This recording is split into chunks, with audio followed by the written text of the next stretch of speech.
Good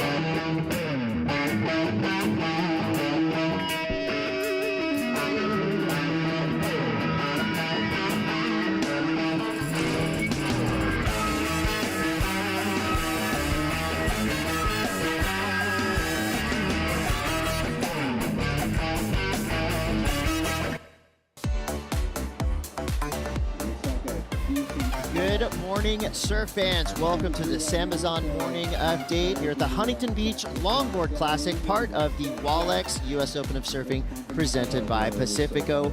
We've got a wonderful day of surfing on tap for all of you out there. It's going to be men's and women's longboarding. We're going to start off with women's longboarding, championship tour longboarding. So high stakes out in the lineup. The waves are looking super fun. Our competitors are happy, positive, and ready to go out there and put on a show for all of us.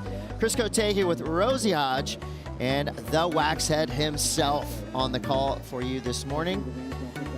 And I'm very excited because when I rolled up, not only did I see the smiling faces of our competitors looking like they were preparing to put on a great show, the waves have come as well. It's one of the, I would say, the best looking morning we've seen in this entire draw so far. About waist to chest high out there, super consistent, glassy, everything we wanted, Rosie. Yeah, pristine conditions, also peaks up and down the beach. Super peaky conditions at the moment, and it does have like a soft little roll into it. I think the conditions are really going to lean themselves towards longboarding today.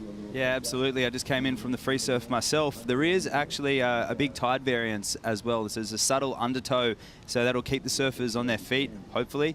And there's a lot of current going through the pier, so a few obstacles to for the surfers to adapt to. All right, well, we can't kick this thing off without making it official, and for that, let's go down to AJ McCord. Thank you so much, Cote. We are here with Will. Give us the official call. What can we expect for today? Yeah, so we're going to start at 8:05. We're going to go with the longboard women's elimination round, followed by the men's elimination round, and we're doing 25-minute heats. Perfect. And we all came down and looked at the beach this morning. The waves look glassy. They look consistent. Walk us through what the waves are doing. Yeah, so it's maybe a touch smaller than yesterday, but that's not a bad thing. Like, the waves are incredible, super fun. I spoke to a lot of the surfers who came in and just were like really excited for the day ahead. As are we, so we'll let you guys call the action. Thank you, Will Smith, the Fresh Prince of longboarding today. So there's the official call. It's going to be an awesome day of surfing the entire day. Yesterday, you know, throughout the day, we saw kind of a variance in wind conditions, but the good news is highly contestable all day long. And Waxhead, you know, again, throughout the day yesterday, it was high performance, high action, men's Challenger Series surfing.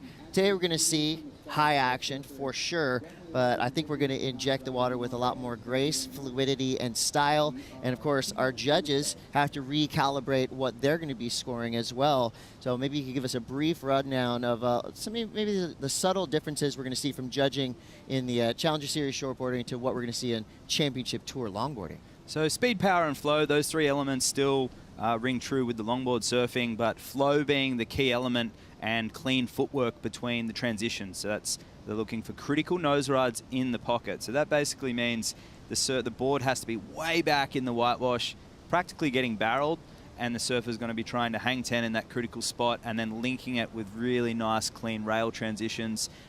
Huntington's a short, packed beach break, and a lot of surfers, when they finally get that opportunity to perform, they overthink it. So the judges will be looking for simplicity in amongst that flow and that speed and that power as well. Keep it simple, keep it beautiful, make it technical. Sounds really easy to say from right here, but when you're out there in the heat of the moment, you know, things can get radical, and they're going to be just that in this first heat we have of the day. This is going to be a fun matchup, although these are two very young surfers. They've competed against each other a lot in their longboarding careers. Sophia Colhane and Luella Pace. Got a chance to catch up with both of them right before this heat. They're both smiling. Their moms are on hand as well, and they're all friends. I mean, this looks like you wouldn't know that they're about to go out there and compete in such a heavy situation just because of the joy in which they're carrying themselves all morning long. But do got to give a shout out to the moms who've been down here bright and early. Luella's mom, Dina, and Sophia's mom, Sarah. They're actually watching this heat together we'll see once scores start to come in if they separate a little bit. But Rosie, the longboarding community seems like a very welcoming and wonderful place for surfers of all types of levels. It is a very different atmosphere in the competitors area around the event when we have longboard on, as we see a beautiful glassy peak approaching the lineup. Wow, that's exactly what we wanted to see. Glassy, peaky, but with plenty of room to work, plenty of room to dance on these 9-foot-plus boards. Waxhead, so we've heard about some of the rules that these surfers have to adhere to before even paddling out. 15-plus pounds for the boards. They have to be 9 feet plus. Am I simplifying the regulations too much, or? No, that's it. That's what distinguishes a longboard and WSL criteria. And here's Sophia opening up her account. Super glassy left. Not a whole heap of lefts are being ridden this morning. A lot of the emphasis was on the rights, but as that tide comes in, we're on about a mid-tide right now, we will see things change, and I'm interested to see how the surfers do adapt. Sophia Colhane, born and raised on Oahu. Interesting note, both of these surfers riding Michael Takayama boards. So again, the friendship and the friendly rivalry goes way back. It's regular footer, Sophia representing O'Neill Women's. If you want to see more of her, check out Abby O. Really like to shine a spotlight on the photographers and filmmakers and videographers that really concentrate heavily on longboarding and women's longboarding in particular. So shout out Abby O. And also Beth O'Rourke. In a lot of the research I've been doing on these surfers, those two names keep popping up as, you know, talented creatives that are really shining a spotlight on this beautiful sport. Yeah, and capturing the lifestyle. I mean, this is just something that you can watch and try and emulate, but somehow these people have such a pure coolness about them and grace, and just watching them dance while they surf has been really fun for me to witness.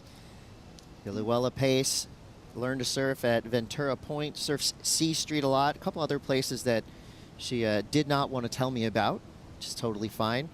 She started surfing at age 2 and really got heavy into longboarding at age 11. And, you know, I asked her why longboarding? Why did that draw you in? And she said the community.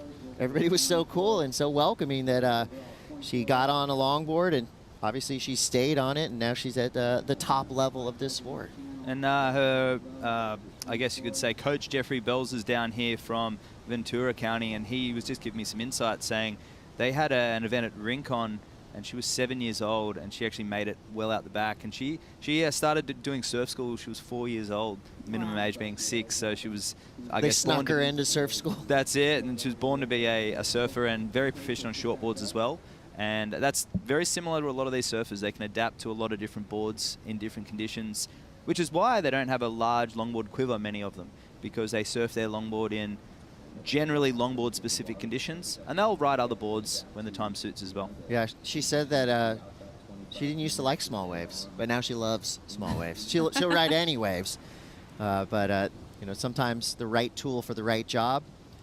You think of longboarding as basically the perfect illustration of that. You know, the waves are flat. You're always going to have fun on a longboard. I do think there's certain people that you come across, and for her to start surfing at 2 years old, a lot of people don't even know how to swim at that age. So to have that level of comfort in the water, it is like an innate thing that she has probably tapped into her whole life. She probably feels more comfortable out in the water, in the ocean, than she maybe does on land.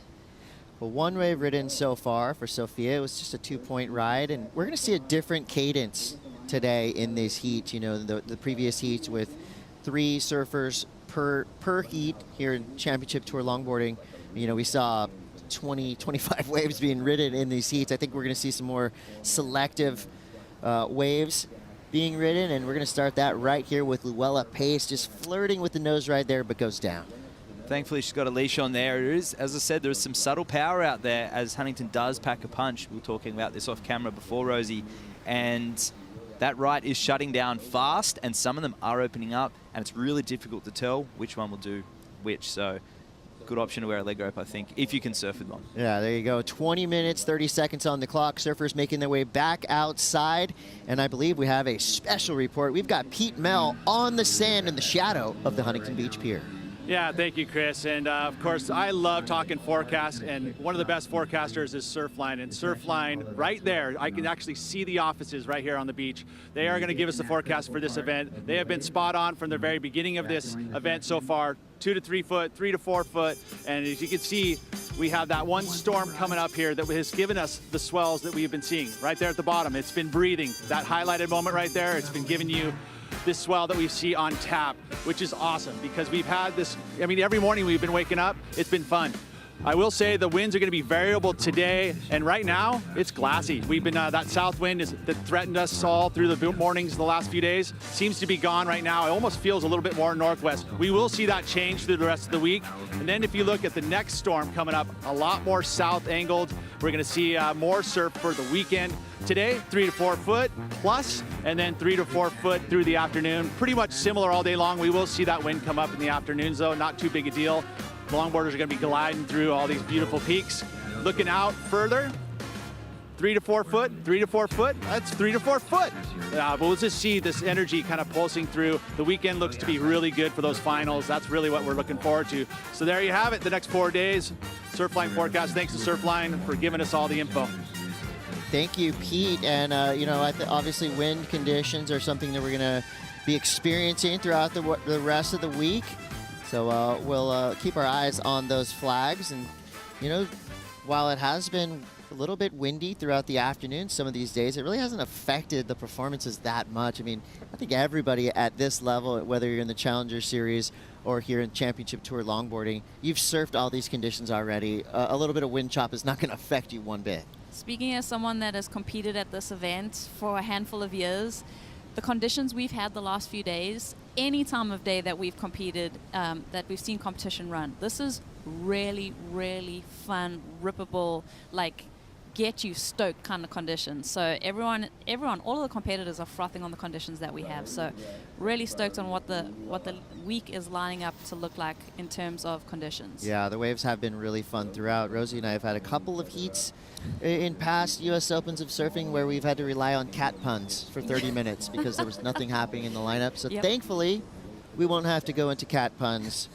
hopefully for the rest of the week. 17:50 on the clock. Waxhead just getting started here. Both these surfers, there's nothing really of note yet. You were out there in the free surf before the buzzer blew.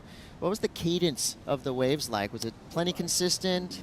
Super consistent. As you look out there in between where the surfers are now and that black, I'll say it for Californians listening, the black buoy out the back, in Australia we pronounce it buoy, that's where it was breaking, off the Yeti sign and in line. The tides changed quite a bit, so there's a probably 50 or 100 feet in from where they were surfing just an hour ago. So these surfers are just trying to find their way in the lineup, hence 17 minutes to go and there's only 2 waves ridden, and here's Luella up and riding. Nice relaxed tempo. Toes just a little short of the nose there, being super critical. And we will notice if the toes aren't over the nose. Well, the judges have got that use of the replay. It's really clean. And as I said before, the simplicity of making things look easy, and with the 2-person heat as well, I mean, all eyes are going to be focused on the surfer, and the judges will be critical on those little elements. If it comes down to it, that could be the half-point difference to making a heat or not making literally a heat. A half an inch. Yep, a half an inch. Closer to the nose, and it could be a win or a loss. So I think for me, my favorite part about watching longboard competition, the subtleties, right? The subtle things that make a score better or worse. See that Yeti sign out there on the screen? So that is in line to where the waves were breaking just before the hooter went. So the tides come in, it's moved more onto the pier bowl right, and we have a mixture of a northwest swell in with that south swell combining, which is creating a punchy right. We will see more of those rights move inwards. I can't believe how much is, even I'm looking over my shoulder and it's turned into a waist-high logging wave, where beforehand you had Jacob Wilcox and Morgan Siblick and Koali Vast going crazy on the lefts and the rights, you know, blowing their tails, and right now it's looking perfect for a nose rider.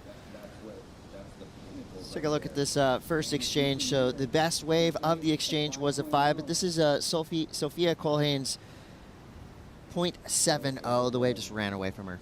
Yeah, and that happens quite often with that left, as Waxhead was touching on. That flow towards the pier can tend to close those waves out. Waxhead, take us through this one. Yeah, so it was a nice completed wave there for Luella, and taps this one off the top, just getting caught up in the foam. So if that went 5 on that, I would assume most of that score came from the transition from the bottom turn to the early walk and the carve backwards, really showing diversity up and down the board.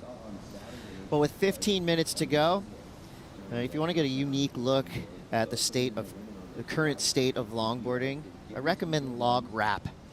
And I appeared on Log Wrap yesterday, Rosie, and I feel like I've arrived. You've made it. I've always wanted to be on Log Wrap. I don't know if what I was saying is of any consequence to anybody watching, but appreciate that. And I did get some information from the homies at Log Wrap about Sophia. Kind of a funny story. So Sophia, coming from Oahu, her first trip to California, had never surfed in kelp, and she did not like it. So her reaction to the kelp in California was terror. She was kind of tripping out on the kelp getting, touching her and her board and stuff. Of course, she got used to it, but just a funny moment from the fellows at Log Wrap that were watching going, it's okay, it's just kelp. So it's someone who can surf, Pipeline, Sunset Beach, comes to California, and it's the kelp that got her. Your mind conjures up all kinds of things, though, when that kelp is coming at you, as we see Lindsay on our screen. So Lindsay's up next, and it's Eduard Del Perro, the tour veteran, is her partner, and they're both super competitive, and they make a great couple, a bit of a power couple, you could say. But she's up against a Reunion Island local who has actually got some very high scores in her first heat, but wasn't able to make it through. So I'm sure Eduard knows a little bit about her competition as well. So it'll be a very stacked heat coming up. Sophia unable to complete, and you could tell the grimace on her face. She knew that was an important wave with 13 minutes and 20 left to go.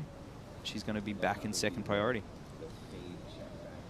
Yeah, some really fun matchups today. You got Luella and Sophia, who've been friends for a long time, competed against each other forever, going up against Lindsay and Maya coming up next, who Maya, I feel like, is probably the most mysterious surfer in the draw. I've tried to find her this morning. I couldn't find her. I couldn't find her on Instagram.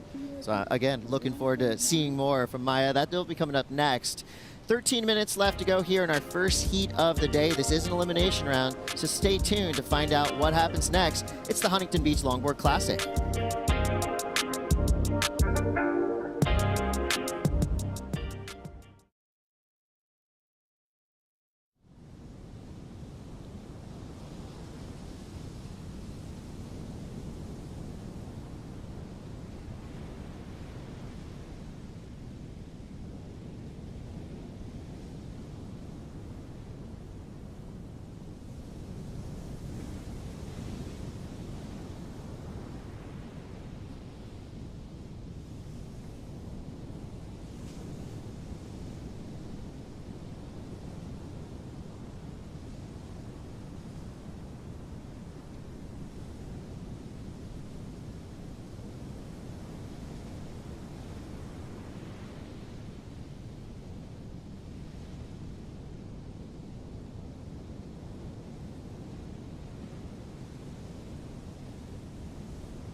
Wallex US Open of Surfing has something for every type of surfer and surf fan. Today, it's men's and women's longboarding all day long. But just then, you saw just a glimpse of the action we've been seeing throughout the week. This is a 9-day surfing event. So it's a marathon and a sprint because every heat, every wave matters. Luella Pace now looking like she is going to improving on her opening ride, which was just a 1, and she's got a 5 now in her scoreline. She is in the lead. Sophia not far behind, only needing a 4.01 to advance, and unlike the opening round, this is an elimination round. So if you lose here, your run is done here at the Huntington Beach Longboard Classic. Waxhead, how important is length of ride? I mean, that used to be a pretty big factor in scoring back in the 80s. Today, obviously, it's not even in the judging criteria, but do you think riding the wave all the way to the beach maybe leaves the judges with a nice feeling inside? Obviously, you want it to be a nice finish, and the pull-out and the exit of the wave is super important. We see Sophia just tumbling backwards there. It's one of the perils of riding a longboard. My advice to her right now is to actually shoot through the pier. On the other side, she would already be out the back, because that is like a full travelator out the back, and I can't explain to you how fast it is. You don't even need to paddle. And she's paddling against the pylons there. She needs to go through it, or she's going to keep copying these waves and be turned behind my head. Yep, she's way on the shore break. So I would say that's a bit of an error with 8 minutes and 50 left on the clock. Looks like she's going to have another score to lock in very shortly as we see Luella's getting locked in. But back to your question, Chris, length of ride, it is important in the fact that these are longboards, and we do take a little bit of, wow, she's up against the barnacles there. Go through the... I mean, you're right. 3 feet over and she's out. And that's what surfing with an experienced coach or mentor, that's something you iron out within the first 20 seconds when you surf Huntington. I think what's so daunting about that pier, though, you see all the muscles on there, and it's like a 3-pier piling until you get to the other side, and thinking about zigzagging and maneuvering through that feels daunting at the time if you haven't done it, but it's so the easy. easiest thing. Even on a 6-foot day, you rarely hit them. But until you've kind of figured that out and you feel comfortable doing that, it feels like your initial instinct as a human and self-preservation. Stay away. Absolutely. And she's without a leash too, but that's just the way. It's a south swell pushing into the pier, and it is always like that, whether it's knee-high or well overhead. But length of ride, it really forms the element of flow and style, and the way that we finish our waves is just as important as the way we start them in longboarding. That 1 or 2 maneuver punch is not that common in longboarding. It's usually just that. Length of ride allows a variety of maneuvers. And many years ago, when surf competitions did start in the 50s and 60s, as we go back to Sophia, wow, so she's probably really low on energy right now, and got that pier bowl right. So a 5 for her last, so she was needing a 3.6, so she may have got that on that single wave. So maybe not a bad idea after all. Nonetheless, a little bit of energy wasted going up and over those waves. So yeah, back that 5 up pretty quick, just flirting with the nose there. Did we still say cheater 5? That wasn't a cheater 5, but cheater yes, 5's more extended it's out. Extended, like a stretch 5. And so in the 50s and 60s, so the first world surfing title in 1964, Manly Beach, Midget Farrelly took that win, and waves were actually judged more of a point of what you started with a perfect score, and it was up to you to maintain that score. So it was much like a dancing performance or a ballet performance. Scoring. And it was up to you to maintain that style, grace. And if you dropped in on someone, or if you grabbed your rail, if you had a bit of downtime in the whitewash, that would show your lack of waterman skills. And then, therefore, you would be deducted. If you surfed a set wave, and I've talked about this a lot, and it's pretty simple in my coaching philosophy, you catch a set wave, you do a good bottom turn, you surf clean and in the pocket, and you finish cleanly. That's 4 points in nearly any single contest across any single surfboard anywhere in the world. And it was no different back then. And 60 years on, here we are, the US Open of Surfing, and Sophia's got a 5 and a 3.5. She can do that on a set. She would probably get a 6 or a 7, combining a few nose rides. It's a pretty simple formula when you break it down like that. And I love that there are, elements of history that go into the judging, that go into these performances that we're seeing. It really is a unique aspect of surfing, longboarding, that, you know, you can be pulling maneuvers and tricks out from the 60s and they're still relevant and beautiful today.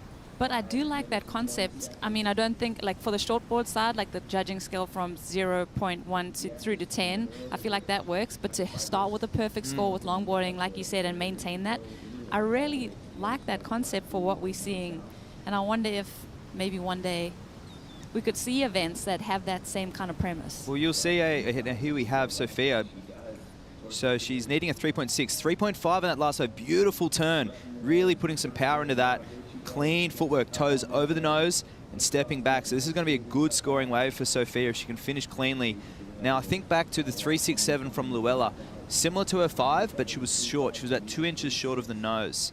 The judges did take notice because that wave was on par with that 5, but she didn't get all the way to the tip. And that's that finesse of footwork and that precision that the judges will be looking for, that simplified action of actually getting to the nose. I really like that wave. I mean, just the transition from left to right, the way that she read the entire wall. But yeah, they really are zeroing in on every little tiny aspect and degree of difficulty in what you're doing. And our judges are the best in the business, and we're very fortunate and lucky to have Tori Gilkerson, who's an incredible surfer herself, right now acting as head judge during our longboarding event. So we do have judges kind of, you know, cycling in and out through the Challenger Series, through all of our longboard formats. But when the logs hit the lineup, Tori Gilkerson will be in command up there. And like I said, she could probably compete and final in this event as well. Oh, she's that great of a surfer. So former world champion and very well respected amongst the peers. So not a set wave, but a beautiful mid-size clean left. Great transition, tail up to the nose and back again, 4 steps. And definitely not pushing the envelope as far as Sophia's approach, but she's just needing to get that 3.6, which she did, and she got a 6.5. And I think the judges are really making a solid point on footwork and those clean transitions. I also feel like chatting to some of the competitors, for them to kind of switch into this competitive mindset and just how nerve-wracking it can be surfing a heat. It feels like Sophia's really settled into this heat now, and she's feeling less of that nervous energy and surfing more in her intuition. Well, with 2 minutes and 50 left on the clock, you've been in this position many times, Rosie, and Huntington's easy to get lost out there. Despite all the landmarks, it's a big playing field when you're out there, isn't it? It is. I mean, there are so many different peaks. You can get caught kind of getting into that mindset of over there's, that wave looks better, let me try and go there, as we see the answer from Luella. Well, this wave looks like it could possibly have a 7-point ride on it, but that's going to be up to Luella.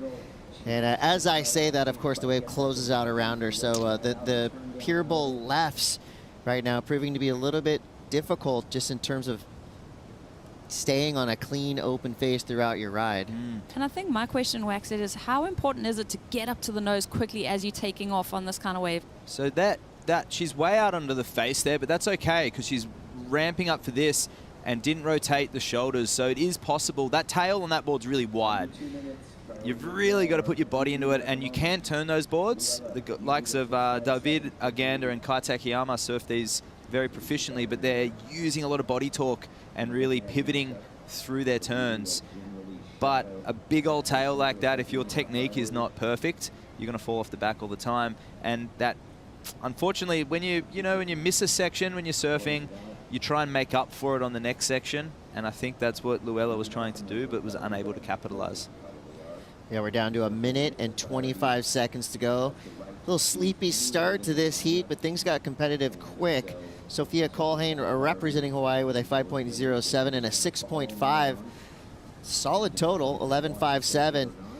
Now we're starting to see a little urgency in the lineup as Luella Pace needs to get something in the 6.57 or above range if she wants to stay alive in this competition. This is an elimination round, so second place surfer is done, and there's of course priority at play as well. Luella was in second priority, so no priority switch there. So your surfer in red, Colhane, is out the back with priority 45 seconds left. That's exactly where you want to be in a heat like this. Well, that was, I mean, for Sophia to hold her composure and not paddle for that wave, knowing it wasn't going to break, that was pretty impressive.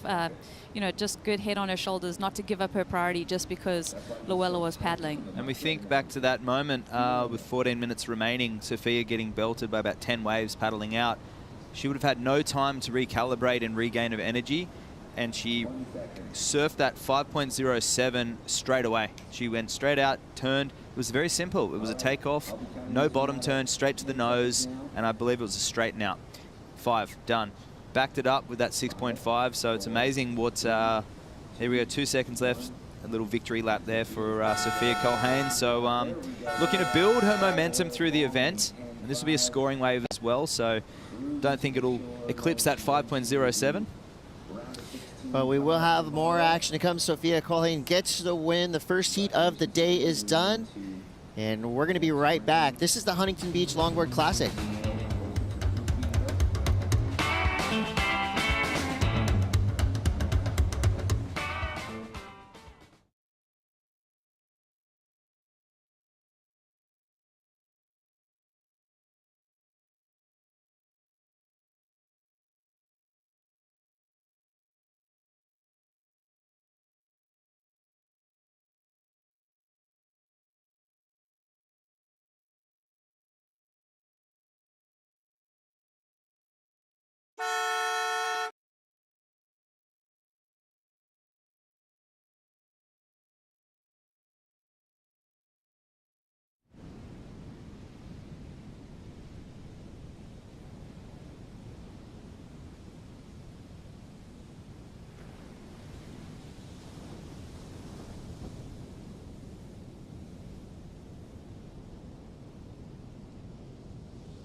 The Wallex US Open of Surfing presented by Pacifico is brought to you by Yeti, built for the wild, by Nissin Cup Noodles, the original instant ramen, by Shiseido, official sunscreen of the World Surf League, and by Wallex, official digital wallet of the US Open.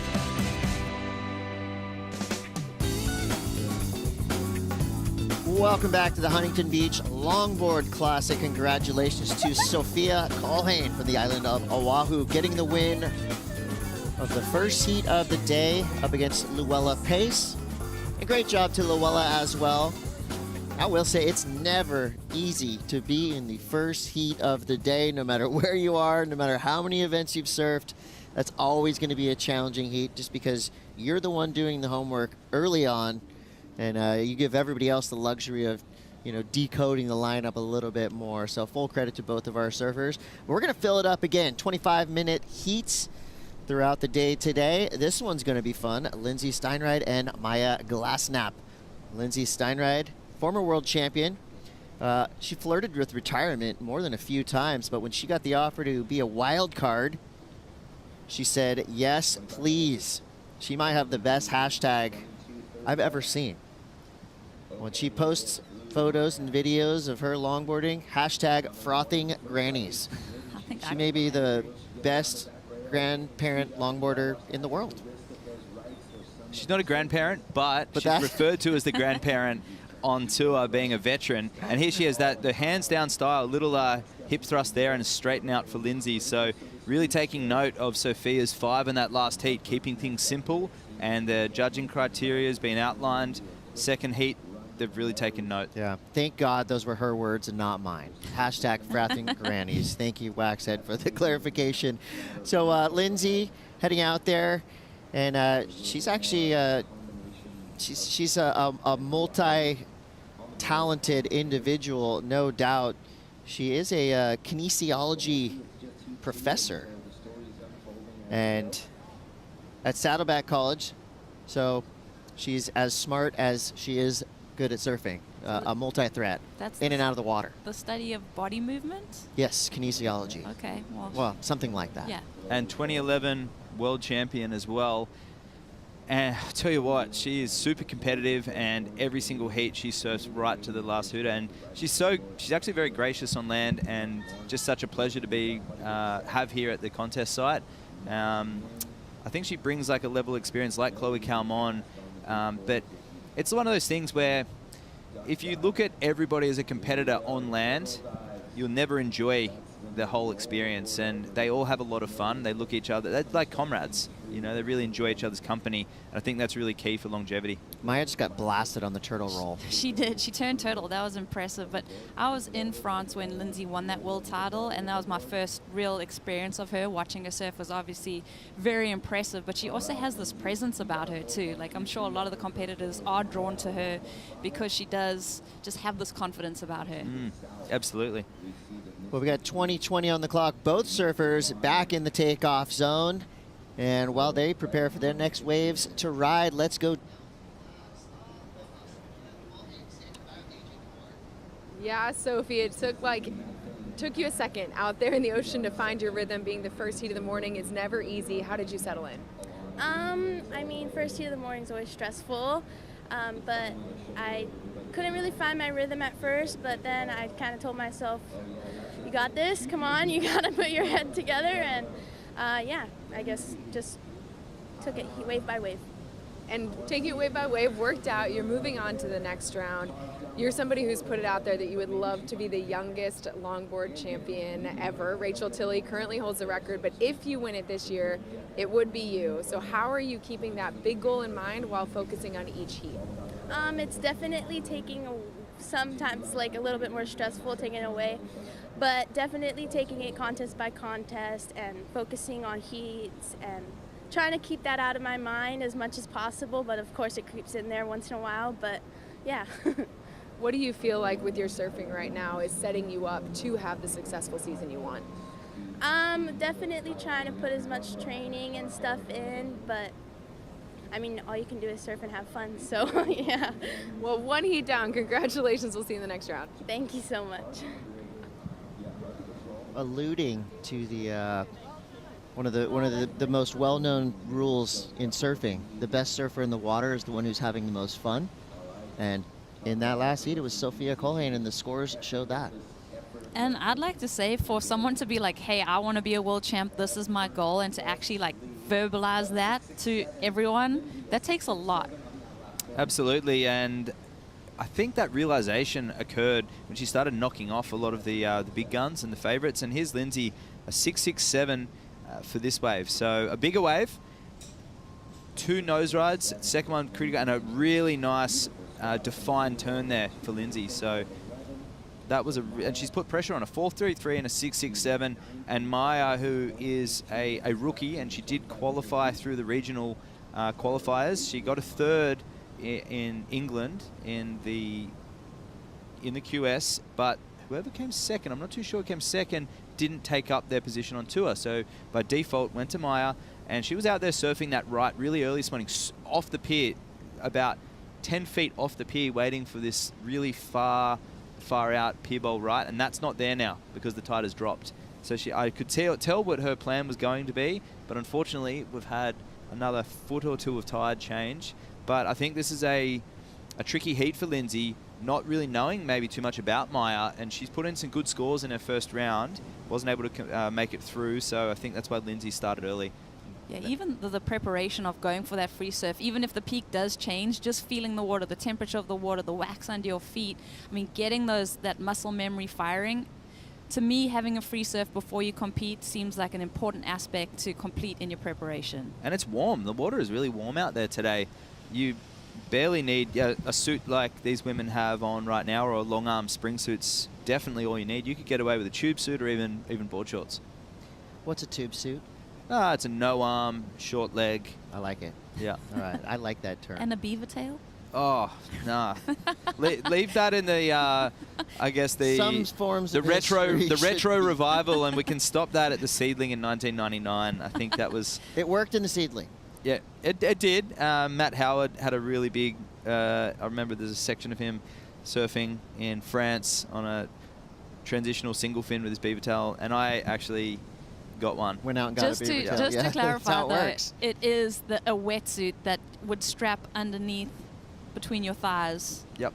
But it was the fashion to let that kind of flap hang out, and that therefore a beaver tail. Yeah, diving suit that would come around onto the stomach, so Just to underneath your clarify. crutch, and that would be to stop the suit coming off Yeah. when water gushes up. But now they have little attachments on your vest that you can put to your, for the men's, your board short strings, and you can tie it up like that. And hopefully, if it goes, everything's going. We've come a long way. There will be a moment when beaver tails make a comeback. It's just right around the corner. That could be your log wrap section right there. Right? Well, I did, again, I've been kind of referencing Maya as a bit of a mystery, and this is just when I can't find their Instagram. I'm like, oh my gosh. No social This is media? an anomaly. Who are you? I did. It's a first competition. Yeah, I did a deep dive, and all I could find that back in June, one of her main goals was to find a lost goose named Marge. It was lost on St. Paul in Reunion Island.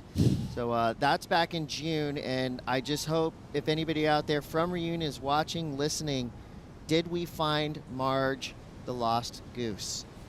So if you have any contacts over there, Waxhead, I would love to know. It doesn't look like Maya's stressing on it right now, so hopefully that goose has been found. I know about 3 really good female longboarders from Reunion Island. What makes that such a hotbed of talent? Well, I guess the quality of waves. There's some really good waves over there as well, but you're a product of your environment. So if Maya, she's up and riding now, 22 years old, and stepping back, she has a really nice upright style. And one thing she did mention to me in the free surf this morning, she's not used to whitewash. She's not used to surfing a wave all the way to shore, coming from a lot of reef breaks. And yeah, to deal with reform sections is not something that she's familiar with. That's so that was a really interesting point. Yeah, I could see that. And I with Reunion, of course, the history of sharks there, I would think being up on a longboard might make you feel a little bit Bigger better. equipment. They've made leaps and bounds. It's all good to surf there now, but for the past 5 or 6 years, if I'm surfing in Reunion, I want as much board as possible. And looking at this board, there's a lot of rocker in it. I'm wondering, does that keep you in that critical section when you're going for that nose ride or turning on your tail? No, in that case, it's got quite a wide nose, very wide nose, about 19 inches wide, with that, I'd call it, it's rocker, and that, it's kind of like it makes it a lot easier to get to the nose in a non-critical section because the nose is up in the air. Yeah. Okay. So you're trying to dampen it down as you're walking That's along. right. Makes it user-friendly. Yeah. But in that case, she did get critical, so she'll get a little score coming in there. It'll build her momentum into this heat.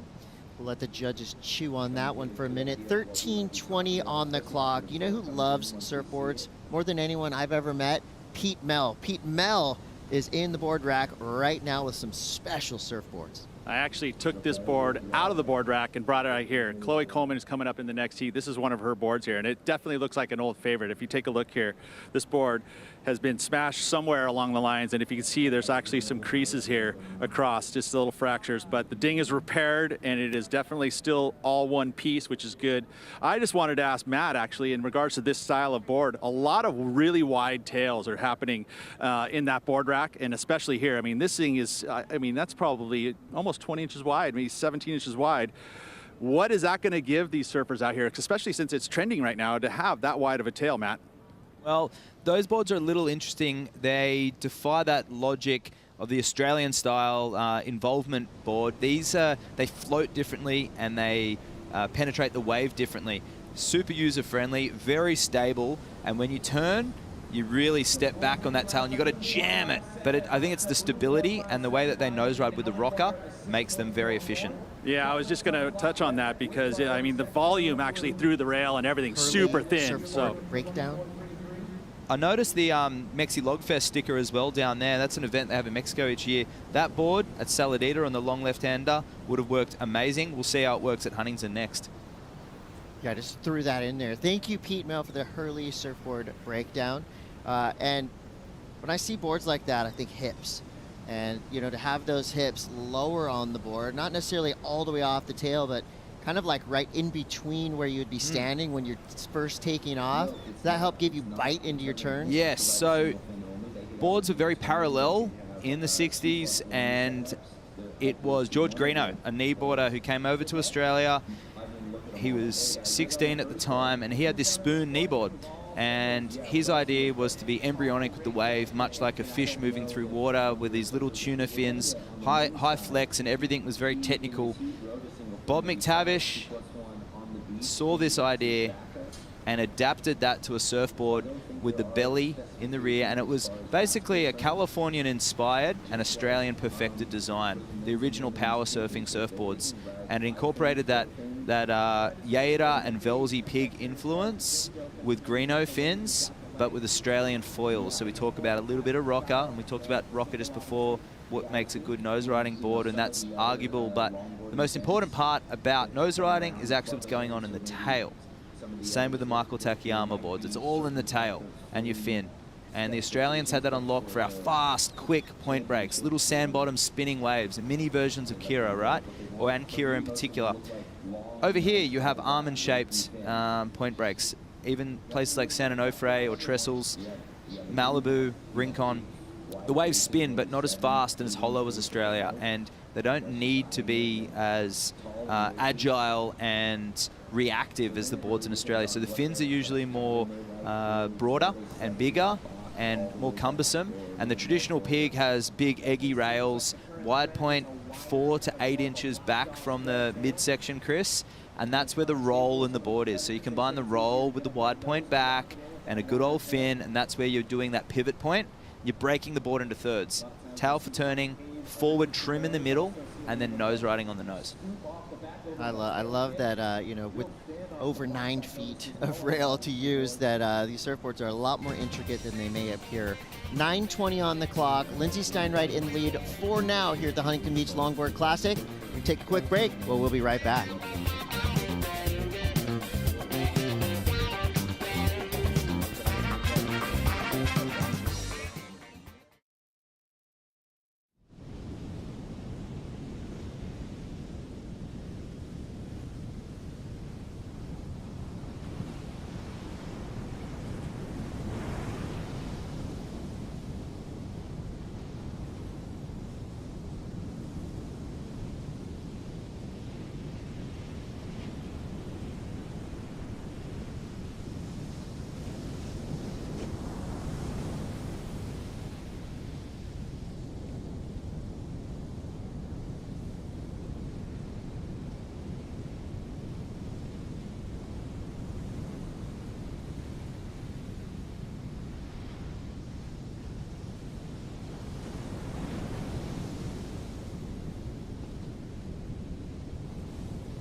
Welcome back to the Huntington Beach Longboard Classic. We have the best female longboarders on the planet in the water right now, with more to come. Elimination rounds are happening, so unfortunately we are losing some of our awesome competitors, but the good side of that is we're getting closer and closer to our finals, which will no doubt be happening this weekend. So a long way before we get there. Challenger Series men and women, longboarding men and women. And this is a championship tour event. So we're watching future world longboarding champions in action right now, Rosie. It's a big deal. In watching the talent from the opening round, I mean, it is such a hotbed of talent. And I think speaking to all the competitors, they're really excited about this new format, the top 8 obviously qualifying for the World Champs in Malibu to win a world title. Pretty sick. And this is just scratching the surface of the talent that's out there as well. This is the first time that we've had regional qualifiers with each region had 2 stops. And that allowed the consistency of 2 events for these surfers to have a legitimate way to, and a platform to qualify. And as we've seen with the equality in women's sport, specifically in surfing, the level raised to new heights in the last 3 or 4 years because of that that base that's now there, that they can feel, okay, this is something that I can pursue. You get to that age of 14, 15, 16, and you're finding identity, and surfers are no different. You know, if there's not a lot of money in it, and there's not a lot of future, and there's not a lot of opportunity, you might go down a different path. But now with surfing being where it's at, and longboarding, and all these little cultural pockets, and something I've been saying for a long time is the biggest evolution in longboard surfing in the last 5 to 10 years has actually been a cultural evolution. And it's in all these little pockets around the world, and we are just scratching the surface to what's happening. Yeah, I love that it's become this, it's still underground. You know, there's still an air of mystery to what's happening in the world of longboarding. But I also love that there is really full coverage to every element of it. As we see Lindsay Steinride right there, a beautiful combination, nose ride into a carving backside turn. Flirting with disaster there under the pier, but a nicely ridden wave for Lindsay Steinride, and the pit crew's stoked. If her high mark is a 667, I'm thinking like a point higher or so. Yeah, absolutely. That was really a good ride. If there was a dynamic finish, it may even go excellent. Yeah. And it was nice to see on camera there. That was Alice Lemoyne, who's from Reunion Island. So watching this heat, very, very interested. So beautiful, clean nose ride, pretty far back in the pocket, not super critical, but great carve, boom, boom, straight up into the middle of the board, back to the tail again, and just seeing what's going to happen there. So she did finish cleanly. That's going to be a really nice, solid wave there for Lindsay to be locked in. And I'd say with 4 minutes 30, it's going to be very tricky for Maya to get out of this position. But here's a wave. I love that. That was a combination of beauty, power, and finesse. There was no extra movements. Everything was in its proper place. You wanted that wave to kind of continue forever. I wish the they could pier have got gone in the twice way. as long. Well, that's where the pier used to get actual points for shooting the pier, alluding to what I was saying earlier about the judging being more so about the whole performance. If the wave went through the pier and you followed through it, that was just all part of it. And if you shot the pier and you came out, well, that was also, this is one of the original hot dogging locations. Guys like Corky Carroll, David Nueva putting amazing performances on here in the 60s in the West Coast Championships back then. Stuff like roller coaster, heel hangs, critical 10s, soul arch 10s, and all these classic performances. If you just go into the archives, Matt Warshaw's archives, and you do some research on Corky Carroll and David Nueva and YouTube it, go have a look at these goofy foot legends. Corky Carroll, David Nueva, and you will see some amazing surfing on this left. And it's pretty awesome that the benchmark of style is with them. You know, it's with Donald Takayama. It's the icons of our sport that, you know, nowadays it's always, you know, in shortboarding, it's like the next big thing. This 15-year-old kid that does 540s on, you know, everything's just looking at progression, whereas it feels like longboarding, it really is a salute to the past, to the icons of our sport. And, you know, you can recognize those surfers just by their silhouette. That's you know, right. You see a silhouette of David Nueva, you know, it's very obvious who that is. And, you know, you see elements of it, and you see flashes of that Nueva-style longboard, you know, nose riding, the Takayama, just straight up hood ornament out there, soul arching. And I love that this part of surfing really draws a lot from the past, while also, you know, being creative and unique and having futuristic elements. And that's the pull-out and the traditional way to exit a wave, where you're stepping back on the tail and you're using your body to move the board. As you watch our surfer in blue, Maya here. So gets up to the nose, and that rocker really helping her and now carving, and now this. No pull out, just jumping off, relying on the leash, and the judges really take note of that. That is not a clean exit, and obviously pre-leg ropes at somewhere like Huntington, you just couldn't do that. You're taking out grommets in the shore break. That's right, and it's, as I said, it's the performance of length of ride. It's not so much you're getting points for that, but it's how you exit the wave right to that very last moment is just as important as that initial bottom turn, which we know sets up our tempo. And the trick surfing that I was alluding to earlier, that's when nose rides and all the little hot dogging Beach Boy style maneuvers started being incorporated into surfing, and it wasn't long after that the shortboard revolution. So longboard surfing competitively was around for 3 years until the shortboards were invented. And by 1968, surfboards were down around the 7-foot mark, and it never looked back. Resurgence in the 80s and the 90s and 2000s, but this is the best longboard tour we've had in many decades. And as we said earlier, this is just scratching the surface, and I'm so excited to be at Huntington for the first stop of the World Longboard Tour. I'm right there with you. As we see now, Lindsay Steinride, she's been controlling this heat from the jump and in perfect control of that extended nose ride there, 5 toes over, beautiful, stylish kind of down carve into a bottom turn. 35 seconds left. It's going to be Lindsay Steinride, I would say, with a convincing victory at this point. Maya would need a 9.43. And, you know, one low-key factor about the longboarding community that not a lot of people know, I think, and from what I've heard, the longboard crew parties twice as hard as the shortboard crew. If you've ever been to a longboard event after party, you'll see for yourself. These longboard event after parties are much wilder than any Challenger Series or QS event you'll go to. That's why they call them festivals, Chris. That's right. Well, the festival is around the corner, but for now, it's all business. Lindsay Steinride gets the win and advances through. We got more action to come here from the Huntington Beach Longboard Classic. We'll be right back.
Every sustainable choice you make, no matter how small, matters.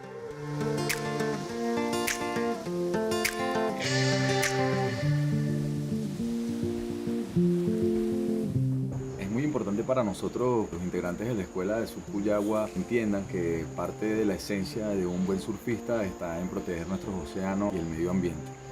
Speak up for the ocean. Your actions can inspire others.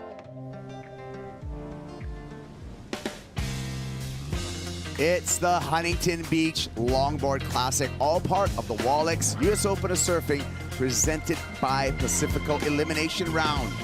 And former world champ Lindsay Steinride getting a relief. She's on to the round of 16. I'm Kaipo, along with Hall of Famer Peter Mel. And Pete, still glassy conditions out there. Swells hung in. and we got a full day of longboarding. Yeah, good morning, Kaipo. Good morning, everyone. And yeah, the wave's still hanging in there, which is nice. We've seen a little decline in it, but I'll tell you what, the conditions are nice and smooth, which is great for the LBs. I will say that we've already seen some great surfing this morning. Hope that the consistency stays up for this next heat here for heat number 3. Yeah. In this heat, we have a couple of youngsters. Mason Schremer and this young lady, Chloe Coleman, in her first World Longboard event here.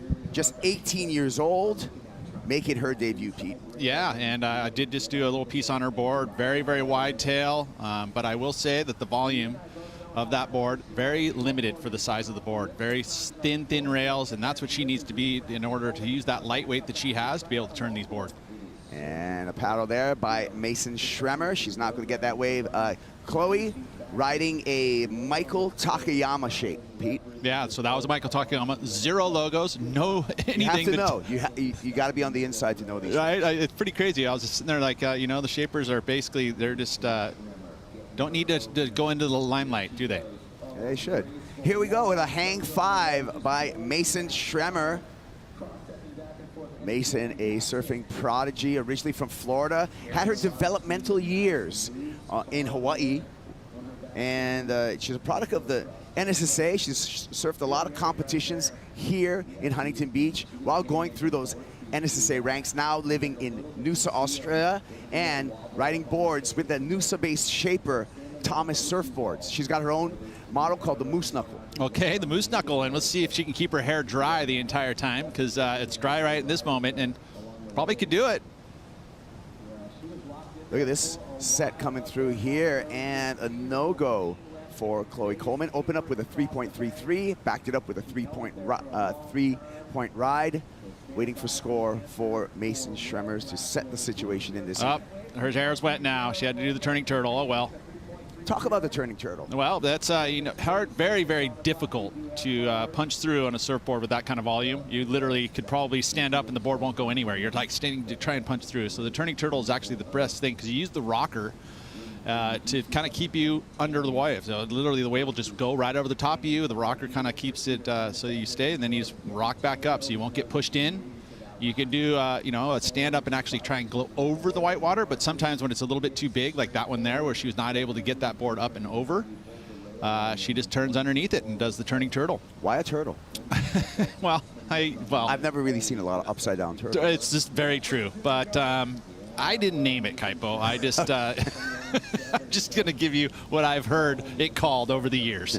All right. Well, the number's in for Mason Schremer. She takes the lead with a single wave score of a 7.17. So a lot of heat control here. Come back now for Chloe Coleman. Gets the 5, gets the trim line, touches the 10, and a little too high there.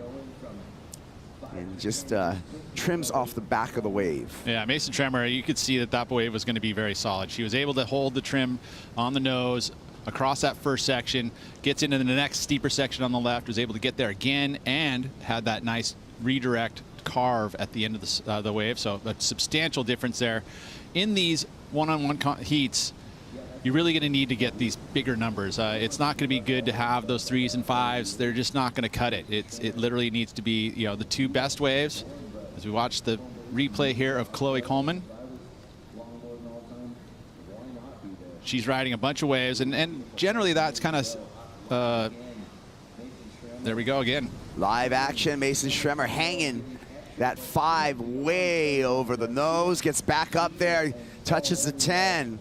Great control, great use of the entire board. And really, you know, when we look at the points of difference right here, we're looking for a combination of style and flow and grace to get the optimum points. You want to use the whole board's combination of major maneuvers. Nose rides in the steepest, most critical sections. Technical setup with nose riding, and the footwork is being noted. Yeah, and I'll say, right, Mason, another big number coming. You know, those were 2 beautifully well-ridden waves. You could see how quickly she moved up and down the board, but it didn't look like she was moving quickly. She just glided up and down, and that hanging of the feet, it literally got half her foot, so that, you know, you're talking about hanging 5, right? That's literally when you put your toes over the nose. You don't just touch it up to the tip. You want to hang them, and that was definitely there for her. Watch this, is in this replay. She sets it up, looked right, but came back left, and then right here, look at that. Toes all the way over for a good amount of time. Gets into the next section once again, gets the tip, and then puts that foot forward. So that footwork there, great stuff from her. Does not get the turn like she did on the first wave, but another great number. Look at that. All the way up to the tip. That is hanging 5. Some arch support right there for Mason Schremer. Good work and with the some camera. Great footwork. Yeah, great camera work as well. I mean, literally, that's what we want to see. That's the kind of stuff that's, you know, progressive, old school longboarding. That doesn't sound very clear, but yes, that is what we want to see. And it's not easy to do. Schremer on a right this time. Again, great nimble footwork from the surfer from Noosa Heads, Australia. Let's hear from the last heat winner. We're next. Let's hear from our last heat winner. Lindsay, you're somebody who found out just about a week ago that you were going to be competing here at the U.S. Open. You said you were planning on potentially being a spectator this season, but as a competitor for so long, how good did it feel to get back out there? Yeah, it feels good. I really was like in the mindset of watching, coaching maybe. But when I got offered, I thought, you know what, it's another opportunity to surf on this stage that doesn't come often in life, so why not? And you're somebody who grew up just a few miles down the coast here in California, have a lot of experience here at Huntington. How were you able to lean into that to have some of your best surfing? You know, at first, to be honest, I hesitated entering because Huntington is not my favorite wave to longboard, but I probably have had the most fun surfing out here the last 3 days I've ever in my life, so I'm pretty stoked. As you should be. Is it fair to say maybe you're a frothing granny? I am always and forever a frothing granny, so shout out to Crystal and Chelsea. How did you guys come up with that term for yourselves? Well, in their last years doing the tour, us three were the older ones on tour, but we were still like always out there, first in the morning, surfing all day, dancing all night. We never skipped a beat, so. And you still haven't, so congratulations, you're on to the next round. Thank you. All right, so a score come in for Mason Schremer, a 3.07 on that last wave. Not one of her top two. She's in a commanding position over Chloe Coleman, who needs a combination of two waves, 13.84. Coleman needs to get out of this combination, Peter. Yeah, she does, and it's got to be about the wave choice, and nice size set wave here, and the lefts tend to be a little more open. Nice trim there, just gets to the nose for a moment, back on the tail to avoid pearl diving. Notice how I use that old school term right there, Pete? That was good.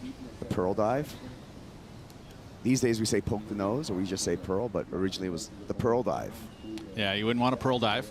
And of course, obviously, because the old culture of pearl diving, you had to go down and get the oysters to get the pearls, and yeah, it's great training.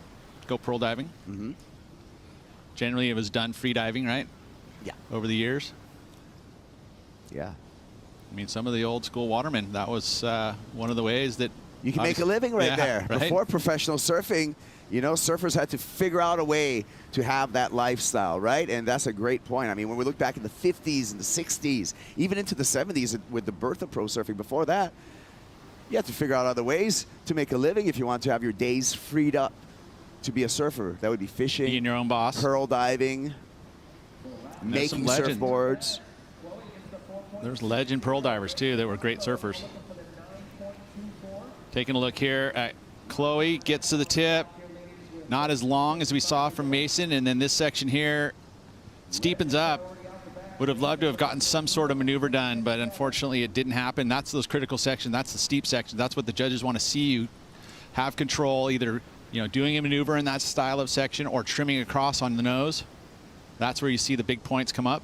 She did get out of the combination with a 4.6, so now she can take the lead with a single wave score. She needs to go way up into the excellent range to do that, a 9.24. Yeah, and again, thinking about, it's pretty tough probably in a one-on-one heat to pick the highest quality wave, especially when you see so many coming at you. There we go. Oh, beautiful perch for the 10 there for Chloe. Gets back on the tail again, negotiates that steep inside section. Some footwork on the inside would help her score, but she's going to just kick out. Yeah, still pretty low. We haven't seen a lot of reforms on the inside. Not that it couldn't happen, but most of the work needs to be done on that outside section. It's always the biggest, generally going to be the steepest, the most critical. This was beautiful work here from Chloe. Gets to the tip and hangs it out there, though. Gets all 10 toes on the tip there for a moment. And again, would have loved to have seen a maneuver done on that finish section. Just kind of trims and rolls down it. So not a ton of points on offer for that. But the 10, that was nice. Utilizing the knee paddle on the way out, and her best score so far for Chloe, a 6.33. She has reduced what she needs. A lot of, too, with the points that came is she was moving pretty quickly when she was on the tip like that. And that's always a little extra from the judges. They'll see that as you're flying down the line, hanging 10. Look at this wave. Long stretching left looks like is what's on order for Mason Schremer. And here she goes. Oh my, maybe not. Yeah, good read, I think. You know, you can see right there, it's going to shut down pretty quickly. You think? And then now, look at, she might just get herself into a beautiful right. And that's the first kind of real traditional here we go. Pier bowl right. Look at that, nice deep takeoff. She's got to set a trim line here. Gets the trim line to 5. A lot of speed, some control. Nice turn.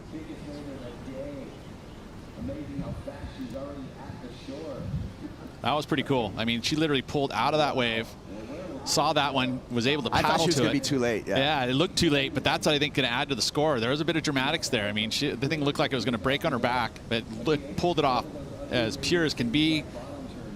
We'll take a look at the replay here momentarily, but this feels like the best wave of the heat. I mean, look at this late takeoff, just one paddle. Look at that, just 1.5 paddles into this section here, gets to the tip, and on the tip, that's a critical section. She races down it, and then this car, beautifully done, nice redirect right into the foam.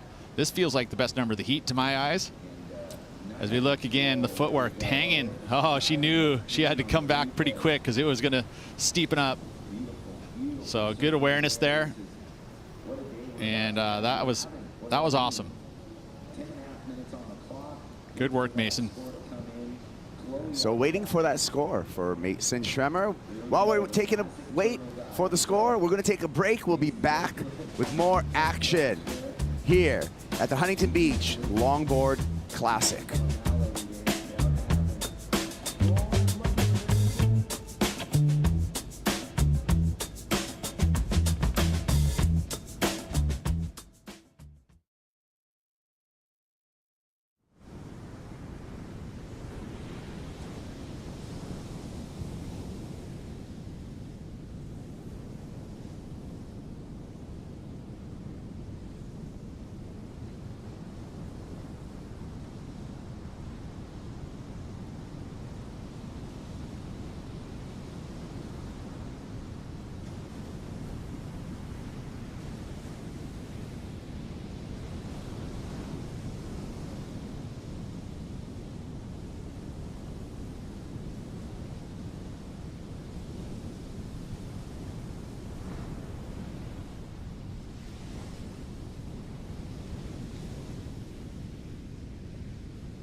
Back at the Huntington Beach Longboard Classic, Mason Schremer finds a set wave, steep drop, Pete. No paddle takeoff.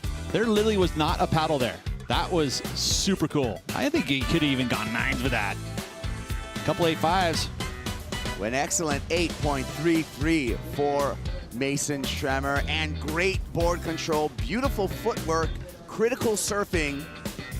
Yeah, I that feel ends like, up to an excellent score. Yeah, no, and believe me, I mean, that's not easy to do. Literally, she just poked it, and it was like one little hand, little paddle. That was amazing. That is not easy to do, and did it so well and with ease, with style and grace.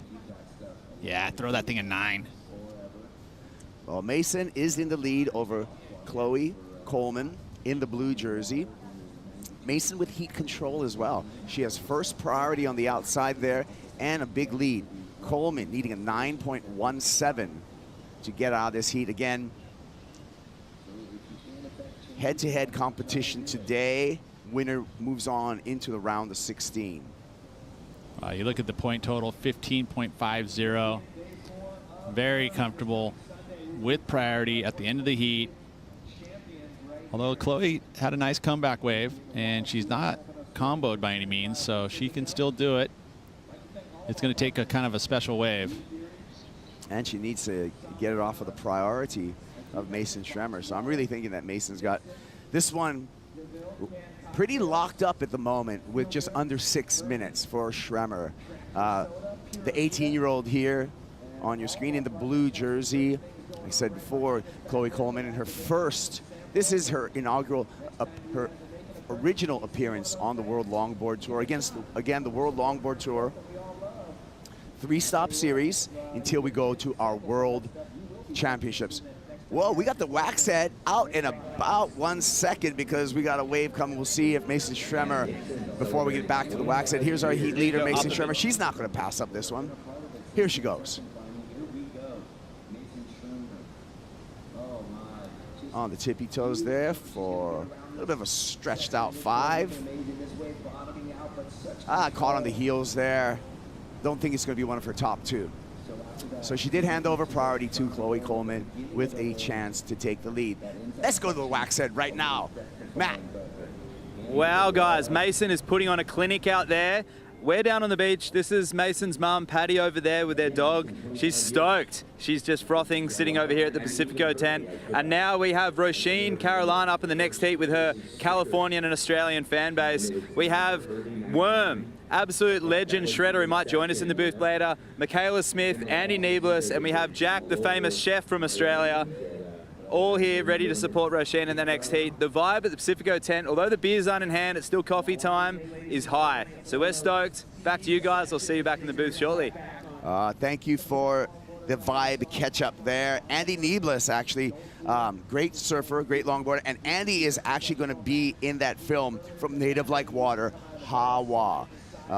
Andy of Native American descent. And it's just a great thing that they're doing at Native Like Water that prepares teens and adults in underrepresented populations. They expose them to ocean recreation. So great job, Mark and the crew over there at Native Like Water, and check out for that debut in October for Hawa. Here we go.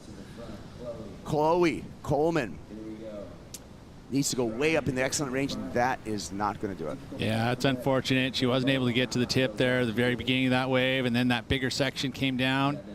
And there it is, the turtle once again, and get very effective. You know, the rocker literally pushes that board below the wave, and you're able to get underneath it. If you tried to punch through any other way, you get pushed back. Yeah.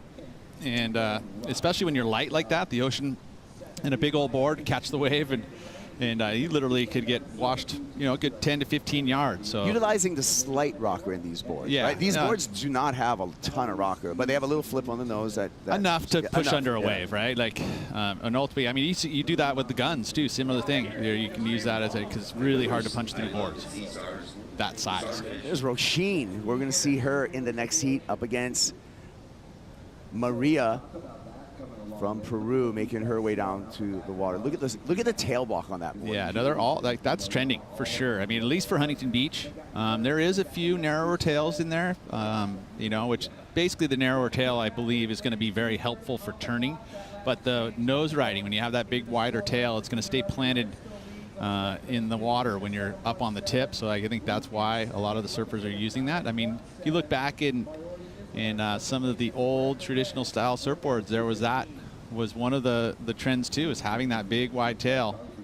Well, and you know, honestly, guys like Michael Takayama as a shaper really brought back those thin wide tails that help lock in for nose rides like that. Nice. Mason on a Thomas surfboard.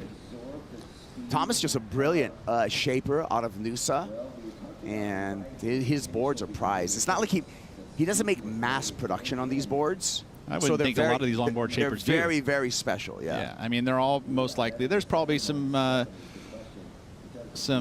computer-shaped boards, models, right, that you use, but a lot of hand shapes too. Mostly hand shapes, yeah. I think like when you're talking about a 9.9, those are pretty hard to cut for a lot of machines, you know. Especially the big stringers too. Yeah, yeah. There you go. There's a little different style of getting over the top, so you have to make that decision. But I see a very bright future for Mason Schremer. Very sleek style, nose rides really well, goes backhand and forehand really well. I would say that she's one to watch. Yeah. Not only in this event, but throughout this season and into the years to come. I seen her come up. They moved over. The Schremer family moved over to Hawaii in her teenage years, early teen years, and she competed in a lot of the amateur events. Got skills, and she always had some great skills. Yeah, you can see it definitely. Yeah, and a really supportive surfing family as well. Yeah, I mean, it's interesting. I mean, you think about surfing and DNA, and generally it transitions through your children. Oh. Here we go. Chloe Coleman is going to be eliminated because Mason Schremer just dropped the 8.17 on her last ride, and that puts Chloe into a two-wave combination, so the door's closed right now. Yeah, that's not going to happen for Chloe Coleman. She's going to have to come back next event, but great performance for Mason Schremer. And still, she's maybe even going to try and add a few more points. No, not going to happen there, but hey, what a performance. An excellent heat score there, 16.5. Very impressive. Schremer on to the round of 16. And we're going to be on to a quick commercial break. Stay tuned. The elimination round continues here at the Huntington Beach Longboard Classic.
The Wallex US Open of Surfing presented by Pacifico is brought to you by Nissin Cup Noodles, the original instant ramen. By Pacifico, live life anchors up.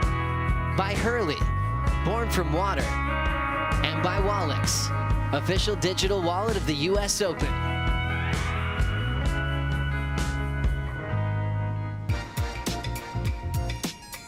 Back at the Huntington Beach Longboard Classic. Some great sportsmanship there on the way in. Chloe Coleman, Mason Schremer, Mason in the red jersey, taking that heat and moving on into the round of 16. This is the elimination round. New heat out in the water. Heat number 4 of the elimination round. Maria Fernanda Reyes from Peru in the red jersey up against Roisin Carlin from Byron Bay, Australia. I'm Kaipo along with Peter Mel. Another great matchup. International field here.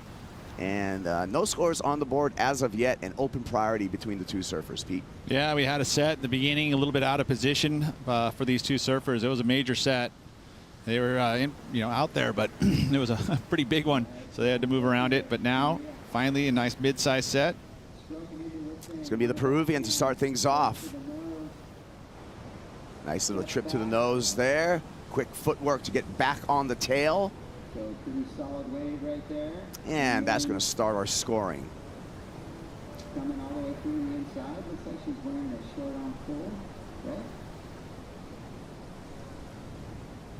Interesting thing about Maria Fernanda Reyes, not only is she a longboarder, but back in 2014, she was actually surfing on the qualifying series in her region. She got second in the ISA longboard titles just this year in 2023. She was the runner-up, representing the Peruvian flag. And she opens up with a 4-point ride. Nice work on the tip here. She gets to it quickly, gets the 5 off on there, and then had to quickly run back as that section shuts down in front of her. So really most of the points there from that little tip ride. Utilizing that pier rip current to pull you out, which is always nice. That's why this wave is here and is very consistent. It's because of that pier. All right, well, let's hear from our last heat winner, Mason Schremer, 16.5. She went excellent, AJ. Yes, she did, and it was so beautiful to watch you surfing out there. Walk us through what you saw in the waves and how you were able to just paint that canvas. I free surfed before the event this morning and just kind of felt like I got a couple of nice ones. So I was like, just get like 2 kind of solid scores down and then just kind of go for it because don't really have anything to lose, I guess. Just want to make the elimination round and get on to the next heat. You made it, and with authority too. How much confidence does this give you moving forward? It gives me a lot of confidence. It's really good to like put down some good scores and just like feel like you're kind of building through a heat. I think it's a good feeling. And we were talking about just how you prepare for an event like this, the first one of the Longboard Tour. What did you do to make sure you were dialed in for today? I've just been working on getting a really good board dialed in with my shaper, Thomas Beckson, and just like working on building confidence and kind of working on the mental side of it almost more than anything, because I think that's really important for competing. I would agree. Yeah. 2 8s, that should give you a lot of confidence moving forward. So congratulations. We'll see you in the next round. Thanks so much. All right, well, strong heat for Mason Schremer. Maria Fernanda Reyes trying to scratch into that one, unable to get that hull speed up to catch that wave. And the runaround here for Roisin Carolyn from Byron Bay, Australia. You kind of wonder what happened there. She must have lost her board or something because she had a 1.5. Yeah.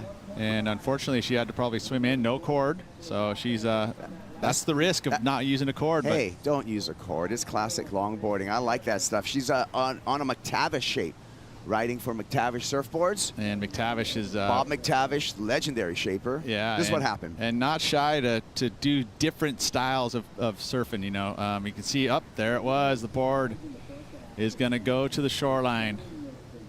So she had to swim in. That's why your body surfing skills better be solid as well, because if you're good at body surfing, get yourself right to the beach. But yeah, Bob McTavish, if you look at some of his designs, very forward thinking. Obviously, he can still shape a true traditional style board, but is not shy to put some concaves and put some different style. Really made V come into play in his in that period of transitioning from longboards to shortboards. Yeah, Bob McTavish. right. Like, okay, so cool. We're going to make a board, you know, already going shorter, which is going to make it looser, but then add the V in there, which actually makes it go rail to rail even further. So, yeah, again, Bob, you know, not shy to try new things and get, you know, feedback and ride his own boards and figure it out, because he's been at it for a very long time, and very, very cool to see.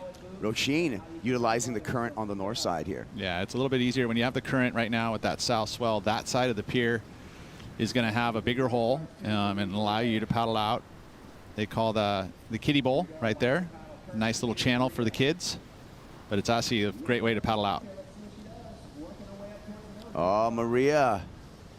Nice nose right there. Little bobble. Cross steps forward, up to the nose, way back on the tail, and critical stuff. Survives that critical section. Yeah, critical stuff. That'll be taken note. You can see her board has a little flip on the nose, which allows her that ability to get to the nose. It won't dig, it won't pearl dive. So again, these little subtle things that you'll see in the boards, you know, a little teeny bit narrower tail that gives her a little bit more mobility. I mean, these boards are all having to be a certain weight limit. 15-pound minimum. So, I mean, again, you know, the lighter the board, the more maneuverable it will be. But that's why they're partnering to put this in there, so you're trying to have that full traditional style. But see the little flip on the nose. That helps her get to the tip. Of course, every time you're doing different designs to boards, you're going to sacrifice a little bit too. So being that she has the tip there, it'll get you to the tip, it'll keep you there, and it won't pearl, but it doesn't quite have the same trim. It won't go as fast down a section if it's got that extra rocker there. But she seems to be doing pretty darn well with it. I'll be interested to see where Roisin's score goes here, because that was great footwork to deal with that closeout section at the end. Plus she had the ride on the tip, so it feels like it'd probably be one of the best waves of the heat, if not the best.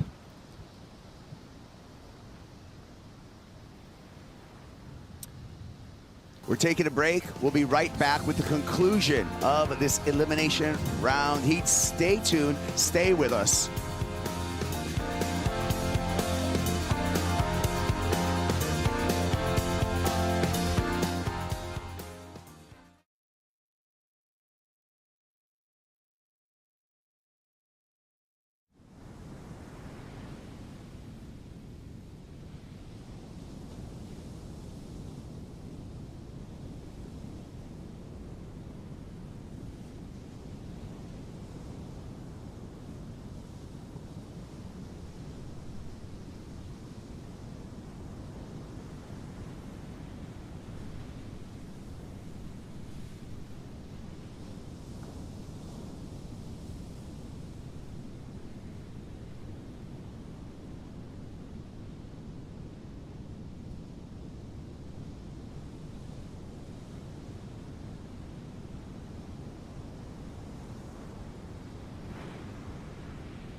Maria Fernanda Reyes, the Peruvian, leading this heat right now, up again. Nice trim to 5. Great cross stepping. Wonderful footwork, gets to 10. Back on the tail again to survive that critical section. and she will increase her lead over Roisin Carolan when that score comes in. I'm Kaipo along with Peter Mel talking you through this elimination round action for the Huntington Beach Longboard Classic. Take a look at this. As she drops into this wave, watch her head. She's looking down the line, looks right again to see if she's actually going to go back that direction. She was thinking maybe a switchback, but nope, stays with it, goes all the way 10 in that critical section. She's going to be building here. Maria will build another number, which will be added to her score line. Top 2 waves, her low score of 4. This is going to go right into her top 2. That was incredible stuff. Very aware. 6.77 just comes through, and that puts Roisin Carolan in a combination situation where she needs 2 scores. Roisin needs to have the comeback. She lost her board earlier in this heat and really has yet to put anything meaningful up on the board. Roisin's an interesting story. Not only is she a professional longboarder, but she's also a world-renowned chef. That's really cool. I mean, you think about surfing and, you know, a lot of other things that there's an artistic approach to it. I think, you know, being a chef is a bit more artistic. You're kind of pushing the envelope on different styles, and, you know, you wonder what her forte is, what her favorite meal to cook is. But I mean, I love cooking myself, and generally like to kind of, it's a lot of feel. You're pretty good, but you're not as good as the 1989 world champ Martin Potter, who is an excellent cook. He is a great chef, an amazing chef, and a lot of people don't know that about Potts. Yeah, a lot. It's interesting because you know, he had to basically learn to cook, or else he wasn't going to eat, because he was on tour at 15. Yeah. You know, so you end up kind of picking up some skills. But he's got real skills. Yeah, and it's all feel, right? And yeah. You can see it. Like, he doesn't ever put a timer. No. No, like he'll throw a roast in or a chicken in the oven with rarely all of reads everything. a recipe. And does no, he's all feel. Like, you know, a little bit. Oh, need a little more salt. You know, and that good chef will be able to do that. It's like a good longboard ride for an excellent score. You need a combination, and you need to go by feel. You need to be nimble. You need to use the entire board. Potts, he'll use the entire kitchen. I mean, cleaning up after Potts is pretty tough. I mean, the meal's great, but, you know, cleaning up. Yeah, and once you cook, you don't have to do the dishes or the cleanup. That's generally the rule, at least on tour. Yep. And it's the rule in my house, too. You can tell Pete and I have lived together before. Yes. A few times. And Kaipo is not a good cook. Nope. Just for all you folks out there. He does do good dishes. I live off gas station food is what I do. All right, well, You're turning your ways, Kaipo. I've seen it. You had a salad.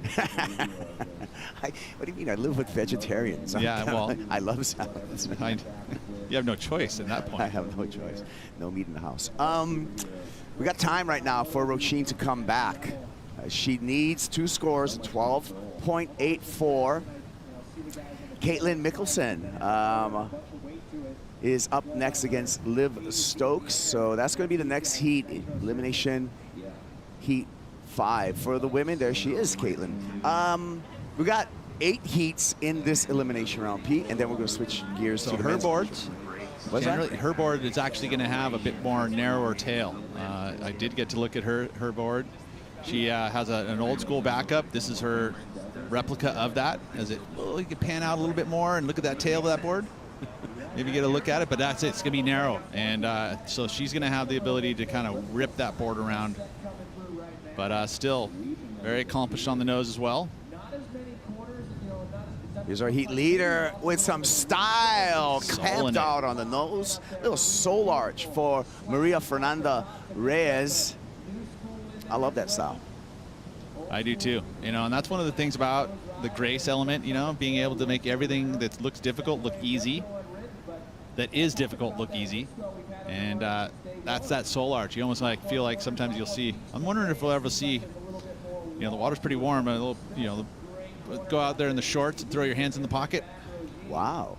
Be kind of cool. Roisin still having a bit of trouble, unfortunately for her. You're talking some big Wednesday stuff when you talk about like the soul arch with the hands in the pocket, aren't you? Yeah. Endless summer. Yeah. I mean that's kind of part of it, right? You know, because you're going to a throwback of a traditional style in the 60s of true old school longboarding. What a good movie, Big Wednesday. Just since you brought it up. It is. I actually stunt double in that movie, and more surf trivia. Stunt double in that movie was the first professional world champ, 76 world champ, Peter Townend, was running some stunts in that Big Wednesday movie. With Ian Cairns too, huh? Yeah. A lot of that was filmed at one of our tour stops these days at Punta Roca. And actually, I think PT went back just to kind of celebrate that movie and that down there in Punta Roca. Yeah. We love PT. Talk about a legend. That's the cool thing about, when we come here to the pier and to this gathering, we experienced it earlier this week. We just see so many surfing personalities, Peter, and it's almost polarizing for the tribe, if you would, to come here to the pier. You see a lot of ex-pro surfers, a lot of local legends, and some legends in the making, like Maria Fernanda Reyes. Look at that footwork. So 6.27 awarded, so it does go into the top two, hanging the 5 with the sole arch mixed in, and earns another number. O'Sheen trying to get back into the game. Safety grab there, doesn't want to lose her board again. But that's a better way for O'Sheen. Anything over a 3.04 will get her out of combo, which is, at this point in the heat, you got to do that. Nice critical section as she trimmed across. But there was the kind of the recovery, which the judges will take note of that. You want to show complete control throughout the entire ride for the judges to start to go into those bigger numbers. Take a look at this one. Behind the peak and goes straight to the tip. That's through the critical section. Gets almost 10, and see how she had to kind of correct herself as she dropped out of the lip and not able to get back into the ride there. So it maybe, judges might even dock her a tiny bit because of that loss of control. Well, waiting for that score. See if she can make it into a one-wave game. And comes in at 4.03, so it is a one-wave game for Roisin. She needs a 9.01 to take the lead. Yeah, she's going to need a special type of wave to get that number. We already have some great waves from the earlier heat that we called Kaipo to compare what kind of wave is needed. Roisin's not going to wait. She's going to go for it again right here. Already solidified a spot on that 2024 championship tour, and yesterday's social media lighting up. You're loving the glassy conditions.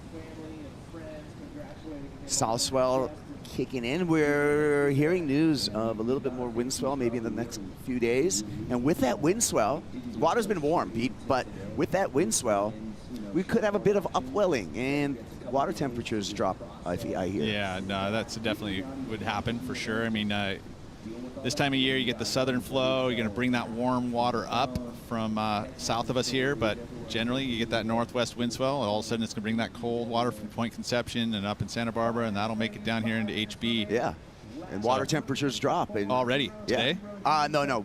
We're looking toward it will. Yeah. Cool. I'm looking forward to it. I got a new full suit. That's generally not the consensus of everybody else. No, really, that's people don't look forward to the cold water. No, not even me, even from the cold water. Take a look at our tides right now. It is 9:42 local time. We're going to a high of a 4.2, 10:26 a.m. So in about a half hour, we're going to have our high tide, and then the tide drains all afternoon until 3:20 p.m., 1.9 low tide.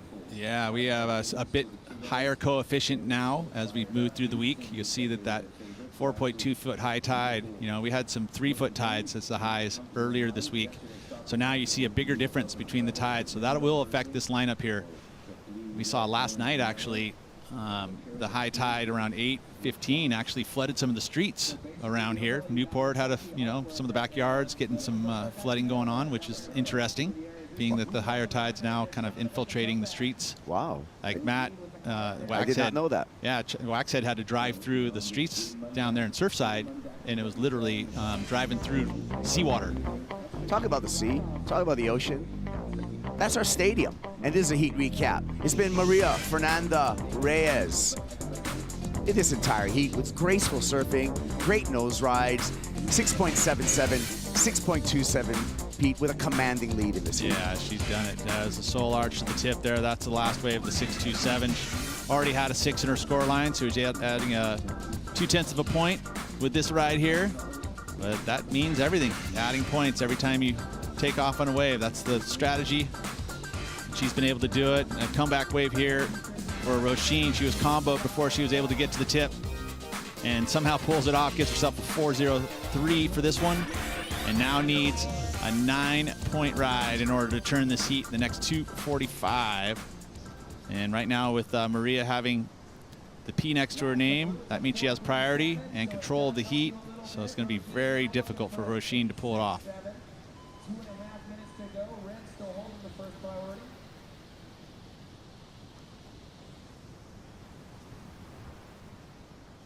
.220. Priority with Maria Fernanda Reyes. And rather than hanging on to that priority, looks like she wants to do a little more surfing. Nope, but that was a paddle. Doesn't matter because Roisin, under priority, is going to take this insider. Just touches the tip for a bit. Cross steps back to the tail, throws a snap there, and there goes the McTavish to the shore one more time. Oh, she's going to get this one. You can see the little flip on the tail of the rocker of that board. That's McTavish. He'll put some extra rocker in the board. He's not shy about that. And that really helps that board get loose, especially when she was able to whip that turn like that. It's unfortunate she wasn't able to pull it off, but man, that was unexpected, right? Yeah, came out of nowhere. You're like, wow, she didn't have a ton of speed, but just laid into that carve. Heat leader finds another left, 4 steps up, nice 10, back on the tail, hangs on through some turbulence, and kicks out before meeting that oncoming section. Interesting what's going to happen here with some sets. This is going to be fun to watch. She'll get over it. Oh.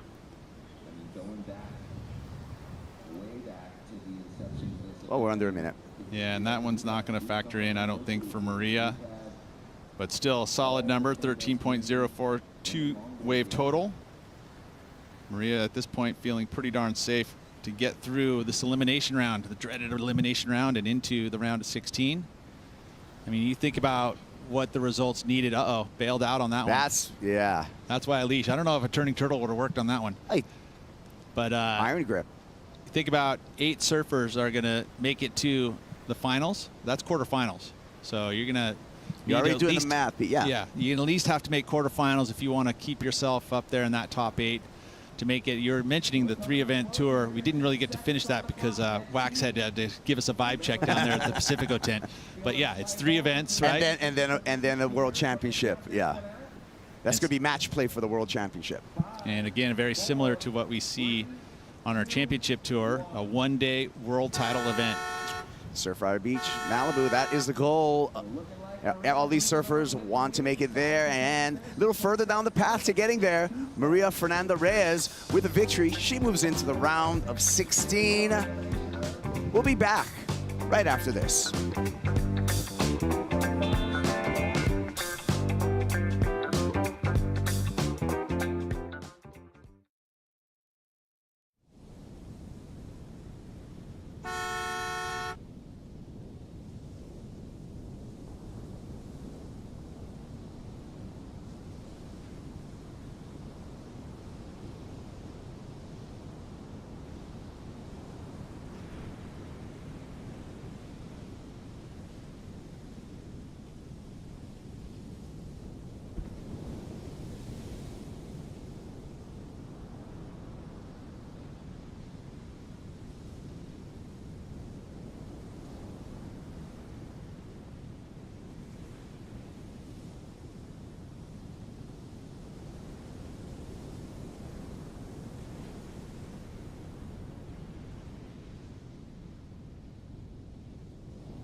getting the win and having a nice embrace from Roisin. Great heat in the elimination round as Maria moves on into the round of 16 this morning. Waves are still incredibly fun here at the Huntington Beach Longboard Classic. And always happy when you get to advance on and continue on to the next round. We've got Heat 5 just getting started, wearing the blue jersey. We've got Liv Stokes. And in the red, Caitlin Mickelson trying to get an early start. Liv Stokes from Aliso Viejo. Caitlin down in Encinitas. Nice California battle just getting started. Liv representing Canada and continuing her studies at UCLA. Fun breaking down the traditional longboard format here at stop number 1 of the season. And all the roads are leading to Malibu for a championship this year. You've got to be in the top 8 to qualify to surf at one of the best longboard waves in the world. And that is a goal for Sophia Culhane, who had a great heat win this morning, and joining Waxhead and myself, Joe Turpel, here in the booth. Great job this morning. Thank you so much. Gosh, waves are really fun. Have you ever surfed Huntington this fun before? No, I haven't. I actually enjoyed myself a lot out there, and it was clean, and I was excited. Really fun. You had a great connection surfing in beach breaks. Has that always felt natural to you? For sure, coming out into California a lot, it's done a lot for me, yeah. Yeah, awesome. And I was always interested with now the board requirements of being 15 pounds. Was that a surprise for you, or is that pretty natural setting up your equipment for a brand new year on tour? It was pretty natural. I mean, my boards have always been generally really heavy, so, I mean, it was not much of a switch. I love it. Thanks for joining us for the call here. Fun waves here. Liv Stokes heading right here, Waxhead. Wow, super quick pivot, bottom turn. Wow, nice transition, and just tapping that one off the top as well. So getting to action very early there for Liv Stokes. So, and that eject, you're on this big screen. The judges are looking at everything. I'm not sure that little dismount, you've got to pull off cleanly, but all the damage was done. So it'll be a nice backup score for Liv, and Caitlin opening up her account as well. Liking the quiver that Caitlin brought here, shaped by Dane Peterson. Correct, yep. Dane Peterson, amazing longboarder, and always loved his photography as well. Absolutely. Still engaged in that, isn't he? Absolutely, and his wetsuit company, July Wetsuits, on the side. We were long-time team members as part of Rash Wetsuits in Japan. And of course, the Japanese influence goes a long way with longboard style and culture, being the lifeline for a lot of manufacturers in California for those craftsmanship style boards throughout the 90s and 2000s. And now he's able to make a living in California. And here's Liv. I love that quick nose ride. I don't know, this was her first wave that was the 367. So the judges liking that nose ride. And this is Caitlin's first wave. So nice judgment there, and carving that one through much like she did on her opening round, where she just got pipped into second spot. And 2 steps back up to the middle, using the length of the board. And this is Liv's. Love this nose ride. Pretty critical there. And then gearing up, and a nice, the judge is going to like that transition, but not moving the feet after it. So the judges are liking to seeing movement with the feet in and out of the turns. That one was a little on the tail side, but hey, 20 minutes to go, just settling some morning nerves, no doubt. That's right. Liv Stokes, excited to balance her education and staying in the water. Doesn't mind teaching people how to catch waves and share the passion for riding waves in the ocean. Her first score, 3.67. Caitlin Mickelson, 5.83, but Liv's got a decent number coming in for wave number 2. Let's catch up with Maria with Mitchell. Yeah, that's right. Mafer Reyes moving through into the round of 16, Joe, in a big performance. Not a great English speaker, so we're going to do the questions in Spanish. First question is going to be a strong performance, but coming from point breaks originally in El Peru. What's it like competing at a beach break? Mafer, muchas felicidades. Normalmente provienes de puntas en el Perú. ¿Cómo te adaptaste a un beach break aquí en Huntington Beach? Bueno, es la segunda vez aquí en Huntington. Creo que este año me he sentido mucho más cómoda. He tratado de entrenar mucho más beach break. Es un poco difícil encontrar en Perú, pero nada, contenta porque pude encontrar 2 buenas olas para poder pasar. Yeah, I mean, it's a struggle to find a beach break in El Peru, and she's been really putting an effort to find one over there, but it's obviously paying off. Second question is going to be, what about the development of longboarding in Peru? Because Piccolo Clemente has been a world champion before. El desarrollo del longboard en el Perú se nota. Piccolo Clemente ha sido campeón del mundo. ¿Qué estás viendo en el fomento del deporte del longboard allá? Bueno, es increíble porque cada vez hay más surfing, más muchísimos más chicos surfeando el longboard. Hay muy pocas chicas, pero esperemos que cada vez aumente mucho más. Y nada, sobre todo feliz porque siempre entreno con Piccolo, que es un gran exponente en el surf y en el longboard. Y me hubiera encantado que esté aquí, pero bueno, así es. A lot more men surfing in the longboard, but not as many women, and she's trying to get that moving a lot more. And obviously having Piccolo as a world champion before and not at this event has been a big, crucial part of her career. Muchas felicidades. Nos vemos en la ronda 16. Nos vemos con todo y un saludo enorme a toda mi familia, a mi enamorado, a las marcas que me están apoyando siempre, al IPE y nada, arriba Perú. Y bueno, gracias a Octavio y Piccolo por esta longboard que es súper mágica. Así que nada, gracias. Mafer Reyes moving through, Joe. Gracias, compa. Beautiful. Thank you, Mitchell and Maria, doing a great job representing big time her country, but all of South America as we look at Caitlin on a gem of a wave. Quick to the tip for that 5. Now back to the tail to finish things off the top in that float. This is a newer board that she's been riding, 9.5 by 23 by 3. She had a blue board in the racks there, Old Faithful, that she can't quite get rid of yet. She said she's ridden it quite a lot, competed on it a lot, and she probably knows the days are numbered, but she really enjoys this newer model that she's been riding. And a 5.83 start, just needs a 4.35 to take the lead. Yeah, that unhinged surfboard made by Dane Peterson, it's quite neutral compared to what Dane's traditionally known for. Dane hailing from Southern California and did a lot of time at Malibu in his early days, one of the Malibu locals, was in that Foundation log movie, The Seedling by Thomas Campbell. Great movie. Filmed through 97, 98 and came out 99. Here we have Liv backing up this 6.5 on that previous wave.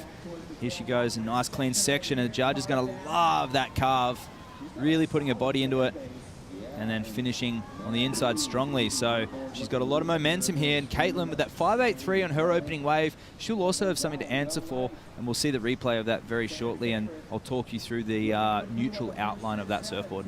Yeah, we love breaking down surfboard design as we take another look from the Pier Bowl. So that was she didn't bottom turn. She just stayed nice and high, and as a result, that board almost slipping down the face, but that's okay because it sets her up for this, bang.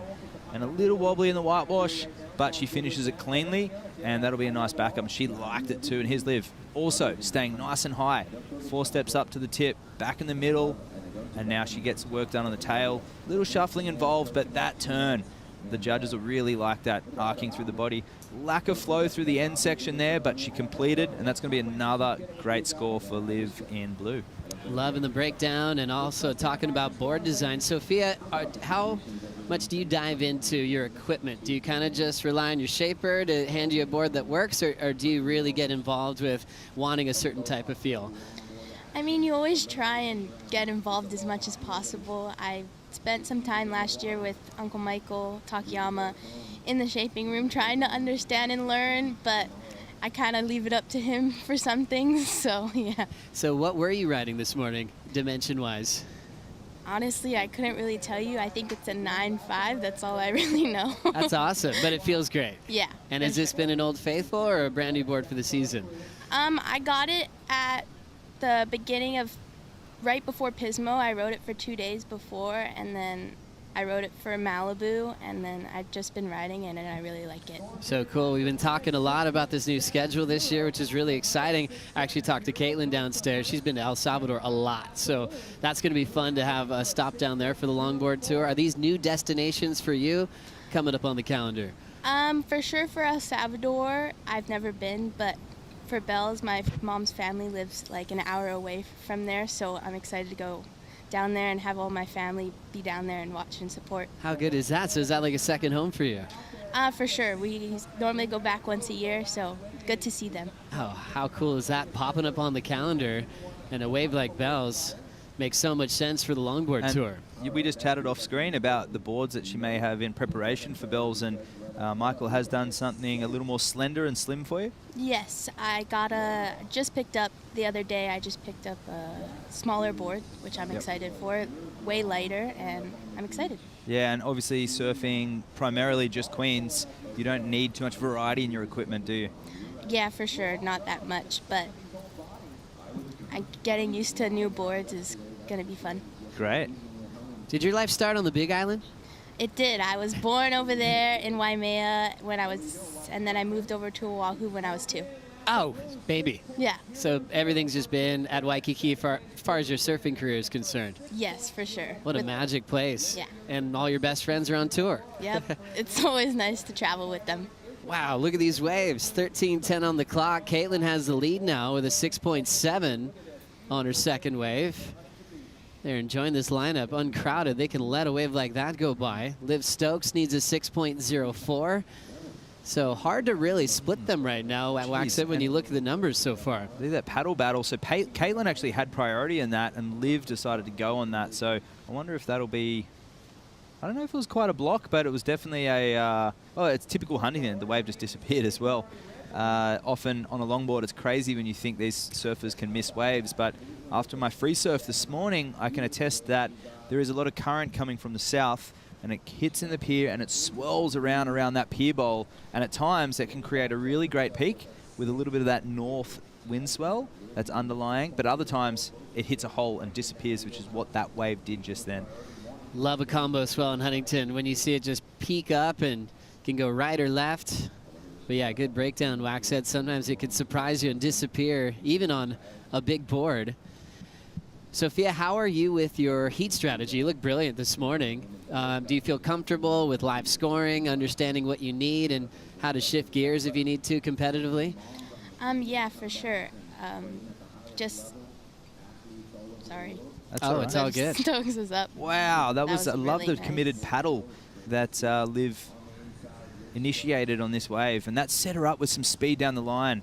And it's amazing on a longboard, that momentum that you can generate through the planing area of the board, and we'll get a replay of that shortly. You see the determination on her face, and she's really got her head down, stroking hard. And these are the little subtleties on longboards that beginner to average surfers struggle with, the length of the board, and in waves like this, which are not very hazardous for these surfers, being the best in the world. See that paddle there?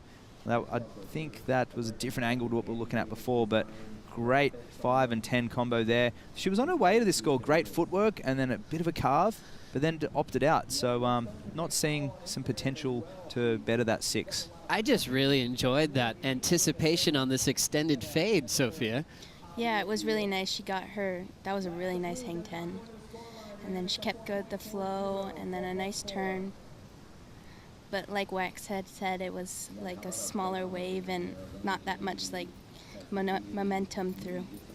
So a solid approach to set up the critical part of the wave for that nose ride for Liv Stokes.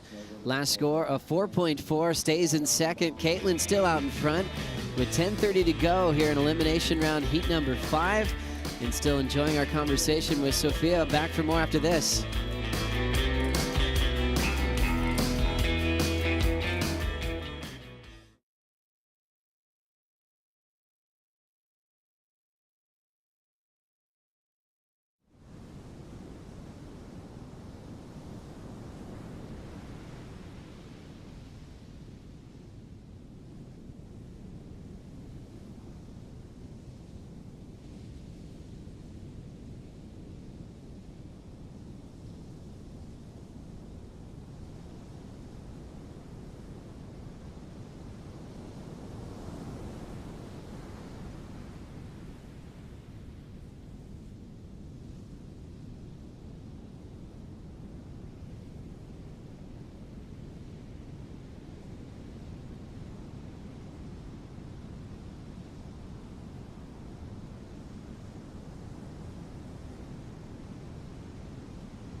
Welcome back to the Huntington Beach Longboard Classic here at the Welcome Center. The Welcome to Huntington Beach Welcome Center right here. And when we're talking about Huntington Beach, let's take a look at some of the history of Surf City, USA. 1914, George Freeth, first surfer ever to surf the Huntington Beach Pier. Henry Huntington brought him in here to get that done. 1978, the first NSSA National Championships. Look at this guy. This is the legendary Rick Fignetti, Rocking Fig. He's been a cornerstone here, still got a surf shop up in Main Street. 1959, the first West Coast Surfing Championships. 2004, we had the World Kneeboard US titles, actually US titles. Speaking of world titles, we had the Paris Surfing Championships. We set a world record here in 2015 with the largest surfboard in the world with the most surfers on it. A lot of things happening, Joe, here in Huntington Beach, a rich, rich history. Oh, it's so true, Kaipo. And going back to 1914 when they dedicated the new concrete pier at the time. Oh, what a cool showcase of surfing for people who had just never seen it before, and that was George Freeth. And then you'd go to Duke Kahanamoku for making a huge influence on Southern California surf culture when he started doing demonstrations about 10 years after George, kind of similar era. A lot of great history. There's museums here. There's a Hall of Fame across the street and a Walk of Fame, so it's fun really reliving that. I think one of the favorite stories I heard the other day was just about Gordy Dwayne, the kind of the first surf shop. He actually built boards underneath the pier. Yeah, yep. Which is pretty awesome. As we go back to this wave, Wax said, Caitlin. So we saw this just in the break, and a nice little nose ride and top turn combo there for Caitlin, completed waves. So we're looking to drop a 5.83, and she's done that with a 6.43. And this is Liv's answer back. Nice 5 and 10. Stepping back into the turn. The judges will really like that transition, but not moving the feet again afterwards, which is why she got stuck coming back down on that end section. Those little subtleties come into come into play, and it's that word flow that I keep going back to.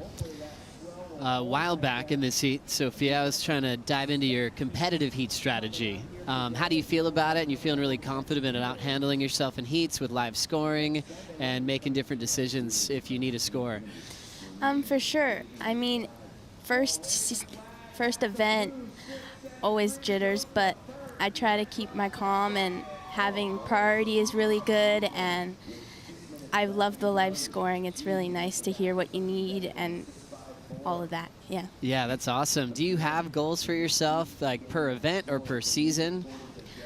For sure. I always wanted to become the youngest longboard world champ, and this year's probably my last year to be able to get it. And always, I try to keep that out of my mind a lot, but trying to keep the heat by heat thing going and event by event, and just focusing on my mindset going into each event. I love that. So right now, Rachel Tilley is the youngest at 17, and so you'd be able to, when's your birthday?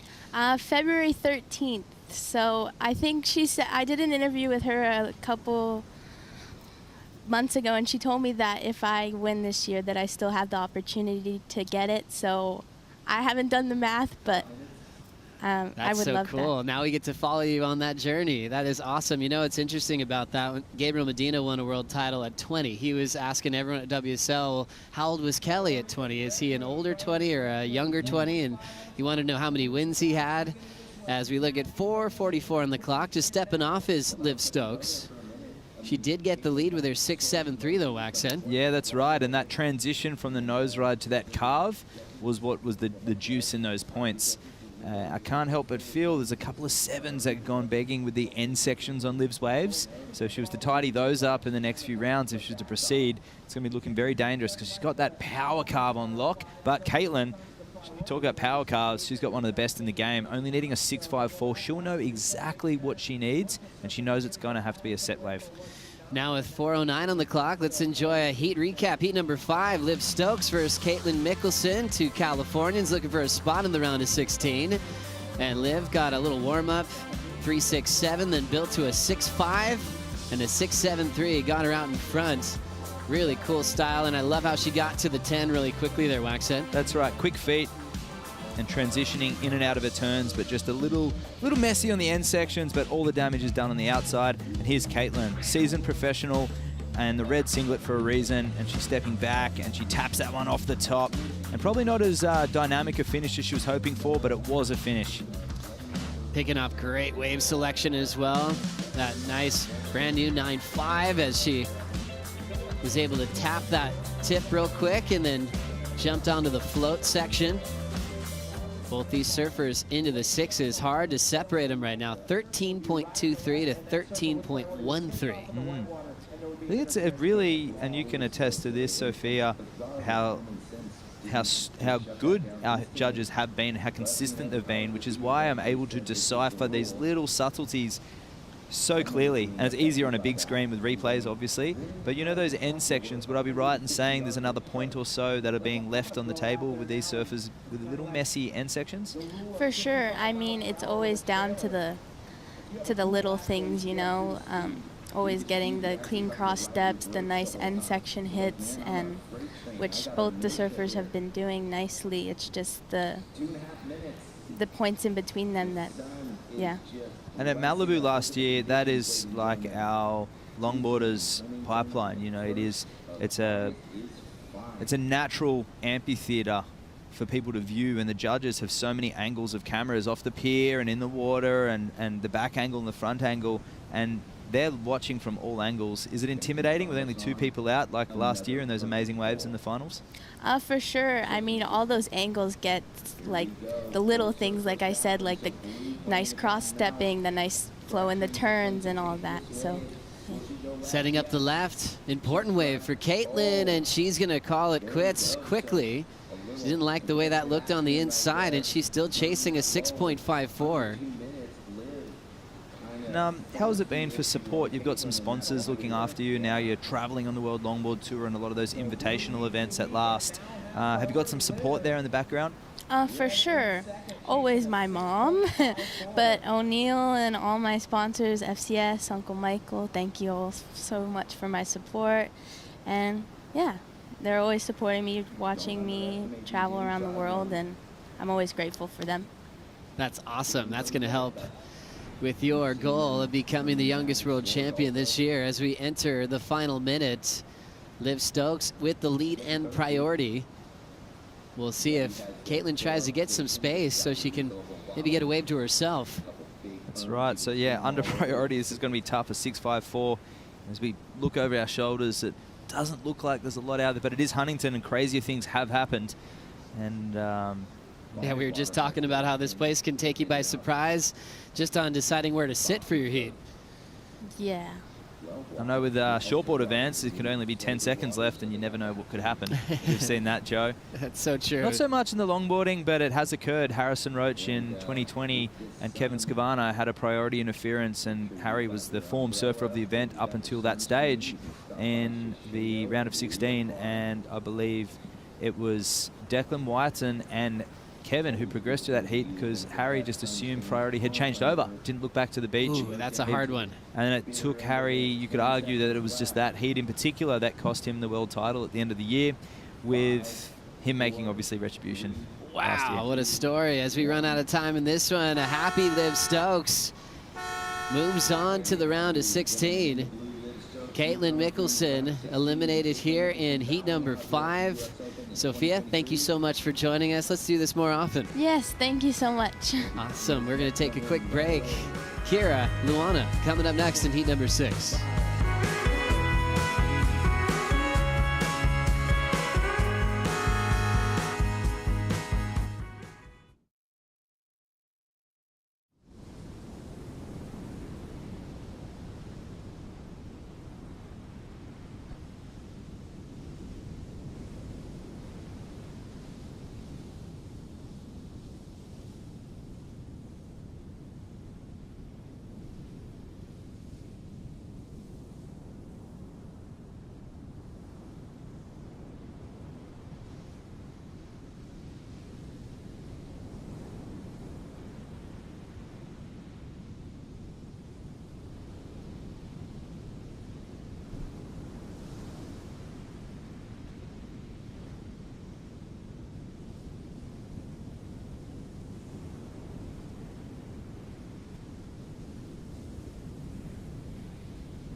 Every sustainable choice you make, no matter how small, matters.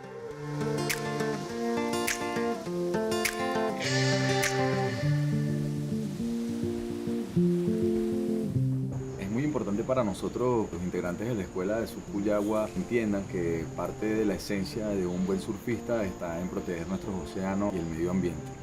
Speak up for the ocean. Your actions can inspire others. Everyone at UCLA is so happy that Liv Stokes got through that one. There's a warm embrace. Got a big win over Caitlin Mickelson in the elimination rounds. A couple of high 6 range scores, and she will be moving on to compete for another day for a chance to be the champion at the Huntington Beach Longboard Classic, stop number 1 of the World Longboard Tour. Exciting changes this year, really celebrating the traditional style.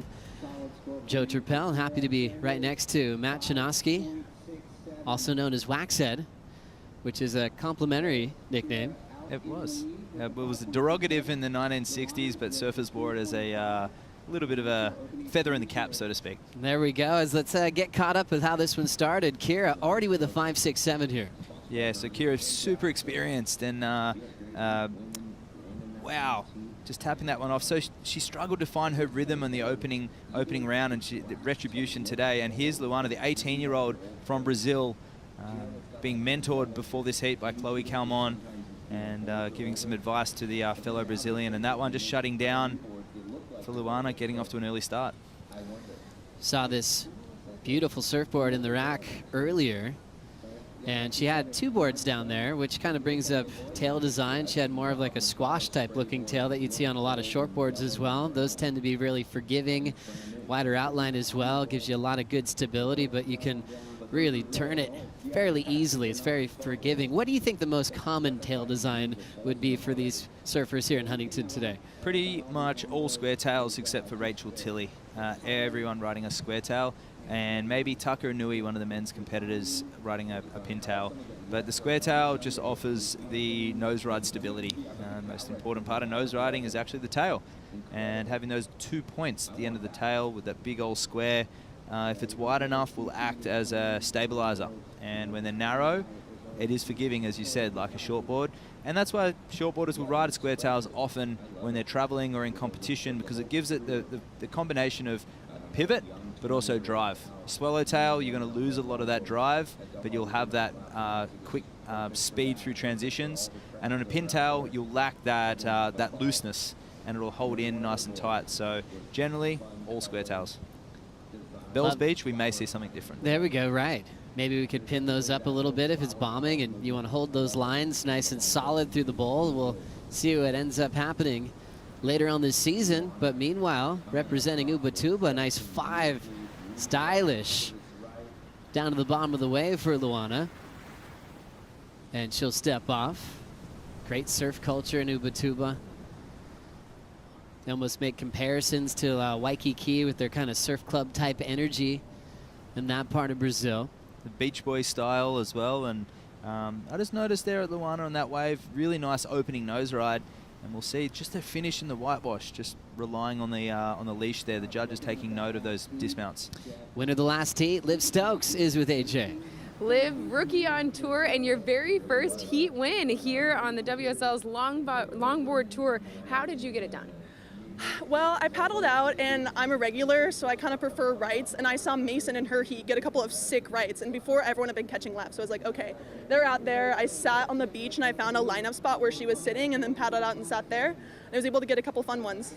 They certainly looked fun growing up just a few miles down the coast in Aliso Viejo here in Orange County. How did you rely on the experience that you have in Southern California water? Yeah, I've been surfing here forever. I did WSA, and I did NSSA, and there's so many events here, and this has never been my favorite wave, but once I started to embrace it really, I found some really fun ones out there, so the experience of surfing here for all those competitions helped me today. It certainly looked like it. Congratulations on your first heat win on tour. We'll see you in the next round. Thank you so much, and I'd like to thank my sponsors, especially Hurley, Brett Simpson, who coached me out here, Jack, Sticky Bumps, and Michael Takayama. Thank you guys so much for your support. We'll see you in the next round. Thanks so much, AJ. Liv Stokes.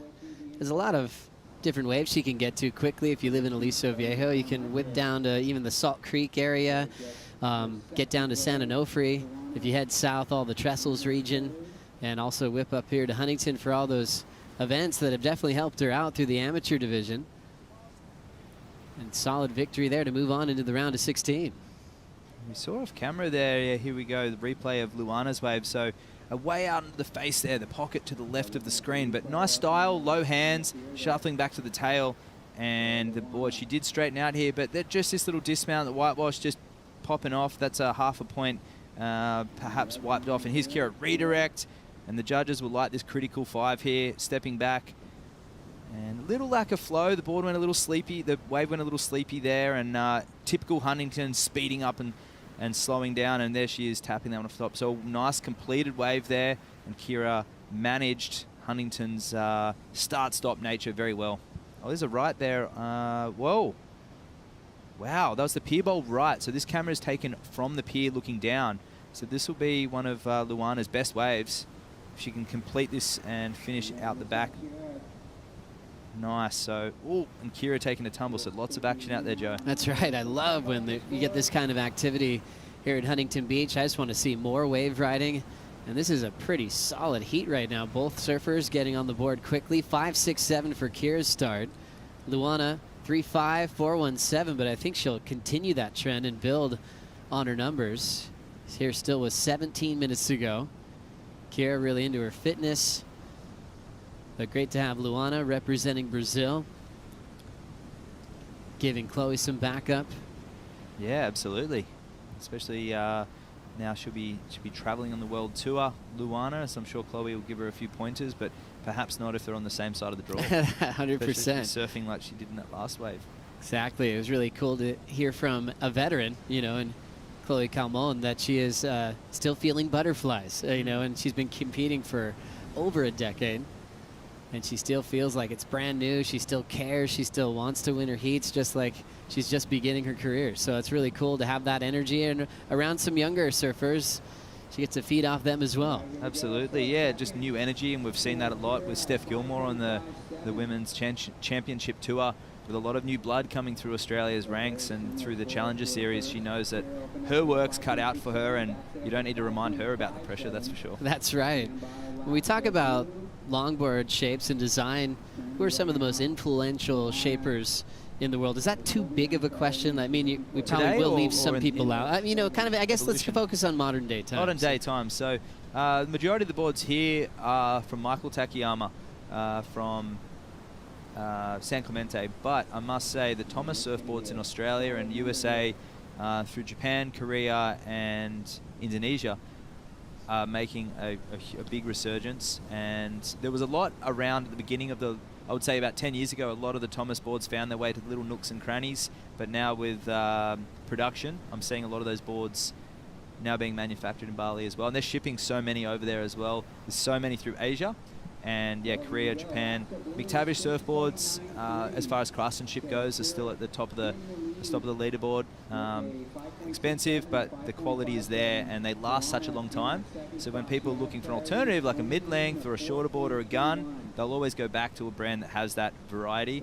Thomas, McTavish, Michael Takayama, Bing surfboards, of course the classic Donald Takayama label, the Hawaiian Pro Designs. Wow, I mean, it's so cool just to hear that name, Takayama, which what Donald did for the world. What a big influence that he had, and cool that the tradition's still being carried on today. That's right, and even in Europe, there's a lot of Luffy surfboards through Portugal and Spain as well, and making their way through to Brazil with a lot of the team riders riding Luffy boards. But generally in all these traditional longboard hamlets around the world, you are seeing majority. But then again, we have a new player in the scene with Channel Islands emerging recently as well, so we may see a few more of those. And also Firewire with the Thunderbolt technologies, the CJ Nelson designs, a lot of those boards are on the market as well. Yeah, saw CJ just the other day down here, watching a lot of the action, big influence as well. You know, when you look at all those newer type of constructions that they're putting into the bigger boards, as we look at 13:45 on the clock, Taylor Jensen working a lot on board design with the Firewire equipment. As we look at the left setting up for Kira, nice 5 there, and gets back to the tail for the completion.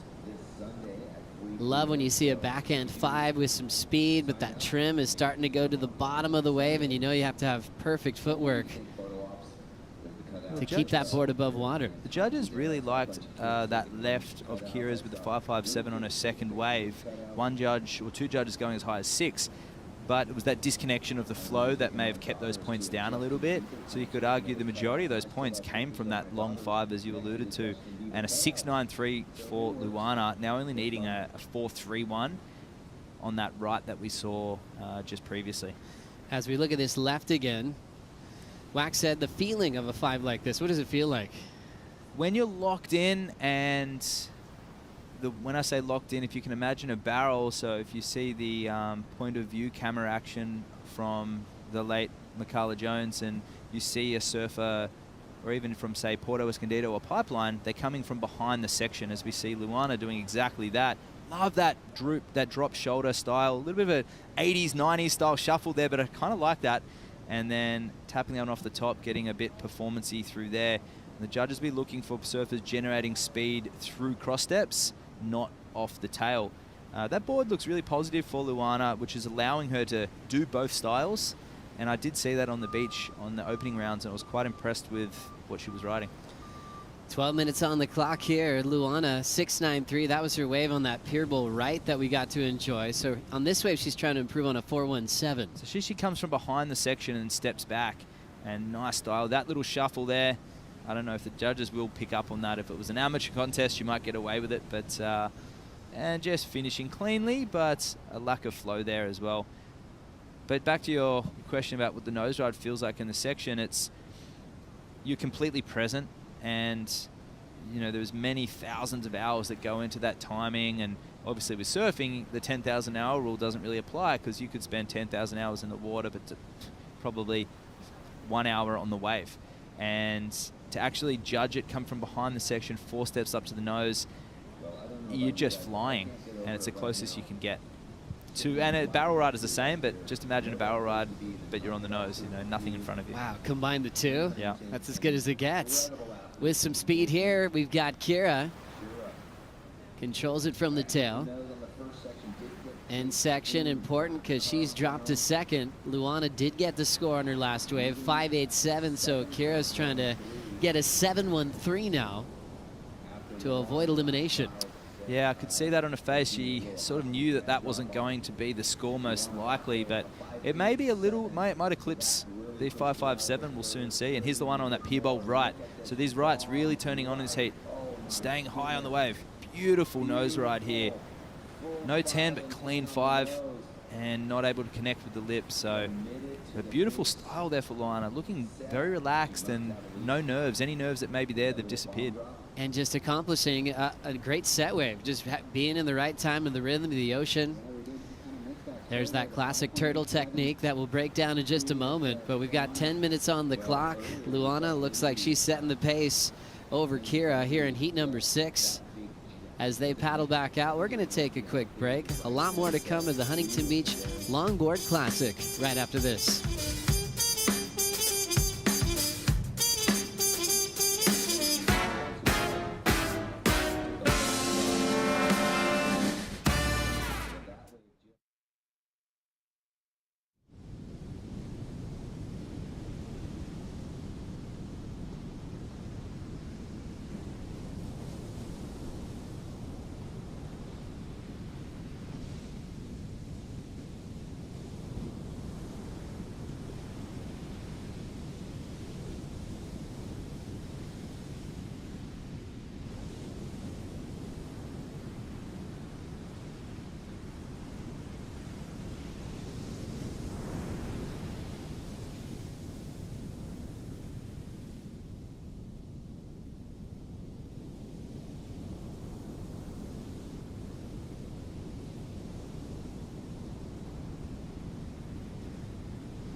Natsumi's coming up next. Elimination heat number 7 against Alice Lemoyne. From Reunion Island, Natsumi. Beautiful looking surfboard there, Waxhead. Beautiful balanced surfboards, and that one's there. The Luffy brand I was speaking about before. So making their way over to Reunion Island, obviously with Alice Lemoyne.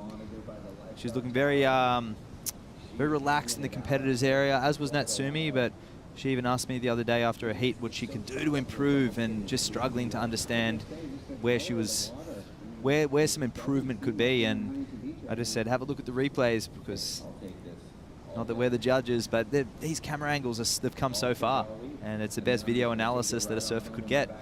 Maybe not listening to me or you, but perhaps just watching themselves nonetheless. And then make their own review. That's a great point. Video replay is so important for pro surfers, no matter what they're riding. How's that backhand 5? Not in the pocket, but still very technical. And you're heading towards a pier, remember? So for those at home, you know, seeing, and we're being very critical because the judges are as well, but there's a big pier, and this big old pier, you're taking off going left, and you've got this 9'5" of 9'5" of foam and fiberglass heading in a straight line towards that pier, and that's daunting. And the left it's gnarly. It changes pace, and if you pick that wrong line, you're heading straight into it. So true. 6:40 to go. Luana's still out in front. Her last wave didn't change anything. The last 3 waves haven't changed the scores for Kira. Kira from the Sunshine Coast, a great surf instructor, into her fitness, loves Pilates, and also competing at this level. But now she's down to 6:22, and when you've taken 3 waves in a row, you haven't made any improvements. There's some good thought going on right now. Absolutely, and you see Luana starting with 3.5 and steadily building, and all of her scores have been over the 5 mark after a 3rd wave. So hearing those scores lock in, and Kira's, you know, knowing the pressure's there, but she does have priority. She's very experienced. She might, knowing Kira, try and break this down into 2 waves. At 6 minutes, there's still plenty of time on a longboard at Huntington to catch 2 waves. Won't even need to be a set, Joe. It'll just have to be a mid-sized wave. And as we check out the heat recap, this is Luana Soares representing Brazil. Beautiful pier bowl right in the critical part of the wave. Got to the tail at a great time to turn in a 6.93. Yeah, the judges really like this pier bowl right because it is picking up with some of that northwest swell as well, and it's actually bowling in behind the section, and it looks really nice for the judges. And this is Kira's 5, 6, 7. And she carves this, and it gets disconnected in between. So stepping straight up here, just waiting for it. She did really well actually for that midsection to time it, and then tapping that one off the top. So Kira's putting in she's very experienced and she's very consistent. And this was the 5.57. So this wave split in 2. Once again, doing really well and showing her experience here to come back around. And that's not easy to do in a longboard. You're facing the complete wrong direction, fading it around, and finishing on her feet, which is what that'll get you through most heats. 11.24 heat total in round 2 will be the minimum of what you need to get through. But she's come up against the red-hot Luana Soares, who's looking good with 4 minutes 30 left to go. And cool to see Kira adapt. A lot of people from her part of the world don't really go left too often. She's been going left this entire heat. It's been great. Well, the thing about Noosa is it is an amazing point break with 5 point breaks there for about 4, maybe 5 months of the year. And for the rest of the 7 months, they're surfing quite small beach breaks. So she would go left a little more than maybe her Gold Coast or Byron Bay counterparts. But it's not overly quality unless it's overhead high and there's a big old east swell with west winds. As we now see Luana fake left, checking out the right now, and just a closeout section that she's going to throw away. Opportunity for Kira. She's got to really pounce on this one. Needs a 7.59 to take the lead. Quickly to the 5, but she'll sink in that transition. Didn't have a pocket to get the lift that she needed there. Correct. I love that terminology, Joe.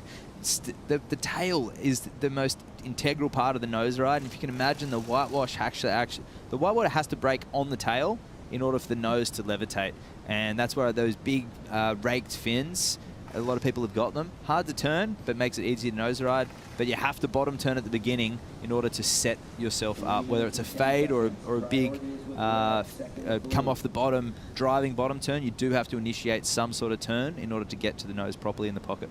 Some gigantic fins down there. Yep. They're like big boomerangs on a lot of these boards. The Donald Takayama fin. I have a Barry Kanayapuni Rick, which is at the end of the longboard era with a very similar style Takayama fin. Oh, here we go, Luana. Oh, I love that. That's in the midsection of the wave. And she comes off the, she was well on her way there, Joe. I love the timing of that nose ride. Looked really beautiful in trim. That's what those big raked fins do. They allow you to stay in the midsection or the top, and they really hold you in on the nose, but they're really fluid through turns as well.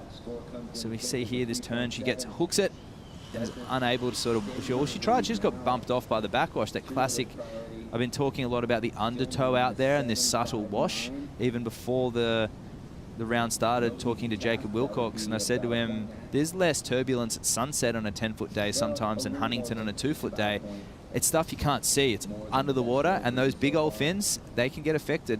Hers is quite flexy too, Luana's. It's when you actually, I might see if I can find it on the beach later. That's what's allowing these big wide tails to turn, is the flex in the fin.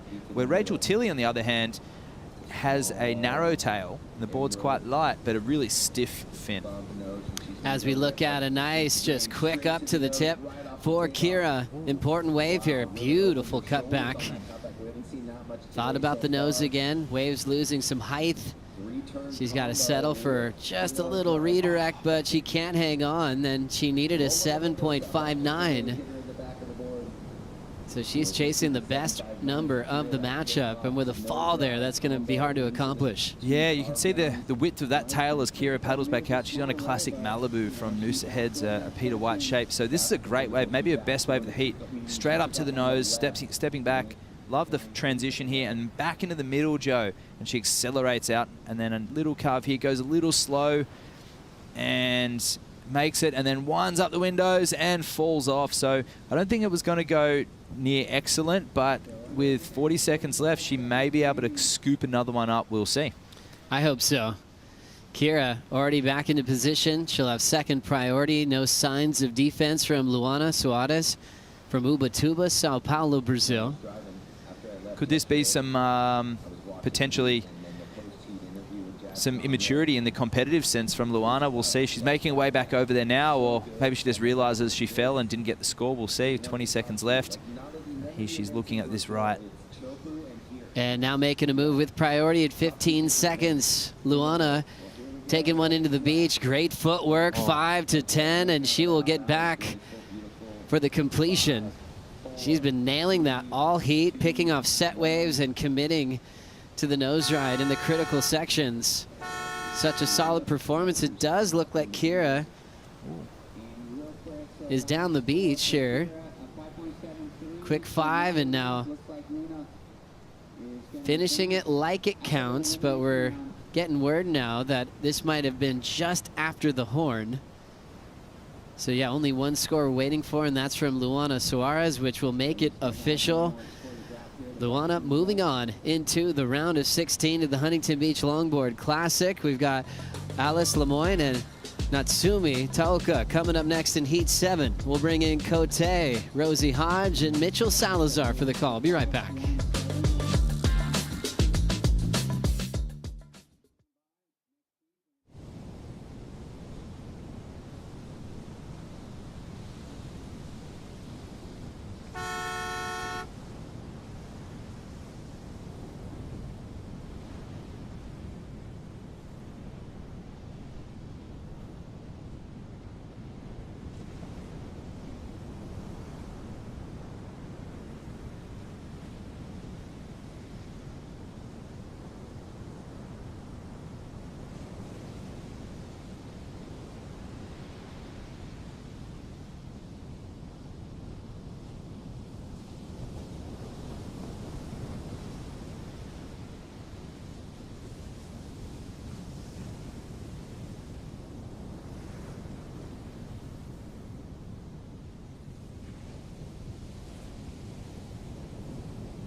The Wallex US Open of Surfing presented by Pacifico is brought to you by 805 Beer, Properly Chill, by Hoag Hospital, official healthcare provider of the WSL in California, by Just Chill with DeVille Vodka Soda, and by Wallex, official digital wallet of the US Open.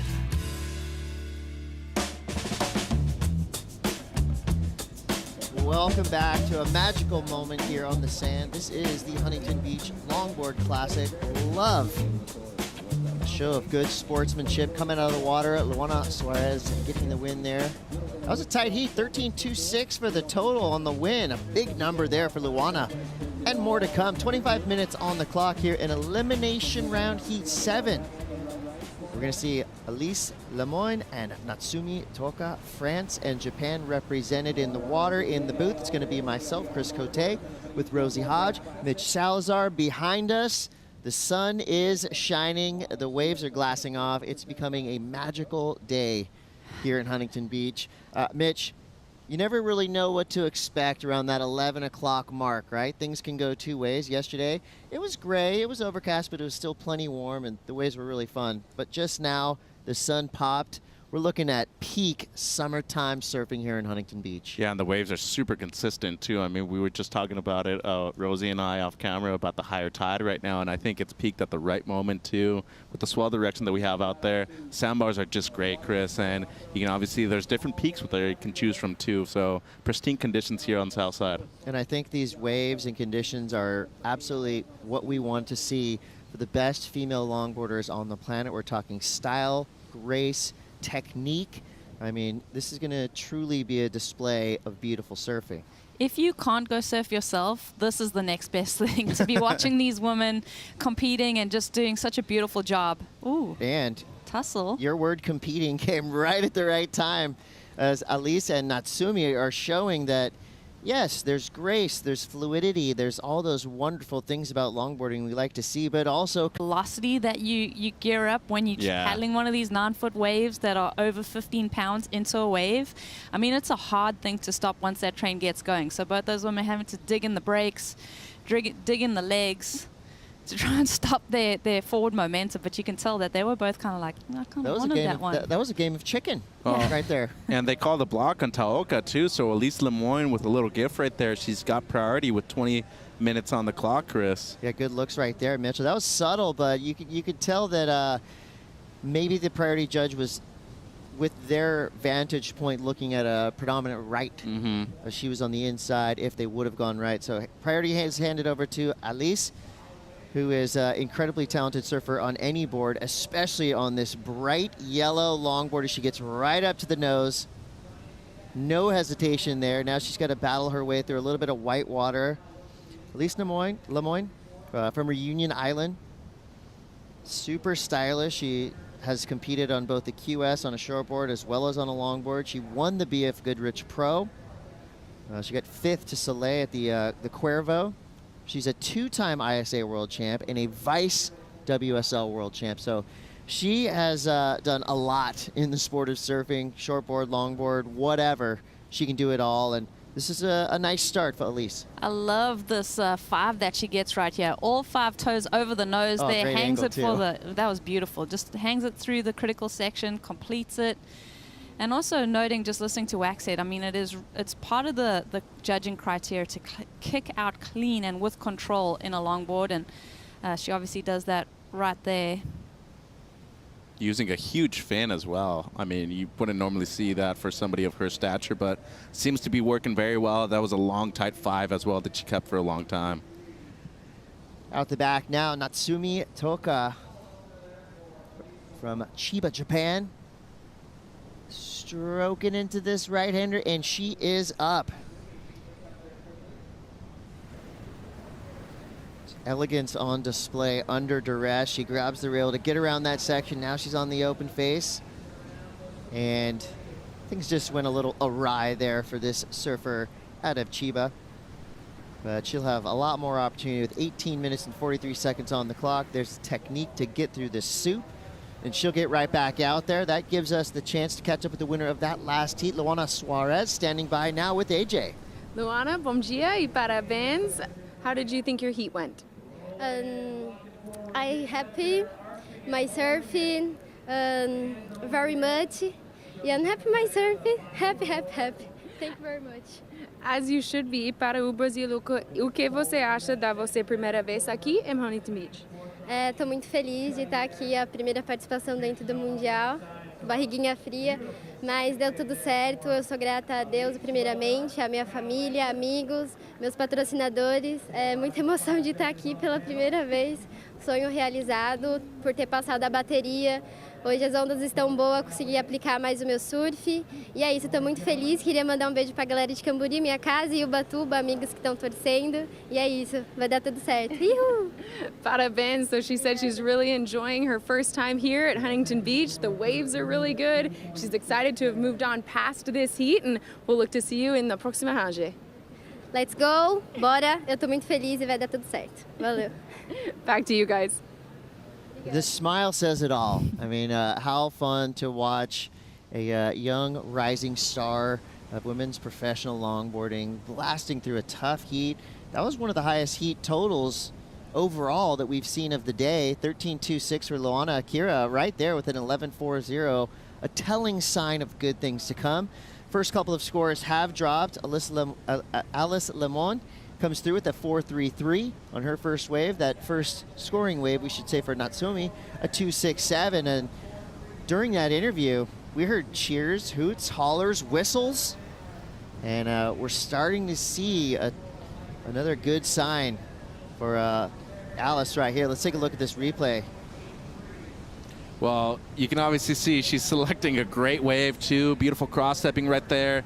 An arched out 5 once she gets fully committed to the nose as well. And how's that carve down that she's just able to apply the pressure of that Luffy looking board. And Luffy, one of the greater shapers that we see from Europe. And as I mentioned before, I think the one reason she's able to commit to that turn and draw it out a bit more is because of that longer fin that she's riding. A great score on her second one, Chris. Yeah, a 7.83, so right up there near the excellent range. That puts Natsumi in a rough spot, needing a 9.49. The good news for Tooka is she only, well, she's got 15.58 to go, so plenty of time for her to get involved in this heat. She's going to have to mount a comeback ASAP. And look at these waves coming through. It's pumping. And what's pumping is that score, because I think that's maybe one of the highest waves of the day so far. You are correct. A couple judges throwing excellence at it. Well deserved. I mean, she gets the nose right, then the combination of major maneuvers with the carve afterwards, and her wave selection was great too. That was actually one of those waves that did not break on the outside bar, but it didn't break fully inside either. So good use of the high tide right there by Elise Lemoyne. Actually staying with Rachel Tilley in San Clemente, so she's staying at Rachel's house, and I think having that kind of camaraderie with her has actually brought out the best in her surfing. They actually surfed against each other in the opening heat. You're always going to surf against your roommate, always. No matter what. 15 minutes to go here. Looks like Lemoyne having a look. These rights have been serving her well, and it looks like she's straight back into it. This one fading left. I like the trickery there, keeping us on our toes and some toes on the nose. A little pair of hang fives there. This little carve through the inside, and there's just something cool looking about a big, bright yellow surfboard. Demands your attention, and I love the little double dip there, hanging those 5 toes over a couple different times, so she's definitely going to be adding to her score line. 7.83 on her previous effort, trying to get rid of a 4.33. We'll see what the judges think there. I think she's going to better that score. In my mind, I mean, the footwork that she did, as well as the rail work, utilizing all of the board and then the entirety of the face of the wave. That's a sick 5 right there at the beginning as well. Yeah, when you do those hang 5s or hang 10s in kind of the critical spot of the wave, it is really that kind of danger beauty element all in one. It goes to show you how good of a competitor she is too. She's working under priority of Taoka as well.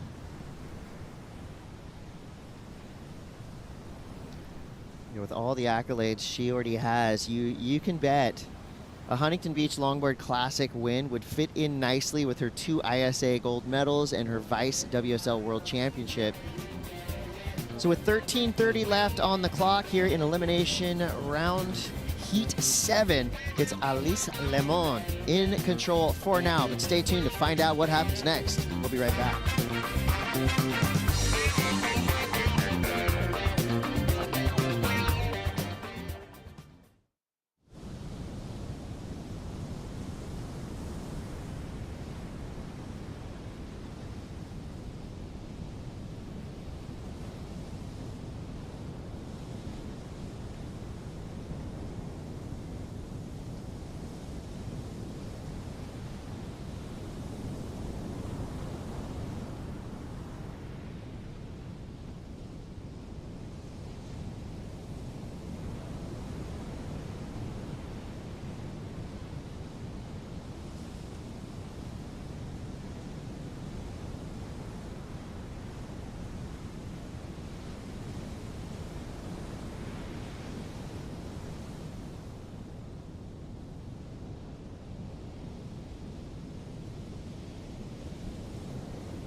We are back with 11:40 to go.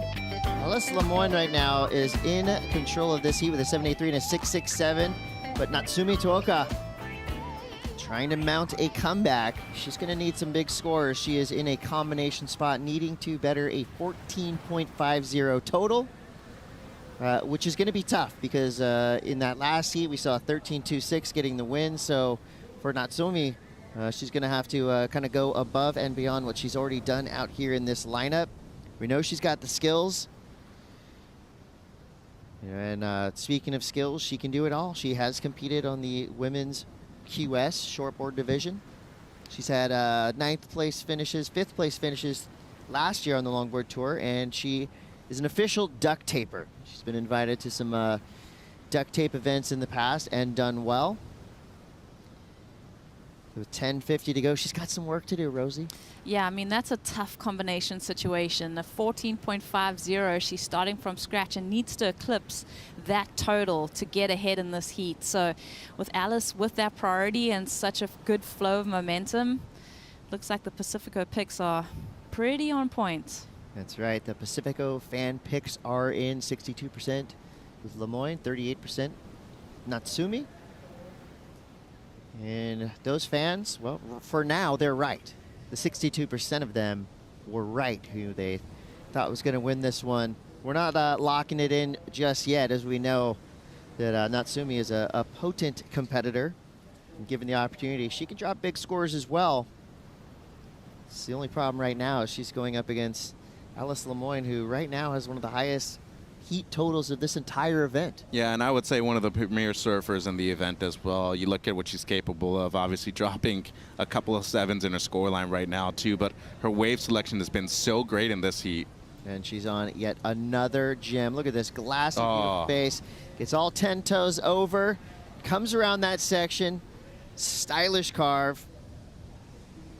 I love her arms. Elbows pinned to her side, hands out, classic, traditional, beautiful longboard style. Even all the way to her fingertips, right? I mean, every bit of her style oozing with grace. As we see Natsumi now answering back. Ooh, she just spray Alice. And that's fair game. You're gonna spray your competitor. It could be a little confidence booster. You know, it is so fun when you get the judging notes and the 3 words that stand out to you are style, flow, and grace. And like, these 2 ladies are embodying that so well at the moment. I think for Natsumi, you think about that little paddle battle, that tussle that happened at the beginning of the heat, and how that could have maybe entered her mental space a little bit, Mitch. Yeah, no, I agree. And that's what happens when you go up against a quality competitor like Elise Lemoyne, and it's obviously been affecting her in this heat. And as I said before, Chris, the wave second has been on point for the surfer from Reunion Island. I think that move to mainland France has helped out so much, just in terms of her being way more capable at beach breaks. You look at her development on this wave, gets the real tight 5, then goes to a quick 10, and eventually transitions into some great footwork, and then the answer back by Taoka afterwards. Just gorgeous. I mean, Natsumi, just watching her, she's got that kind of upright style in her back, but then her legs just stay a little bit compressed, and that gives her an opportunity that when a little bump and lump comes her way, she can kind of manage that flow. And guess what? That last wave comes through to 617. She's out of combo for now, but ouch. Another hammer from Alice Lemoyne, an 827 on her last wave. So just when Natsumi thinks that she's right back into it, Alice just builds another wall between them with another huge number, one of the highest single wave scores of the day now too. For me, you know, looking at that wave of Alice's, the fact that she was able to get that 5, bring that other foot forward and get the 10 in such a critical part of the wave, the judges really eyeing that out, keying that, the difficulty of that and the grace and poise that she had through that tricky maneuver. And here we go, back at it. Natsumi straight to the nose. Hood ornament style, getting up there, staying there, now having to react. The wild wipeout. Anytime you got a 9-foot plus heavy surfboard flying around in the whitewater, steer clear. That was a sketchy moment. That feels like one of the perils of riding a longboard in beach break conditions, as we watch it turn turtle there. But it is, I mean, it's so sneaky at Huntington, the way that it all of a sudden will slow roll and then kind of jack up on that inside sandbar. Yeah, we got to point out that Taoka's no slouch when it comes to competing either. You mentioned her accolades, Chris, on the qualifying series and even on the CT and the longboard. Great shortboard competitor too, but she's coming off of a second-place finish at the single and unattached in the Philippines in the month of April. That's a hard event to final, and she's just coming up against an in-form surfer and this lady in the red jersey. What's interesting earlier on this morning, in meeting Alice last year when she competed at the Duct Tape Invitational, you know, got to talk to her a little bit. She came in the booth a few times. She is a sweetheart on land. I mean, one of the most brightest, biggest, beautiful smiles you'll ever see. But something tells me that things change when she hits the water. You know, of course, we've only seen, you know, we saw these two women kind of go at it earlier in the heat with one paddle battle. But other than that, it's been all about waves, kind of dictating the scores. And Alice has just been on better waves. And the scores are just with her there. But a 5-point ride for Natsumi, so still needs a big score, but another critical nose ride there for Alice. Yeah, she was going for it. Just thinking about the regional series as we watch this one. That was cool. Not easy to turn a 9-foot plus board that has to be 15 pounds or over. Handled that one with some fluidity there. 5 minutes to go here. Natsumi Taoka still back against the wall, needing a 9.93. She could accomplish that if she did get a perfect wave. Was this a 9.93, Rose? Wow, it was a gorgeous hang 5 with a little styling through it, and then manages this section, almost gets bucked off, but finishes it clean. We'll see what the judges thought of that tiny little bobble, but yeah, I really enjoyed the fact that she was going for it, fully committed on the nose ride, fully committed when she was hitting that end section. With a lot of speed too, going down the line. As you mentioned before, it's hard to pull on that e-brake when you're paddling. It's even more difficult to be able to cross step back on a board that is this long and to be able to diminish your speed. And she breaks that mini combination that she was in, needing the high 9. All right, there we go. We've got a heat on our hands, folks. 7.27 for Natsumi Taoka. So now she needs an 8.83. That's a little bit more realistic, I think, because she has an example of that with Alice Lemoyne's 8.27. So she knows what you have to do and what wave you got to ride to get that big score. Coming up next, Avalon Gall will be your surfer in the red jersey. She'll be going up against Haley Otto. So this is going to be another really fun matchup. And I can guarantee you, you're about to see some beautiful surfing. Both of these young women, very stylish. You know, they are a really good blend of the traditional and the modern. So this is going to be a fun one. don't go anywhere. I mean, I don't have to tell you that because I know you're going to hang in there all day with us surf fans. Watching world-class longboarding at the most historic contest venue in the world. It's been happening since 59, Chris. Surfers have been competing here. I don't know, that looked like news to you? No, I remember that event. I remember. That was a fun one. The waves were pretty good that day. Northside was firing. 3 minutes to go here. And we got Natsumi in second priority, trying to find something out there to excite the judges. That wave was a little bit wild. Surprised she went left on that one. It seemed like the right was tapering off and was going to have a steep section from the start.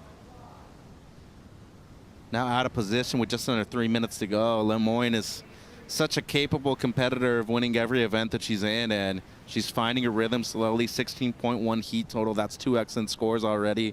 Coming up against a very dangerous competitor from Japan in the blue jersey. There's been a great heat, Chris. Yeah, this has been, I'm going to say, the heat of the day so far, and mainly due to Alice Lemoyne, who's been dropping big numbers throughout this entire 25-minute matchup. This has been so fun to watch. This is the 7.83 from Alice Lemoyne. Just absolute style and grace and building her way, Mitch. Yeah, and she's always well balanced on her board too, as you can see with her hands and arms always being positioned well. That nose ride was beautiful, and the way she was able to draw it out and then combine it with this turn right here, it's that long fin that's just allowing her to draw out her turns a bit more. 8.27 she was rewarded with the left. Natsumi in a combination situation, but she was able to break that combo. Minute 43 to go. Quick look there for Toka.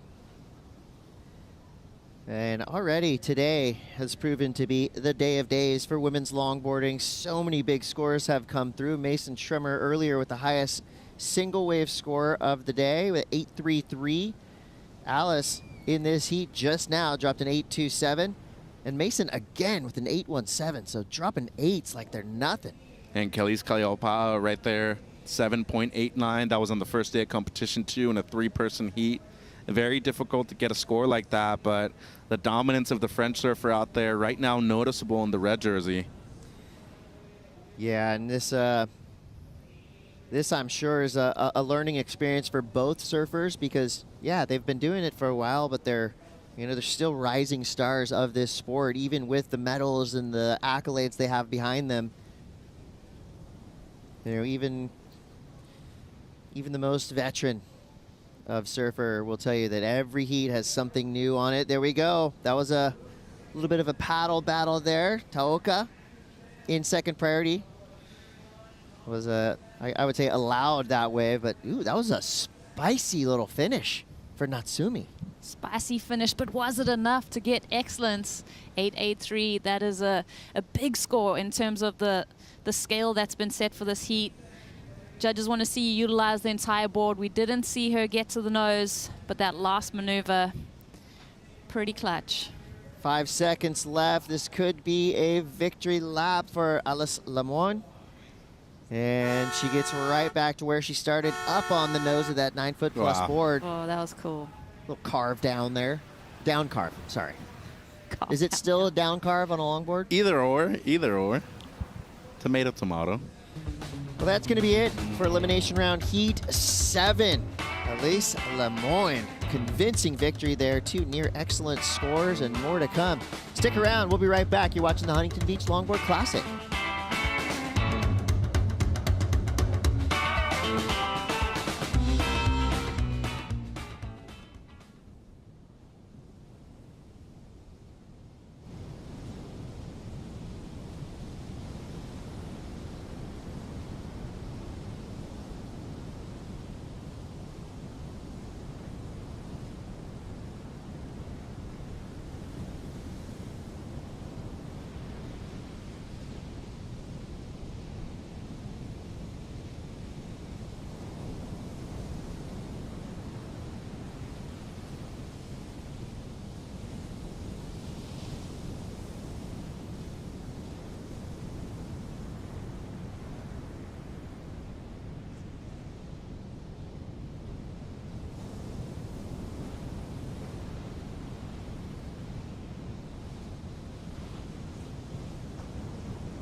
walking blues, climb the fence, books and pens.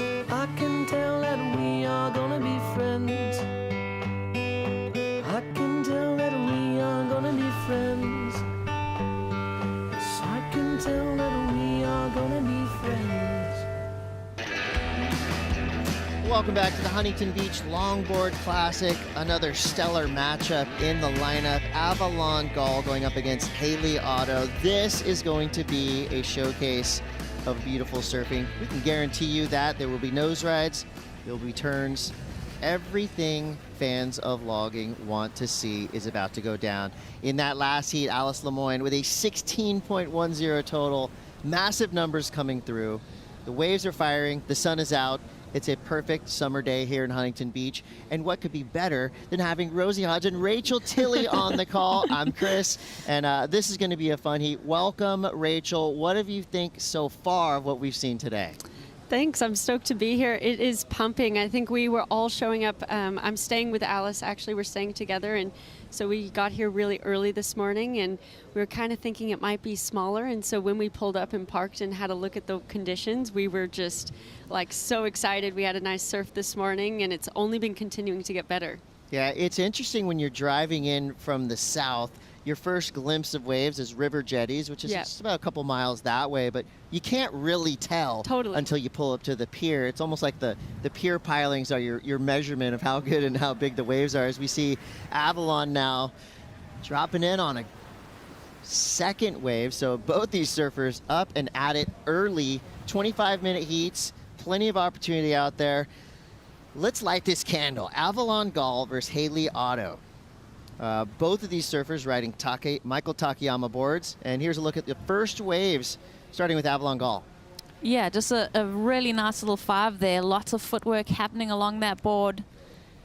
There she tries to go for the cutback and pulls out of that one. What did you think of this wave, Rachel? I think both of these waves are going to be throwaways by the end. I think they're just kind of getting their feet in the wax. Neither of them completed the wave. They just kind of, got those stumbles out as they're getting their cross steps in. So nice opening rides to start, but they're definitely going to be looking to improve upon that. Both of these surfers are superstars in their own right. Haley Otto right there, she's dedicated. And we know this because her Instagram name is Haley Surfer Girl.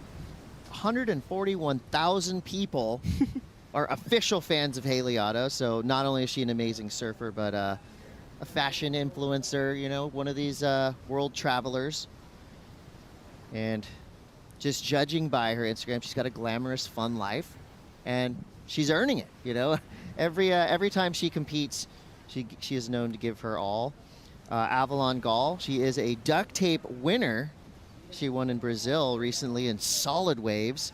And in my research on Avalon, I have Rachel Tilley being quite the thorn in her side, taking her out of a few events, which we're not going to ask you to apologize for because that's your job. Here we go. Haley Otto up on the nose, right in the critical section of the wave. Kind of falls down, but makes it work, cross-stepping towards the pilings at high speed. Another carve there. Will we see a shoot of the pier? She gets out before, but that was a fun wave to watch. That was looking really fluid. Rachel, how much of a hindrance will it be to the score for her to kind of drop down on her butt like that and not stay upright? I think it'll be a massive hindrance because of that, I would count it not complete. Because it's part of, although she did complete the hang 10 and the fall was kind of like as she was walking back, that is all part of completing the maneuver, is actually getting to walk back and do that, with stability. She gets up to the nose, and that was a beautiful hang 10, but then she stumbles there. So I think this could have been a really great score to give her some advantage, and it will be better than her initial score, but yeah, it's still some room to improve there. What I noticed is that you guys have this ability to make something that's extremely difficult look easy. And was that an example of it there, where she looked so fluid, like she had it all under control? What do you think went wrong? I think, she had a beautiful hang 10, and I think it was probably just nerves of getting that stumbling back. You really have to be that hang 10 was in a very critical section, and to be walking back fluid, you have to be really precise with your footwork, and to make it look seamless, it all has to be in the perfect placement. So you just kind of stumble a little bit and it can throw the entire thing off. So I think that's kind of what happened. She just got a little bit off sorts, and then the dominoes fall from there. Yeah, won't be a huge scoring wave, but sure was fun to watch. 18:50 on the clock. Dominant performance from Alice Lemoyne. She's on the glass now with AJ. Speaking of fun to watch, you in the water in your heat was a pleasure to watch. And I know for you, we were talking about just how good the waves are. How much does that make it easier to showcase your best surfing? Oh, it's so great to surf with this wave. Like the rifle is just perfect for nose ride, so actually it was super good. I was a little bit nervous for sure, but I have so much fun. It looked like you had so much fun. A 9th place finish here in Huntington last year. First event of the tour this year. How have you worked to improve your surfing, and how prepared do you feel for the season? Yeah, last year was like hard for me to get like 9. But I start this year with Salvador, so I win my 2nd title. So I'm pretty happy about my surfing right now. So I would just want to keep going on this way. And yeah, let's see. And I'm super stoked about this hit. As you should be. Do you want to say anything to friends and family back home? Oui, je voulais faire un gros bisou à ma famille, à ma maman qui me regarde, à mon coach Johan qui doit être derrière l'écran et là pour moi, à mon copain, à toutes mes copines aussi, Mathilde, Sarah, merci d'être là, et à toute la Réunion bien sûr, et merci à mes sponsors, et j'espère aller loin. Congratulations, we'll see you in the next round. Merci. That's why we all love Alice Lemoyne. And as that interview was wrapping up, you could hear the whistles coming from all over this Coliseum. Avalon Gall on a pretty radical wave. She's been in control since the jump. A Sano local and a world traveler. You know, obviously unafraid. We watched what she did in the duct tape down in Brazil when the waves were pumping. So Rachel, I know you've known of Avalon for a long time. You've surfed against her many times. But give us her strengths and weaknesses here in competition. Yeah, Avalon is someone, for some reason, we always seem to, most events, we end up matching up together, no matter if it's WSL and we're using that seating, or if it's just, you know, different random invitationals. And this was a beautiful wave. This is her demonstrating her strengths, just confident nose riding and turning that board around. That was a really beautiful wave, and that will obviously go into her top 2. It was just, her strengths are her ability to stay calm in a heat, and you know, she's someone that if there's 1 minute to go and she needs a 6 or a 7 or even excellent, you're not discounting her, and you're kind of, for me as a competitor against her, you're counting those seconds down because it's not over until it's over. She has a really happy, light-hearted spirit, and that translates into her surfing and into her competition surfing. And so it's actually dangerous because she'll just, you know, she'll breeze through it and not let that pressure get to her too much. Well, the score is echoing your sentiments right there. A 7-1-7 for Avalon Gall. Right up there in the above average range and into the lead. That means Haley Otto now needs an 8-6-1. So 15:30 on the clock. Plenty of time for these surfers to find these gems.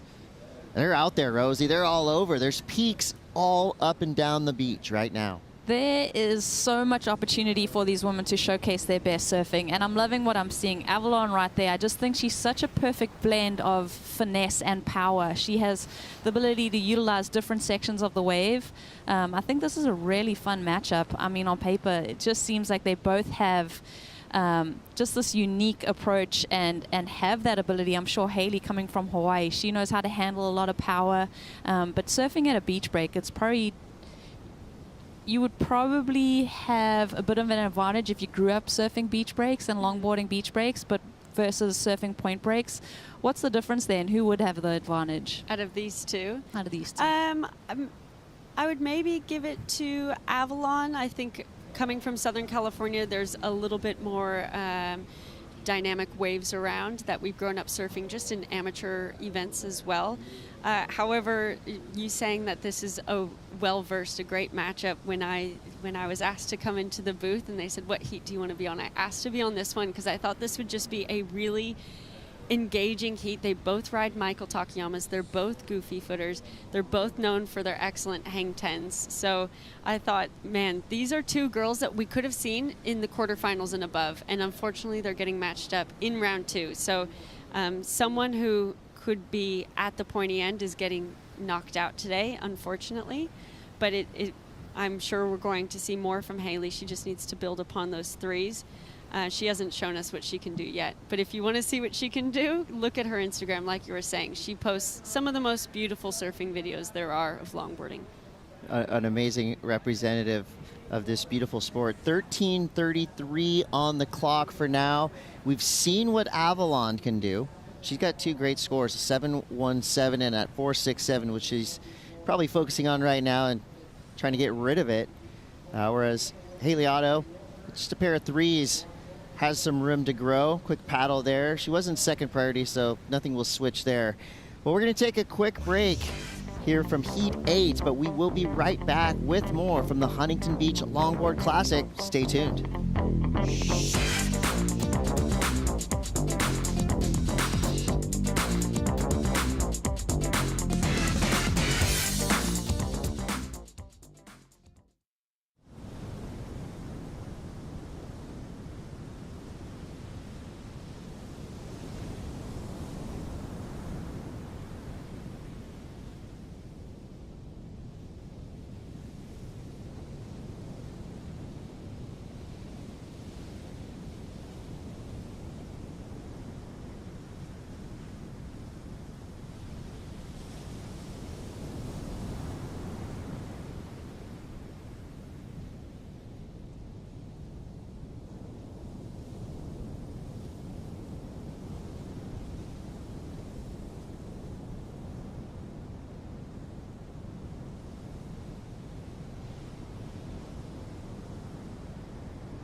Welcome back to the Huntington Beach Longboard Classic, part of the Wallex US Open of Surfing presented by Pacifico. Well, we couldn't do any of this without the surf craft under our feet.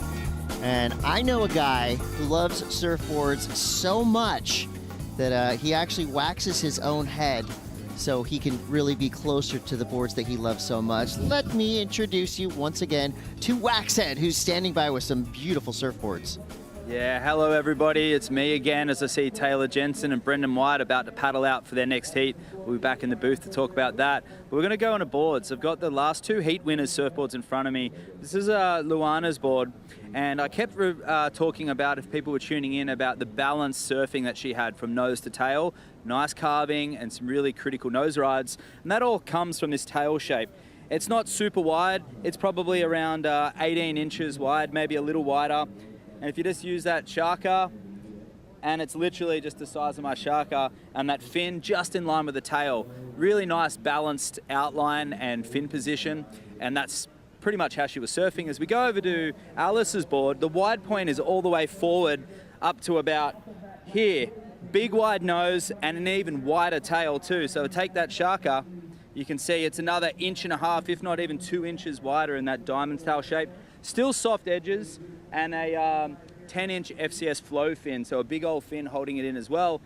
But I must say, this board is stable and it's going to allow Alice to do those big, long nose rides But when it comes to turning, maybe a little disadvantage with those transitions, but she uses her body to her advantage, where in this other board, Luana's got that neutral balance with the surfboard, and it's sort of like evenly weighted between nose riding and turning. Back to you guys. Thank you so much. The wax head nose. This guy is an encyclopedia, not just of longboarding, but surfing in general. Stoked to have him on our commentary crew this year at the Wallex US Open of Surfing. And we're also excited to have Rachel Tilley in here, a world champion, which is huge. There's only a handful of you on the planet, longboarding world champion. So, you know, as the queen, one of the queens of this sport, I will say, how much does it mean to you to have a championship tour event right here in Surf City, USA? And, you know, you've got one of the best days of waves that we've seen so far. This is a great showcase for longboarding in general, men's and women's. Yeah, it's great to be back here. I'm from San Clemente, so Huntington's right around the corner. My dad grew up here, and so Huntington has very much felt like home. And growing up competing amateur here all the time, it feels good to be starting this tour off basically at home. Yeah, definitely your backyard. If you're from San Clemente, absolutely. You've been here many times, especially as a competitive surfer. 8:20 on the clock. A look there at Haley Otto. Maybe just a little bit out of sorts. You know, she's getting these waves that just appear to be running away pretty quickly or dissipating under her feet. She hasn't really had that long, steady wall, except, unfortunately, for the wave that she kind of fell down onto the board. They got her that 3-2-3. I mean, that's a wave that I'm sure she's going to look back on, and you know that score would have been probably doubled had that nose ride would have been clean. But you know, of course, this is all learning experience. Haley Otto. I just get a good feeling. I get excited when I see her stand up on her board. That grace that she shows us, I really want to see her on a quality wave. That's what I feel like. Her wave selection has maybe just been the missing element for her. She's had a handful of waves that have looked pretty similar. She's definitely committed to going left. There are different peaks up and down the beach. I wonder if maybe she'll change up her strategy or her positioning to try and find something a bit more quality to really showcase her surfing. With 7:17 to go here, she's not out of this by any means. She needs an 8.61. And Rachel, you've competed against both of these surfers enough to know who do you think has the edge in that kind of clutch department? You know, there's a lot of surfers out there that you can count on to get a great wave in the last couple minutes of these heats. Any of Avalon or Haley's history tell you that they are that clutch performer? Well, I've seen them both do it to each other in heats and all of that. I think Avalon probably has more competitive experience or competitive experience and success, and so she has the ability to lean on that a little bit more. So Haley, I think, has to kind of let that not be in her head. She has the surfing ability, of course. She's such a beautiful surfer, and if I were her, I'd try and get away from Avalon right now, who has priority. Like you said, Rosie, go to one of those other peaks and try and just restart. She only has 2 threes. Those are both scores her surfing can definitely throw away. So if she can just get a wave that, you know, tips that confidence over and starts that flow happening, I think that's when she start becoming dangerous. But right now it's Avalon just controlling the heat and using that heat experience, I think, in this scenario. Yeah, I think that's that's what we're seeing unfolding right now. As Haley Otto, who's in second priority, is having a look at this one, but she's got to give way. Avalon Gall with that top priority spot, fades right, heads left, gets on the nose. It's a little microdose of nose riding there. She gets back up there. Saw at least 5 toes over. Cool looking carve there, swinging that big board around. Goes down, and mad respect for no leash, as that board made a beeline straight towards and into the pier. It's getting grinded up against the barnacles. Oh, that's such a brutal That slap. that was very strange. The board was just hung up and stuck on that piling. Gives the bottom a look. It looks like a local hero jumps into the water to save that board. But just hearing from the beach announcers not to touch the surfboard, so I'm wondering how that could Without knowing I mean, I think usually people from the beach can't, if a surfer chooses not to wear a leash, they can't take it from the beach and then paddle it out to them. But maybe just because he saved the board and brought it to the beach, I think they won't penalize that. Yeah, it's not like jet ski assist where they can Exactly. grab the board and hand it to them. Yeah. They got to do it on their own. It's good for your pit crew to know those rules too, because it looks like it's someone that would maybe know Avalon and maybe be aware of the rules. So it's just so tricky, because that's probably, I mean, 100% that's one of her favorite surfboards. So to see it getting pulverized on the pier piling. I've never seen a board wobbling and staying in place like that either. That thing was just getting ground down Never on the seen bottom. that before. Luckily, though, these boards have to be 15 pounds plus. So you can bet this thing is well glassed, and it's in one piece. That's the good news. It'll be interesting to see after this heat is over what happened at the bottom. But before that disastrous situation, a great wave for Avalon Gall. Everything was going so right too until that board dipped in the nose, obviously, but going to improve that situation. Unfortunate that she didn't finish off that wave probably, but wow, that's, man. It's like a ghost holding the board against the muscles though too, they probably like punctured the board. I don't know, I'm speculating, but. No, I think you're probably right. Look, you can see on the rail it's like a little bit, but nothing, no big gashes. Yeah. I think it's just going to be some damage to the glasswork. So she's going to be able to get back out there. And we had a Khalees in the booth the other day with us, and she was riding the same board where she won this event on last year, but she also had like a little incident with the pier, cracked her nose. But it's so brutal, like dinging your equipment, because I feel like longboarders especially, you guys have like really become attached to your equipment. yeah, we definitely have deep relationships with our boards. I think they're built, I see a lot of shortboarders, you create a lot of equipment and they seem to rotate it through a lot quicker than longboarders do. They usually, I think longboards and why they're really interesting as equipment and why I love getting in the shaping room with it and all is because they're a real craft and there's so much detail that goes into it because you have, and of course shortboards too, all boards are a craft that have detail, but there's so much foam and so much to account for when you're building a longboard, and I just find that so interesting, and I think then a lot of surfers treat that really just special, and there's kind of a traditional side to it too of I don't know, that I think creates that deeper bond with longboarders to their boards. Yeah, that's a great point. I mean, with most of the shortboards that we see on the the Challenger Series, for example, you do sacrifice beauty sometimes for just the lightest board you can possibly have. Whereas going down to the board rack during this Huntington Beach Longboard Classic, I mean, you see straight up family heirloom surfboards.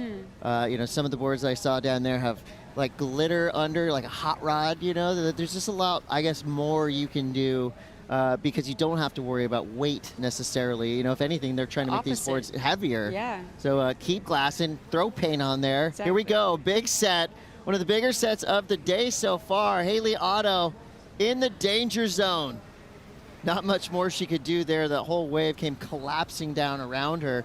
So with a minute to go, Avalon Gall has extended her lead, a 7.17 and a 6, giving her a 13.17 total. Haley Otto needs a 9.34 to get back into this heat. And, I think she's put a lot of effort into the waves that she's ridden, but unfortunately she's just ridden those really fast lefts that have to be daunting when all you see is this pier flying at your face. 36 seconds left, maybe one more opportunity. She's going to turn and burn on a medium insider here. Could be all she wrote for elimination round heat 8. Rachel Tilley, when do you surf next? I think I'm heat 2 of the next round. You skip elimination rounds. I most did of the get to time, skip don't you? that, and it was against, my first heat was with Alice, and so we saw that and we went, okay, we're against each other, we're staying together, we're going to go out there and do our job, it's not elimination. So it's nice to now have that done. She won her heat. Now I think we're on opposite sides of the draw now, so at least home life is like a little bit more less more stressful. calm, but be friends today. yeah, I mean, but at the end of the day, we're all friends. Avalon, one of my great friends, so happy to see her. But Haley, you know, not quite getting that opportunity, but she has more events coming up and can definitely do some damage. We're going to flip the script a little bit. We're sending the men's longboard competitors out there for the Huntington Beach Longboard Classic. More elimination round surfing coming right up. Don't go anywhere.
Hi, everybody. Just finishing off a great heat for Avalon Ball. Hopefully that surfboard's not too banged up. I think they're checking it out now. It did end up having a trip into the pilings. So hopefully they'll do some quick ding repair if needed, or have a backup for the later rounds, because Avalon was on a great roll, just like Mason Schremer was earlier today. Some great heats to talk about as we're getting started. Taylor Jensen taking on Brendan White. These guys have known about each other for a very long time in the longboard community. They've competed in so many events, it's hard to count them all. And Taylor getting a start early on against Brendan White. Brendan getting the wild card call up recently to compete in this event. But he's got some great history at the US Open, winning a title here back in 2004 for Brendan. So great matchup for the United States.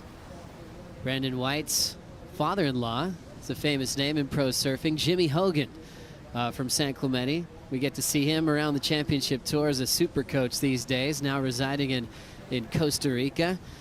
As we start off the elimination round for the men here at the Huntington Beach Longboard Classic. Thanks for being with us, Joe Turpel, Waxhead, or you can see Matt Chinoski there, and also Mason Schremer. Mason, first of all, great job today. Thank you. It was really fun out there. So super fun Huntington, huh? Yeah, definitely. I've surfed here for junior events since I was probably 15 or 16, and I don't think I've had a day this good before, so it was fun to get some glassy conditions and be able to put a heat together. Can you tell us about your life real quick, and where you started off and where you're living now?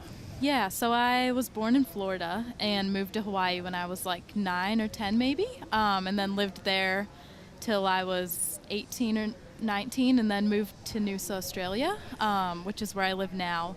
Kind of moved there right before COVID happened and all that stuff, and I'm studying there and I really like it, so I'll probably stay, hopefully. How cool. What are you studying? I'm studying business and marketing there, so awesome. Yeah, almost done with that. And then the advantage of having a wave like Noosa in the backyard, great choice. Yeah, always good to have a right point break in your backyard. So thanks for joining us for the call as we get down the line with Taylor Jensen. Big swoop. He's famous for those, isn't he, Waxhead? Wow, a really spicy start for Taylor. We've just transitioned into the men's event, and he's come out with a bang. That was phenomenal longboard surfing. We'll get a replay of that, but just a little intricacies that three-time world champion Taylor is known for.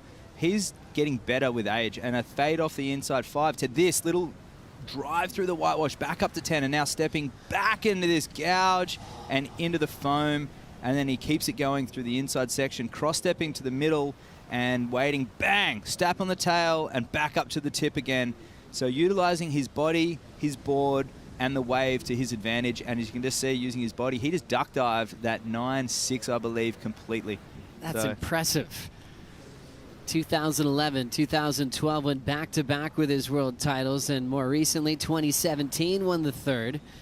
And Taylor getting a brilliant start against Brendan White. Let's hear from, well, hang on a second. Let's stay right here with the action. Brendan White is about to get his first wave, as for some reason I just love that fade. Just anticipation before going to the nose there, Waxen. Oh, and he fell leashless. Very rare. Brendan White, and hopefully he regains that board. That was exactly what he was going to always do, hunt those lefts against Taylor. And Brendan's usually so solid. And Mason can attest to this, having surfed with him in all around the world, places primarily Saladita in Mexico. The guy just rarely falls off, right? Yeah, I think Brendan just has an amazing style, and I don't think I've ever really seen him fall much in all the time I've watched him surf, but I'm sure he'll pull it together and get back out there. Wow, interesting start to this classic matchup, just getting started. Let's hear from Avalon Ball with Rosie Hodge. Yeah, Avalon, incredible heat, but we all want to know, is your board okay? It is okay. It actually only has a couple scratches. I can't believe it. So we were watching it suspended against the pier. If you go watch the heat replay on that, but that was incredible. Stoke, the equipment's okay, but coming up against someone like Haley so early in the contest, in the elimination round, any nerves going into that one? I guess there's always a certain amount of nerves, but I try to kind of just block it out and realize that we're just here to have fun and surf because we love surfing. So that's kind of the mindset that I go into. And having a contest in your backyard, what does it mean to you? Well, I actually really don't surf Huntington ever, but it's nice being able to stay at home and not being in a new place, in a hotel, and all that's really nice.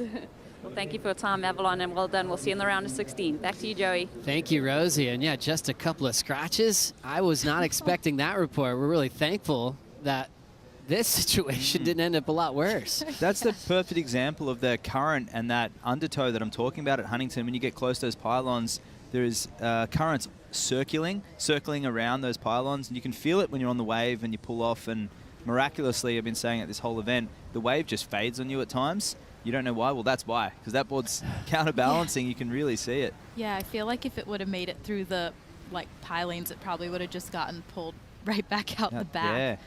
But so happy that Avalon's board's okay. Speaking of equipment, what'd you ride today? I have a 9.4 by Thomas Bexon. He does Thomas surfboards in Noosa.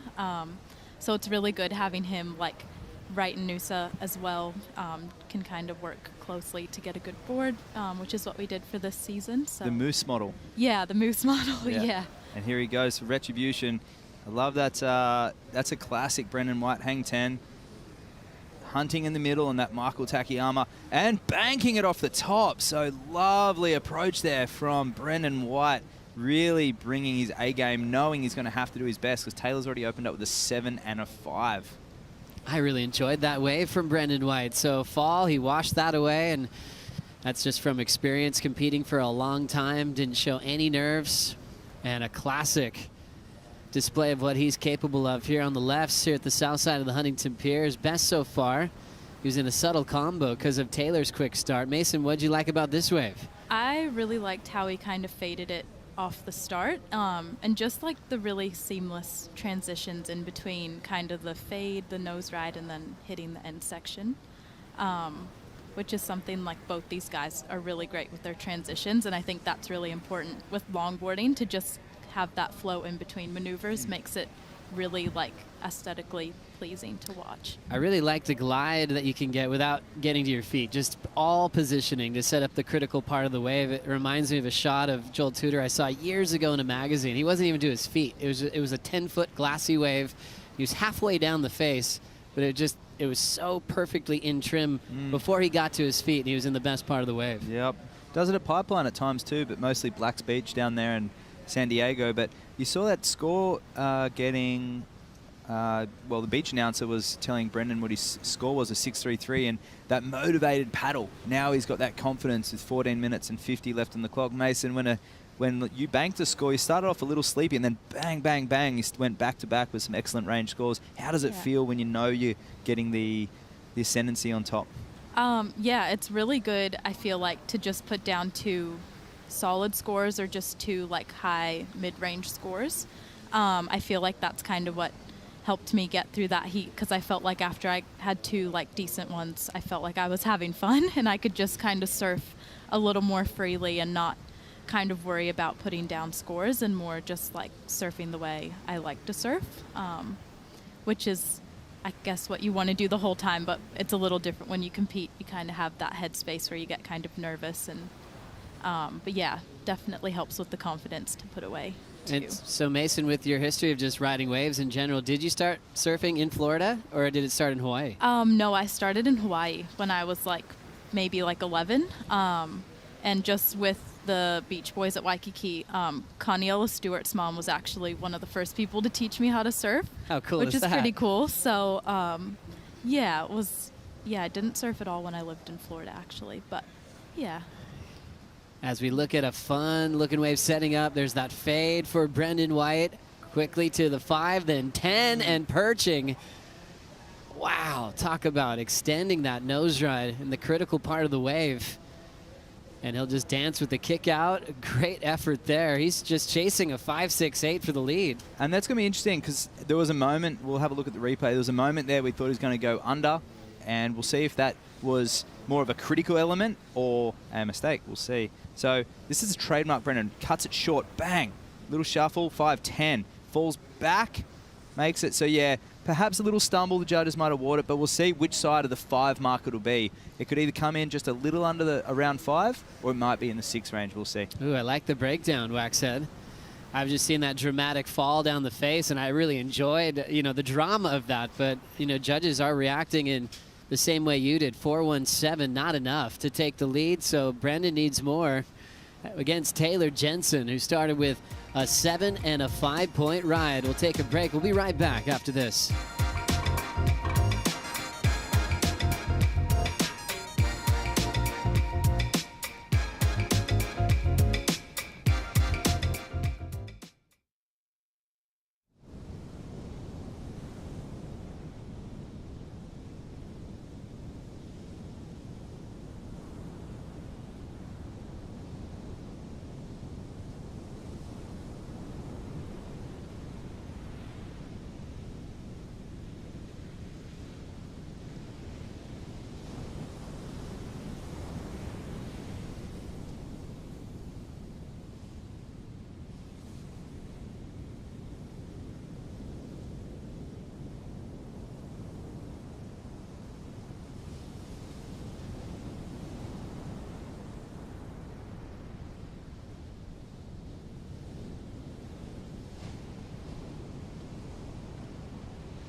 Great things have happened for Taylor throughout his longboard career, but even last season here at the U.S. Open, taking out the title.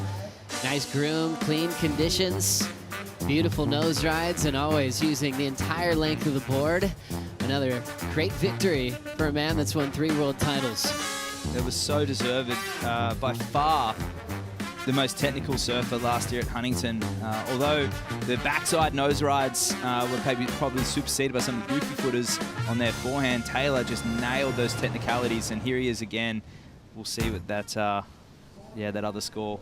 Well, he's still yet to get a third score, but that's 7. That turn alone was functional, and the way he stepped in and out of the turns, Mason, tell us a little bit about how hard it is to do that. Yeah, well, it's pretty hard to just get the timing and the foot placement and all that, especially when you're under pressure. We have Brendan on a replay. Yeah, he caught this wave during the break, Mason. A nice little off the foam. Yeah, looking comfortable. So he's still chasing a 5.68. And that's a 5.5 just for a pretty stock standard clean 5 and a clean transition off the top.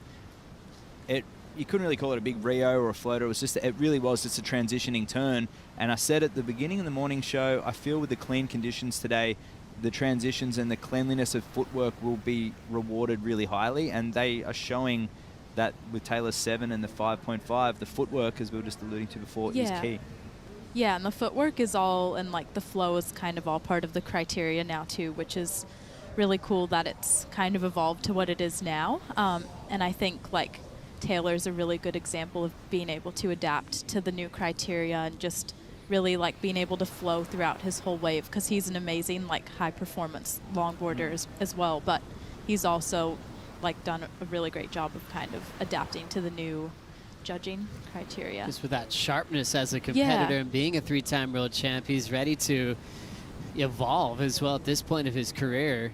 And 15-pound weight, minimum weight is meaning that his lighter performance boards don't, they can't be surfed because they're under that weight limit. So it's that, in a way, is what the judges wanting to see this style of surfing. So enforcing that is meaning what we're seeing from Taylor is being rewarded very highly, because it's a traditional style log with the weight, and all of it is being put into use very effectively. As we see the Pacifico fan picks, 87% went with Taylor Jensen, a 3-time world champ and defending champ. So maybe a lot of you saw that win last year. And let's see if Brendan can change your mind on this wave. Nice technique on the fade like we've seen on his approach. That time he's got to eject again, so we've seen 2 falls from Brendan in the matchup. Down to 7:35 to go. Tell me, Mason, you've ridden a lot of old mals in Australia, which the word mal actually comes from the Malibu chip design, which was the first longboard style, or surfboard. It was the first surfboard with fins that were performing maneuvers, which is where mal comes from in Australia. So you ride a lot of the vintage boards like myself. It's hard to turn without moving your feet, right? You got to step in and out of the turns. Yeah, you really kind of need to like distribute the weight forwards to get like the trim speed, or step back into a turn to get like the old mals especially are really, really heavy. So you really need to step back to be able to get it to turn and put it on a rail. But yeah, it's really cool kind of getting to ride old surfboards and seeing like what the newer boards kind of take away from old mals and kind of what they've evolved to, because a lot of the boards here still like have the elements of old mals kind of just blended into something that's a little more functional.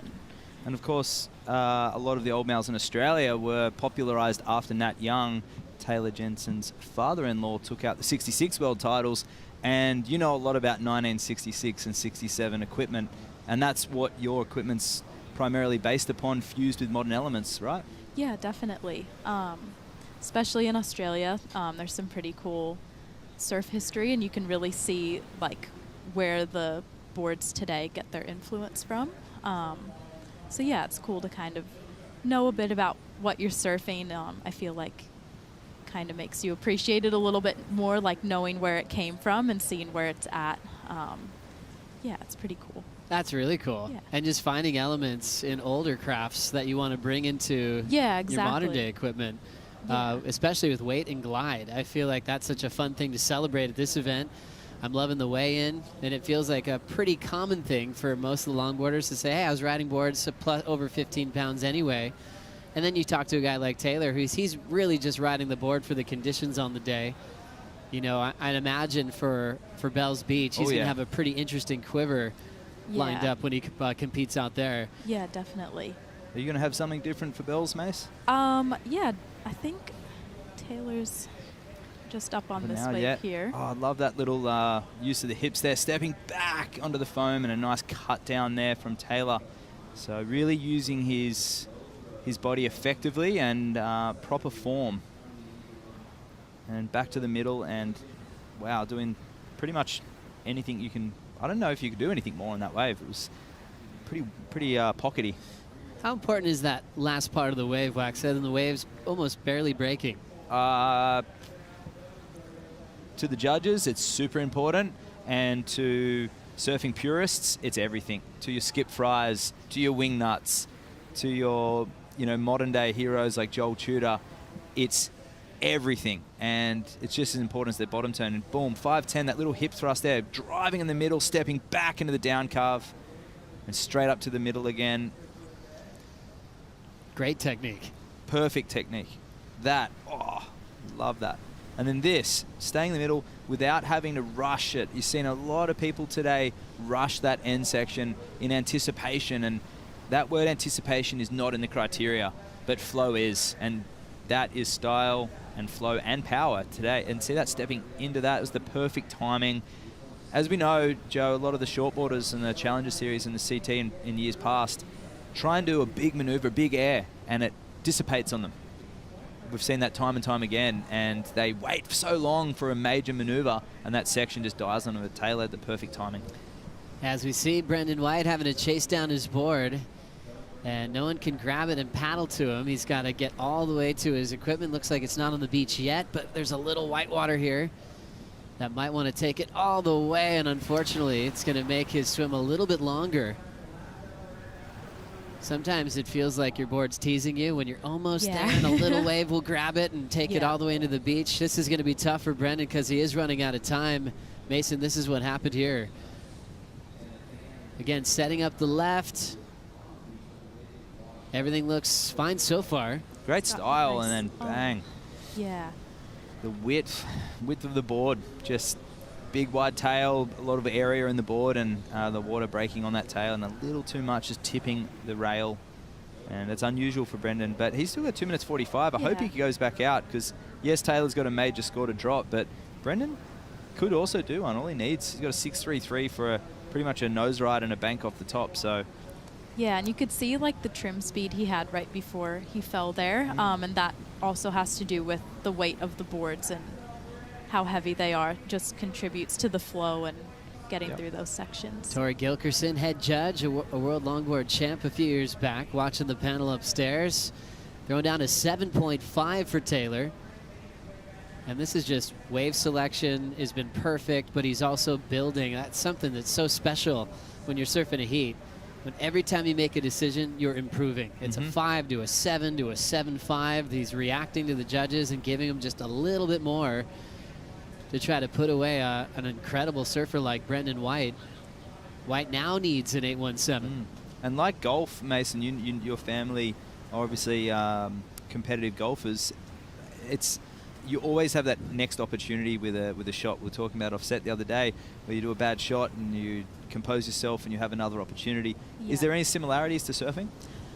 I think like the mental side of golf and surfing are probably really similar, because they're both like individual sports, and at the end of the day you're kind of like playing for yourself almost. I would think. I don't know. I'm not a very good golfer, but I know like my youngest sister is a really good golfer and plays quite a few tournaments. What's her name? Scarlett, and she seems to like the mental side of it, and just kind of backing yourself is something that I know she works on a lot. And I think for me with surfing, that's something that I really need to work on and strengthen, not so much like the physical aspect of it, but I think that's where you can draw pretty strong similarities between the two. And your mom, a professional golfer?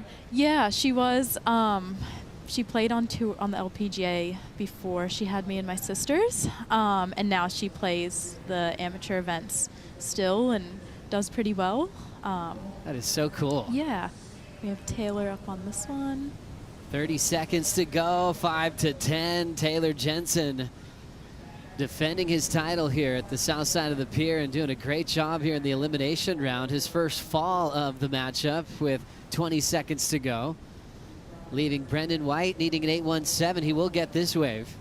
It's a smaller wave, and it's going to have to be something very dynamic for him. And he gets the 10 through the whitewash, and he knows that that will not be it as he rides into shore break. And Taylor, red singlet, and he will move into that next round with even more confidence, which is a very scary thing. And even though Brendan fell there, that stance he had there on the nose, I've seen that shot a lot in longboard magazines over the years. What a great surfer. I hope to see more of Brendan in the jersey in the future.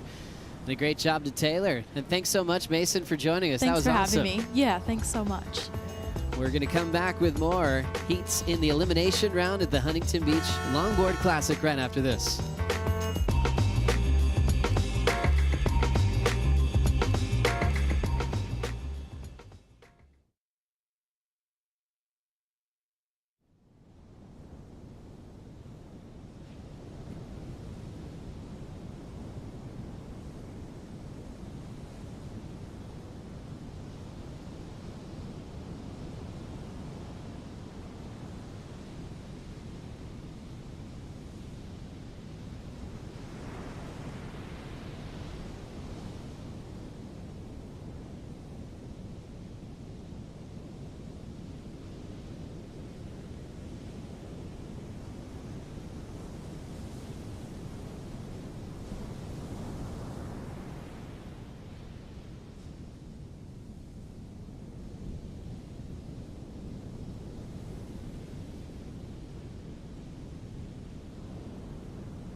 The Wallex US Open of Surfing presented by Pacifico is brought to you by Yeti, built for the wild, by Nissin Cup Noodles, the original instant ramen, by Shiseido, official sunscreen of the World Surf League, and by Wallex, official digital wallet of the US Open.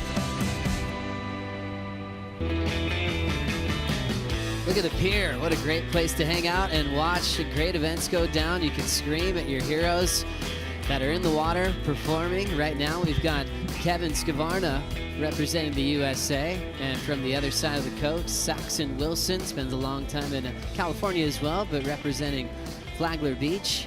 These two going head to head. Joe Turpel with the wax head for the call here. And let's break it down. Let's get some insight on who might take the win here at Huntington Beach. Well, Kevin's out to an early start, building some momentum against, you would say, both of them have competed a lot and a lot together, but Kevin's got more professional experience, but Saxon not too far behind. I'm going to say if it's more rights, Saxon will win. If it's more lefts, Kevin will win. And we're going to talk a lot about body language, a lot of hands and body movement in this heat. And Saxon, a very small surfer of stature compared to, say, Taylor Jensen in the previous heat, but using his body to his advantage. We'll go through it. And here's Kevin, using his hands, moving, twisting. Does he get back? He sort of does, a little wobbly and twisty. And just digging a rail there. He's on those rights. So rights so far, Joe. Exactly. I like the breakdown there. Kevin with a 1.5, then to a 3.0. And we'll wait for Saxon's scores to get started. So yeah, I guess that's what the fun part, as we see Kevin throw a shaka there quickly. He's enjoying this heat already. But you talked about kind of body language in this heat. We saw some movement from both of these surfers as they get started. Both have really subtle power. Kevin can, being a slightly larger frame and a bigger wingspan, can tend to use his arms and his power gouges a lot more. But Saxon uses his feet up and down really fast. And our friend, the hot dogger from the Hot Dogger Championships, Ed Salt, called him the modern day Dewey Weber. And Dewey was the little man on wheels, they called him. Really fast, up and down the board, and you can use your feet speaking from a smaller stature myself, to your advantage on a longboard. Like Taylor was very calm and cool and casual because he's got a larger frame, stepping back into his power carve. Saxon's going to need to take another 2 extra steps to generate that body torque that Taylor was operating, and Kevin can kind of manhandle the board a little bit as well. So it's a great match off, and yeah, both of them have their very different skill set. I like the breakdown. Saxon preparing for a potential wave here, just adjusting his position at the moment. Had a 5.33 on his opener. And seeing if he could line this one up without priority. Created some space there and misses it there. So let's hear from Taylor Jensen with Rosie Hodge. The defending champ, Taylor Jensen, the preheat prep must have been pretty important. You went out there and every wave that you took off on, you improved your situation. Talk to me about the preparation and how scary this elimination round is. Yeah, you know, after my loss the other day, I was like kind of rattled and went home and thought about it too much, and then went for a surf and had a fun surf and just kind of remembered why we do this, and just to relax and have fun. And yeah, just sort of watched the conditions all morning. I didn't surf, but you could see where the waves were, and there's a couple really good bally rights and a lot like Oceanside, which is home. So yeah, it was good. And a couple guys in the draw shaping their own boards. You spent a lot of time on board design. What are you riding, and what makes it such an advantage here at Huntington? Yeah, I've been able to work a lot with Dan Mann, who you're familiar with Firewire surfboards, and then now I've just started working with Stu Kenson, who's a shaper out of San Diego, and we've been working with Firewire as well to create something particularly for these events. And yeah, I was on a 9.8 then, and it felt pretty good. It's a board that's got a little twist in it that's kind of magic, so yeah, I'm having fun. I love it. I look forward to seeing that design and finding out more about it. Taylor, thank you for your time, and good luck in the rest of the event. Thanks, Rosie.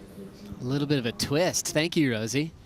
What do you think you meant by that twist, Well, the twist in longboards, it's quite often because we do keep our boards for a long period of time, and they're larger blanks, and a lot of the time they literally do twist. So if you're looking down, if you have got the board on the ground and you lift up the tail and look down, you can actually see the board twist. The back right-hand corner might be a little bit off-center to the left nose, or it might just be a little spicy accent that they've got in it that's a little different to the stock boards. Who knows? But it's a twist, and we don't know which type of twist it is. But boards with twists can be. I've got a lot of vintage boards that surprisingly go really well with the twist. If it's on the right side of your bottom turn, and it's like an ASIM rocker, asymmetrical rocker and rails, it can work. That is so interesting. I love that. All the wave storms go to ASIM'd all the time. They twist, they bend, they flex. Yeah. You know. Good point. I like that. Taylor getting the win, 14.5 total. That was impressive. Into the round of 16. Speaking of boards, Kevin been riding for Infinity Surfboards, and more specifically Steve Bainey shapes for a long time now. He's got a real cool signature model that he's been working on with the Bainey family.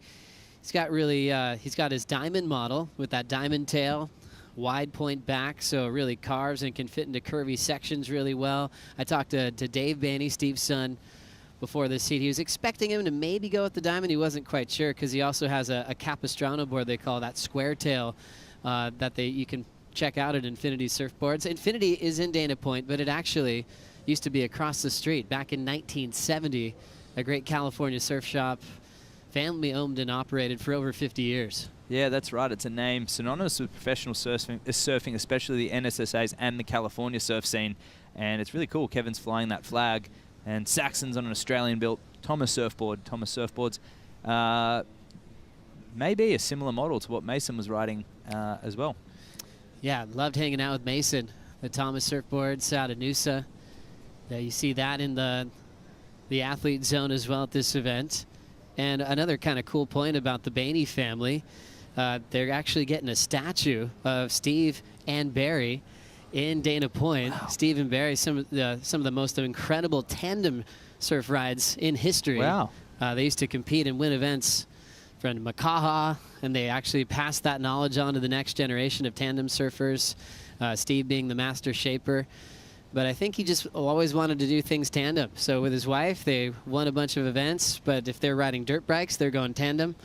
He shapes all these great wave skis where people sit down and they hang out down at Dog Patch in Sano, and he made a tandem model of that. And so it seems like you've got a lot of inside knowledge, Joe. Do you want to tell the audience your history with Infinity? Oh, I used to work there. They gave me a job, you know, when I was younger, and gosh, I had so much fun trying to sell longboards and shortboards, and they gave us commission on our sales back then. So it was a little incentive, you know, as we got Saxon Wilson.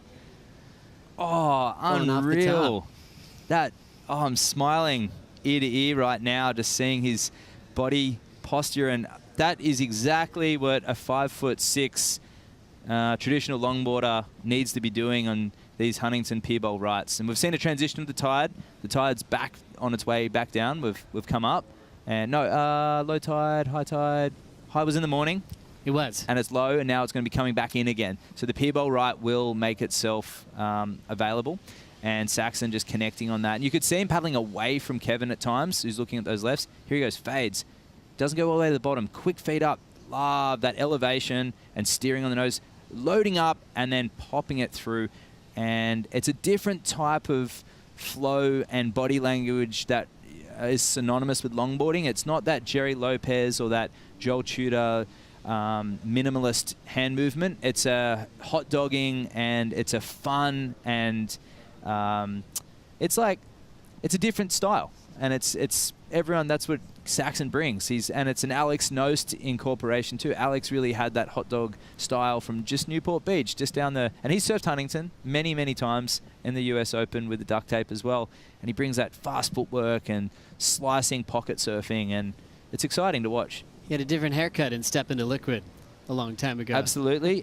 He actually used to have a 1950s rockabilly quiff, full-on 50 style haircut, and then he went down to a punk style haircut, and where it was like dyed black and short sides but like kind of messy up top, and then he went to the longer sort of like a more of a almost like a mullety style haircut, and ended up with the long hair as well. It's great. He walked past me the other day in Laguna Beach, and I was like, oh wait, that was Alex. And he was hanging out with Noah Dean. They were just jumping in the ocean because it was flat a week ago.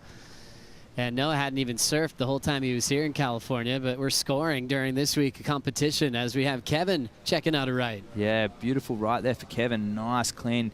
Darren Lettingham style, who was one of the old, whoa, and just coming off the end. That would have been a really nice score for Kevin, because Saxon's locked in a 5.27, and he's on the back burner, needing a 7.6. I like that approach, going for it on the end section. You probably tell who their heroes are just by the way they approach it. If they're committed to having really subtle arm movement and just working on technique, letting that upper body lead, or if they're trying to let it fly a little bit and let the wingspan get out there. Absolutely. Kevin's definitely, he used to ride for Takayama, and Darren Lettingham did too. A really great, powerful, goofy footer. So I can see a lot of similarities there, but also some CJ Nelson influence in Kevin, very much so, especially with the technical nose riding. And yeah, this is a great heat. I'm having so much fun. Gosh, look at this one setting up for Saxon Wilson. Already the heat leader. A couple of fives. Let's see if he can get up into the sixes here. Sets up a left, backhand 5. Nice cross step back to the tail and just gets out of there. So Saxon getting his third wave so far, and Kevin still waiting for his last one to come through. Incomplete though on the finishing move, so judges have a second to put up the last couple of numbers. We'll take a break.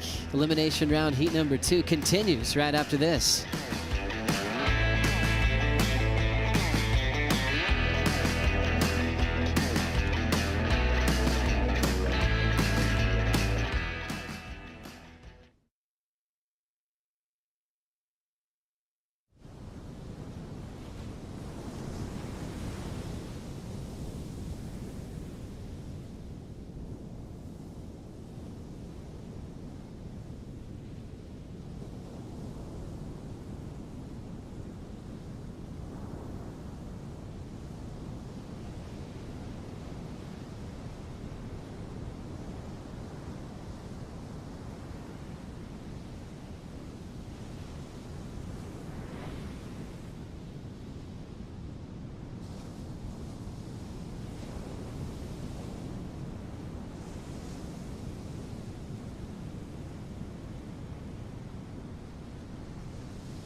welcome back to the 2023 Wallex US Open of Surfing presented by Pacifico. We're over here in the boxed water booth. There is a massive line of people waiting to spin this wheel and win a prize. You can win a variety of prizes, but really the winner of the day is boxed water because they're making sure that everybody down here at the US Open stays hydrated. It is getting hot down here, so if you're coming down, make sure you stay hydrated. Boxed water has a ton of water samples, and it's really great because it's not just going to keep you hydrated, but it's great for the planet too. 92% of these materials are renewable, so they're recyclable, mostly paper. Even the cap is actually plant-based. And even better than that is if you post a picture with this box with the hashtag Better Planet, then Boxed Water is going to plant 2 trees in association with National Forests. Already, more than 1.2 million trees have been planted. So come on down, stay hydrated here at the Boxed Water booth. Oh, thanks so much, AJ. That is so cool. Boxed Water doing great things here in Huntington. And remember, stay hydrated when you're here at the beach all day long, enjoying this heat with Saxon and Kevin going head-to-head. Kevin Skavarna with priority. He's been stuck in the 3 range in this heat, fell on his finishing move and needs a 7.4 to catch up to Wilson. Saxon with a couple of 5s, so I still feel like this is wide open with 9 minutes to go. Tell you what, it's very rough coming after a heat with Brendan White and Taylor Jensen, with a lot of really good quality waves, both lefts and rights. So I'm sure these 2 surfers expected more waves, and the judges are too, with only a 5.33 being the highest wave of Saxon's first. So, and he's surfing great. He's not leaving anything left on the table. I think the judges are also expecting, hopefully, an increase in consistency. Definitely, knowing that we have fun waves throughout this entire week, and sometimes there's a heat that will have a different pace for sets. Right now, it's forcing them to be patient. For Kevin, he needs a 7.4 to go straight into the lead, but he's got probably just enough time to break it down for 2 new waves if he needs to do that. You see that the surfers have moved over about 100 feet from where they were surfing in the earlier heats today. A little bit of a sea breeze, but still the faces are really clean right now, and a transition in positions they might actually be sitting in the wrong spot, Joe.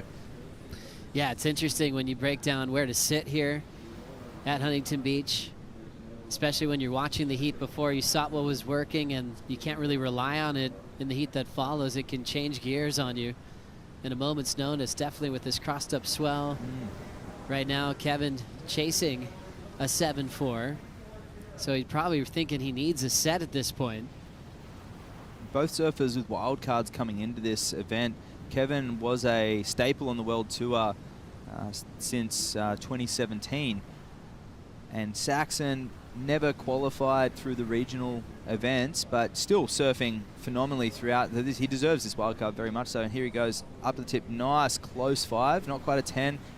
Love that pivoty stall, and typically with those hipped boards, that's what happens. You put it on a rail and use the belly, and here we go, Kevin.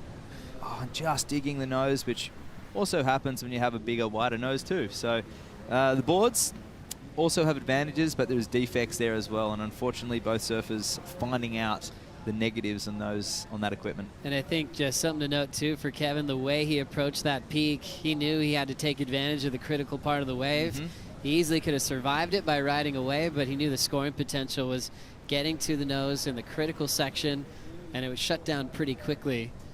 So he'll wash away that fall. He's got priority again with 6:30 to go. And for those fans that are tuning in on the WSL website, Joe, they might be more familiar with shortboard surfing on the Championship Tour or the Challenger Series. Is there more points awarded for backside or frontside? Like in skating, there is a small variance, but not major. What are the idiosyncrasies there? Yeah, no, I don't see any difference between like rewarding someone for backside surfing. It's always vertical, speed, power, flow. I think one thing that's interesting when they do go to the air, a big backhand rotation. Sometimes if they're inverted and upside down, that looks so radical. And you always look at backside being harder when you're landing blind and spinning it around reverse. Typically, it always comes back to the section and how big it is, where I'm not seeing a huge difference for certain moves backside being rewarded significantly higher as we look at... Likewise in longboarding. Same way. Absolutely. It's, yeah, the critical elements need to be there. And Kevin, this is the wave that he needed. So he's chasing a 7.4. Not sure if that'll be the score, but definitely with 5 minutes and 20 left on the clock is exactly what the doctor ordered. And behind him, Saxon. Oh, and just coming undone, and he grabs the rail like Wayne Dean used to when he used to pearl. He used to put that big hand up and grab the rail before it went to shore. Very cool. Always love hearing about the late Wayne Dean. Made such an impact on professional surfing. We get to see his sons now surfing all the time. Jimmy, everyone knows Noah for what he's doing in the shortboard world. Now 4:50 on the clock. And Wingnut too, you know, always riding the boards in upside down and all around, and never one to use a leash. And when he falls off, he always finds his way back on that board, whether the fin's upside down or not, or the right way around. Oh, I think everyone knows Wingnut from Endless Summer 2, and then probably knows Robert August from the first Endless Summer. He actually graduated from Huntington Beach High School. As we look at Saxon here. Bang, I love that. And using the hip and that flexi Aussie style fin to get that board around, and unfortunately slipping out. And that is a nice opening 10 for Kevin. Great drop knee carve, slicing it and back up into the whitewash there. Nice, doing the best he could with that section and tapping that one off the top. So really nice change of direction, using the whole range of the board. And yeah, surfed what was in front of him, so that'll be a really healthy score. Probably the score of the heat so far. Well done for Kevin. He's been working with 1s and 3s. A couple of falls in this heat. His best about to get factored in here. Chasing a 7.4. Tori Gilkerson, the head judge, a world longboard champ, is watching the 5 judges on the panel. They drop the high and the low score, just like they do on the championship tour. And Kevin got a 6.67, his best. Now needs a 3.93. Big change in the heat. Yeah, absolutely. And Kevin is capable of doing that just on a single nose ride. But Saxon has priority. 3 minutes 20 left. And that's an awkward score, Pete, of 3.93. It's still going to have to be a wave of some substance. And he's paddling away from Saxon here. So perhaps Saxon's goes, okay, 3 minutes left. I've got to better my 5.27. And with someone like Kevin, you probably are not comfortable with a backup score of 5.27. Ooh, important wave here for Kevin. Now surfing for at least a 3.93. Subtle fade. Cross step holds it. There's the 5, and now perched for just a moment there. Controls it, little off the top. Nice style and form. And now looking for a little rebound float. He likes it. And steps off. Not needing a whole lot there, Waxhead. I like it as well. He did everything that he could for that, and here he is. You can see him paddling through just on the outside of the pylons there. Made the use of everything on that wave, tail to nose, and it was a smaller wave, but he knows he just needs to get something around a 4. But still, Saxon, you know, he's got priority, and 2 minutes 20 left on the clock. We'll see where we're at very shortly. Made this heat very interesting. Kevin just searching for something. There was a bit of a lull, maybe even out of position. Chasing a 3.93 on this one. The wave isn't even broken yet. He's coming from behind the section up to 10. Hasn't quite got that score yet. Carving it, setting it up. And I love that little squirty bottom turn and tapping that one off the top. So it should just get there. And I'd be surprised if it goes. It will be close, but it will be in the 4s, I think. And for those of you wondering, the judges are in a completely different area. We are in a soundproofed room by the beach, and the judges are in a different zone, so they can't hear what we're talking about. I actually snuck up there. It's so quiet when you walk into the judges' tower, and you know, you open the door quietly because any sound, they hear someone's in their space. I always love standing behind them and see how they break down a situation. Breathing on their neck. Yeah, exactly. A lot of great surfers upstairs. Ben Dunn, amazing career, and now judging a lot of the big events around the world. Just yeah, very clinical, technical surfers up there in that judging panel. And the scores have been really good throughout this event. And yeah, Kevin, wow. Here we go. 1 minute left. They're taking their time, and it is a crucial score. Yeah. They'll be comparing it back to Saxon's 5.27, which was a very, in the scheme of this heat, it was a very good wave. This is when the athletes get pretty stressed out. They're like, why is it taking so long? Didn't I do enough to make it a clear decision? But that's when they know it's going to be very close. They're hoping it goes their way. That's for Kevin. Saxon's on the other side, hoping that it's not enough, and he'll get a shot at the round of 16. So yeah, the wave before last of Saxon's a 3.83, where he had that opening 5 and 10, and he finished with that pretty radical cut down and lost a little bit of composure and fell off. So that was a critical nose right at the beginning. So I think it'll be there, but Saxon 15 seconds left. He's sitting there with no waves coming. Having that score of a 3.83 for Saxon, though, that's a perfect comparison to say, hey, Kevin needs a 3.93. Was it better than Saxon's? They can make their decision that way, and we'll see what it is. We're running out of time. We've actually closed out the heat with time, and you can see how the judges are reacting. A 4 is saying yes, 3.9 and 3.5 is saying no, and 2 more to lock in for the average. So already looks like different opinions from upstairs. Another yes, clearly, with a 4.4. And this is why it took a couple of minutes to get the final outcome. And it comes in at a 3.97. Takes the win on the last wave. 10.6 total for Saxon Wilson. Drops to second as we close out this heat. Wow. I'm really surprised that my predictions there, it was really close. And yeah, 2 judges said yes, and 3 judges said yes with the 4.4 and a 4.4, and then the 3.9 and a 3.5. So top and the bottom get removed, and just the average of the 3.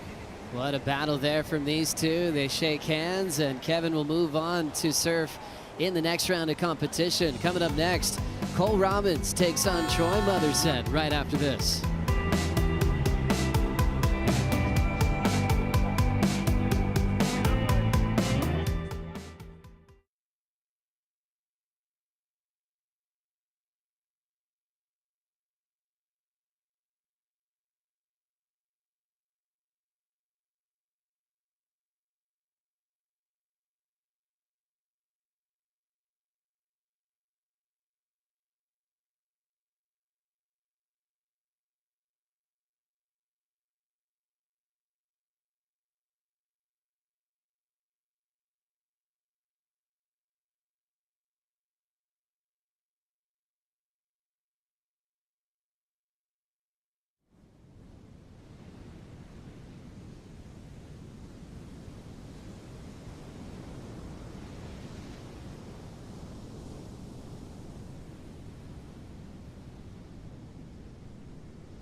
It's summertime in Southern California as we welcome you to the Wallex US Open of Surfing presented by Pacifico.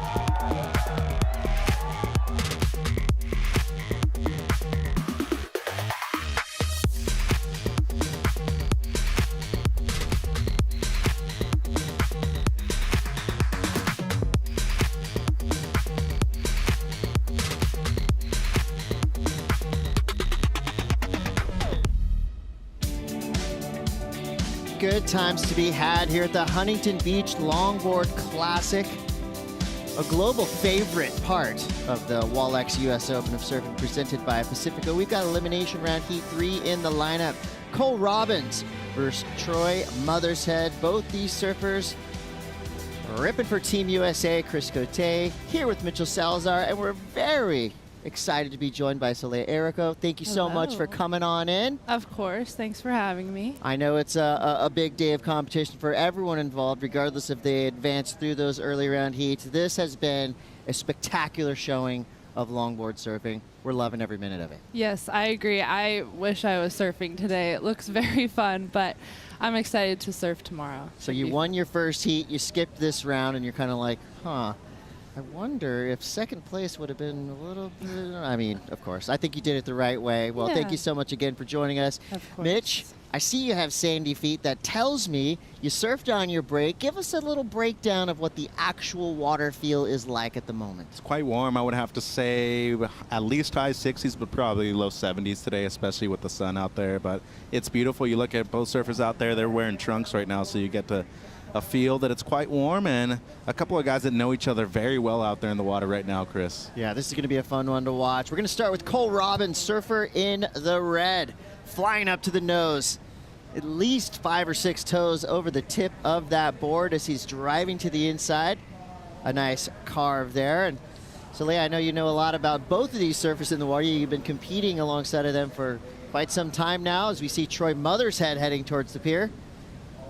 Without looking at their opening scores, I'm going to throw it right out there. Soleil, who's got the advantage here in Huntington? Oh, my God. Not the surfboard going up against the pier. Oh, my God.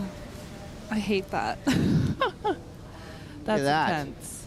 Oh, he got it. That was a magic trick. I think he did that for a flair of the dramatic. The fact that he, like, kept the board in his hands during that was insane.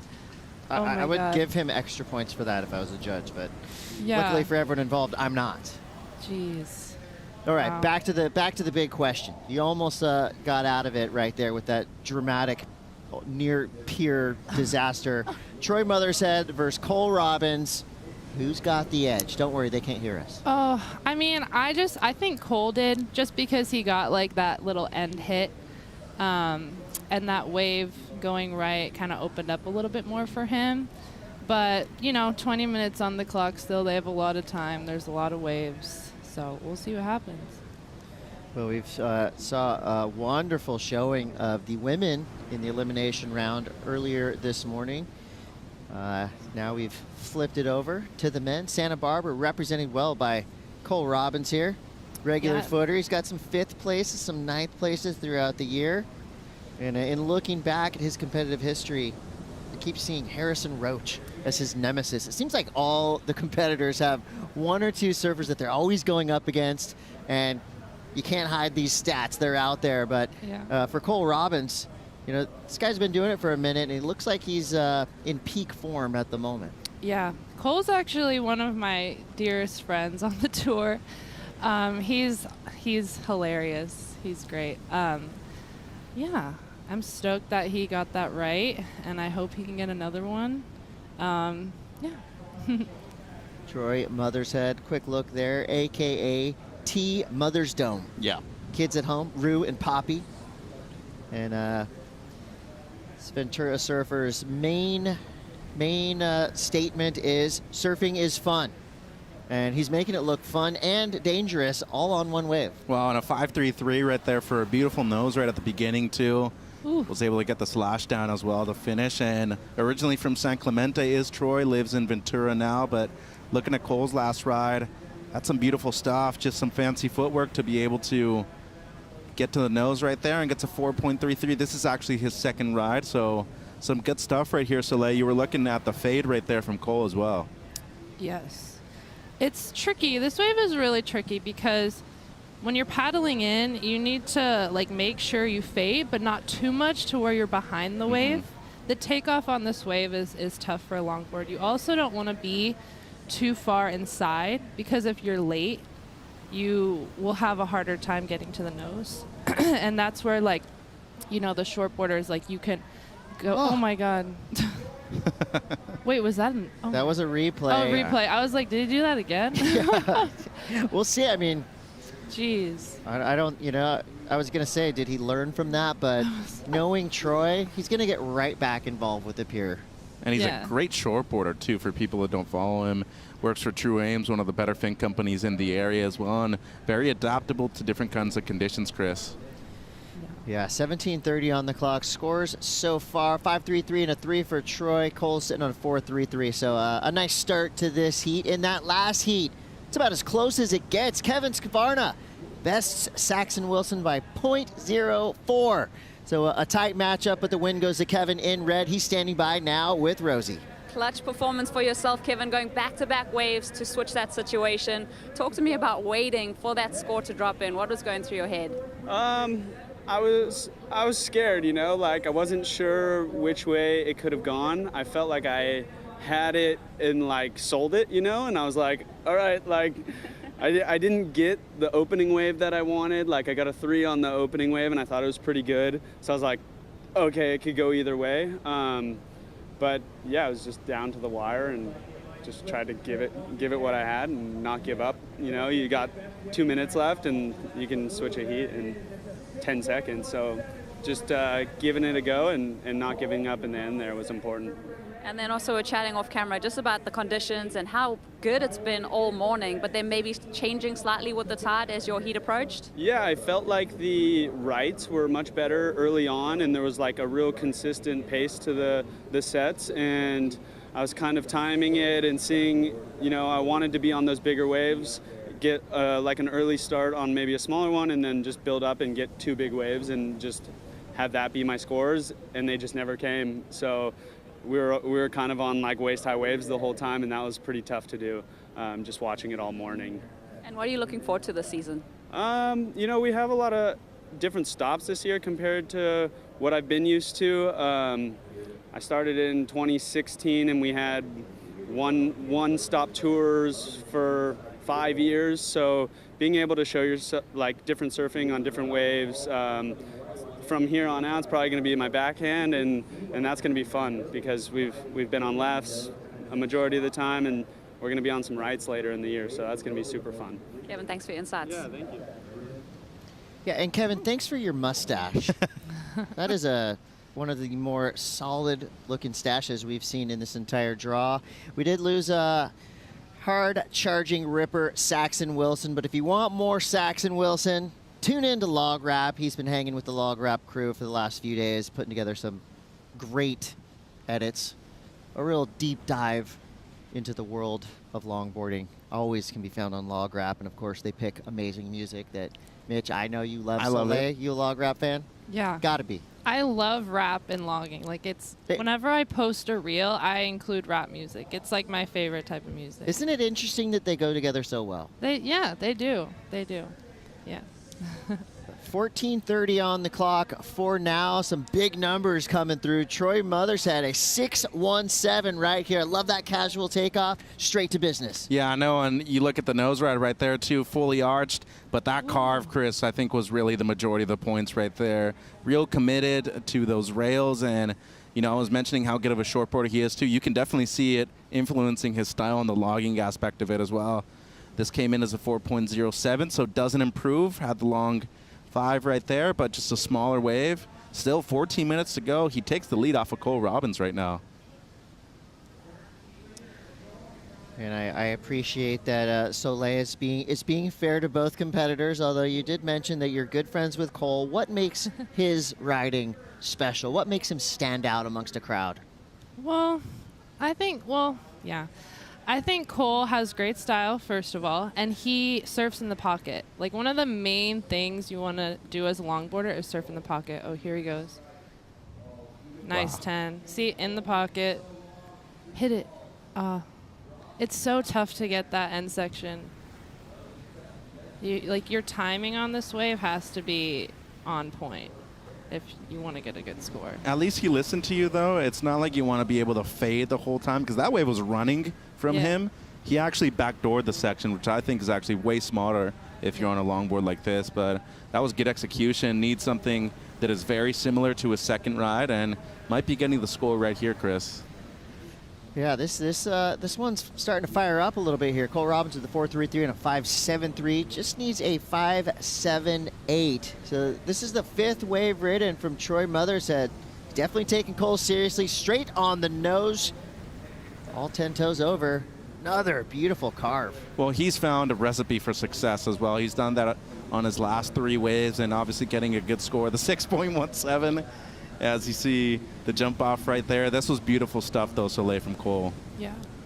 It was unfortunate he couldn't get that little hit at the end, but that wave was just closing out so fast. But he managed to stick it at least. Strong guy. Yeah. He's a big kid. I mean, this is a huge board. I mean, these are all 9-foot-plus boards. They have to be over 15 pounds. And what I love about elite level longboarding, like we're watching right now, the amount of control these surfers have on their boards. And, you know, I think most surfers have ridden longboards in their history, and if you want to know how to do it right, well, stick around, because after this break, we'll be right back with more action from Heat 3 in the elimination round. Stay tuned.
Huntington Beach, California for the Wallex US Open of Surfing presented by Pacifico. This is a really cool rising tide, a US-based group of young women who are at the very beginning of their competitive journey. They can one day be on the championship tour, be on the Challenger Series. Rising Tides here at Huntington was my first Rising Tides. Now I'm on the opposite end of it. These girls are super talented, and I'm sure many of them will get junior world titles, and then they'll be on the Challenger, and then they'll be trying to take my job on the CT.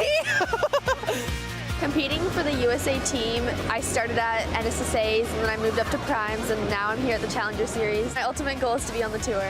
Growing up, I surfed with girls like Carissa, who also came through the USA program. It's amazing to come back and help inspire the next generation. The girls took over the lineup. You could hear the laughter from the beach, everyone having a great time. Rising Tide! Rising Tides always brings it. Love to see it. 9 minutes to go here in elimination round Heat 3. We've got Troy Mothershead versus Cole Robbins. Both surfers, some solid numbers on the board, but at the moment, it's Troy Mothershead who is just increasing seemingly with every wave he's caught. He's got a 617 and a 717. And the lead right now, Cole Robbins needing a 721. Chris Cote here with Mitchell Salazar and Soleil Erico, and here we go again. This was during the break, Soleil. Sometimes these surfers just get right in the rhythm and stay there. Yeah, that was really impressive that he did that hang 10 on that left.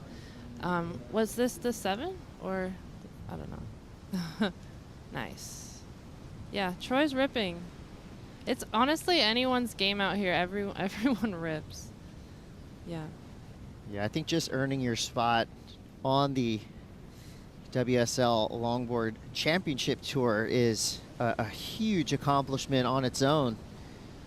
And of course, advancing through heats is going to be tough every single time. Like you said, Soleil, everyone riffs and everybody has their day. And as it stands right now, it's looking like Troy is having the day of days. He just seems to find every little corner out there. These waves are just offering him a lot of room to dance as well. Straight to the nose.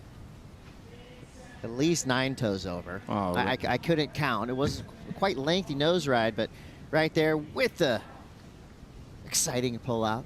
He's nice looking wave. Found his rhythm too. I mean, he's caught 7 waves with this one already, and there's still 7 minutes to go. And it just seems like Cole's, going to be patient, knowing that he needs a decent score right now to take the lead over Troy. But Mothershead right now, Chris, I really like what I'm seeing just because he's worked well underneath the priority of Cole Robbins at the moment.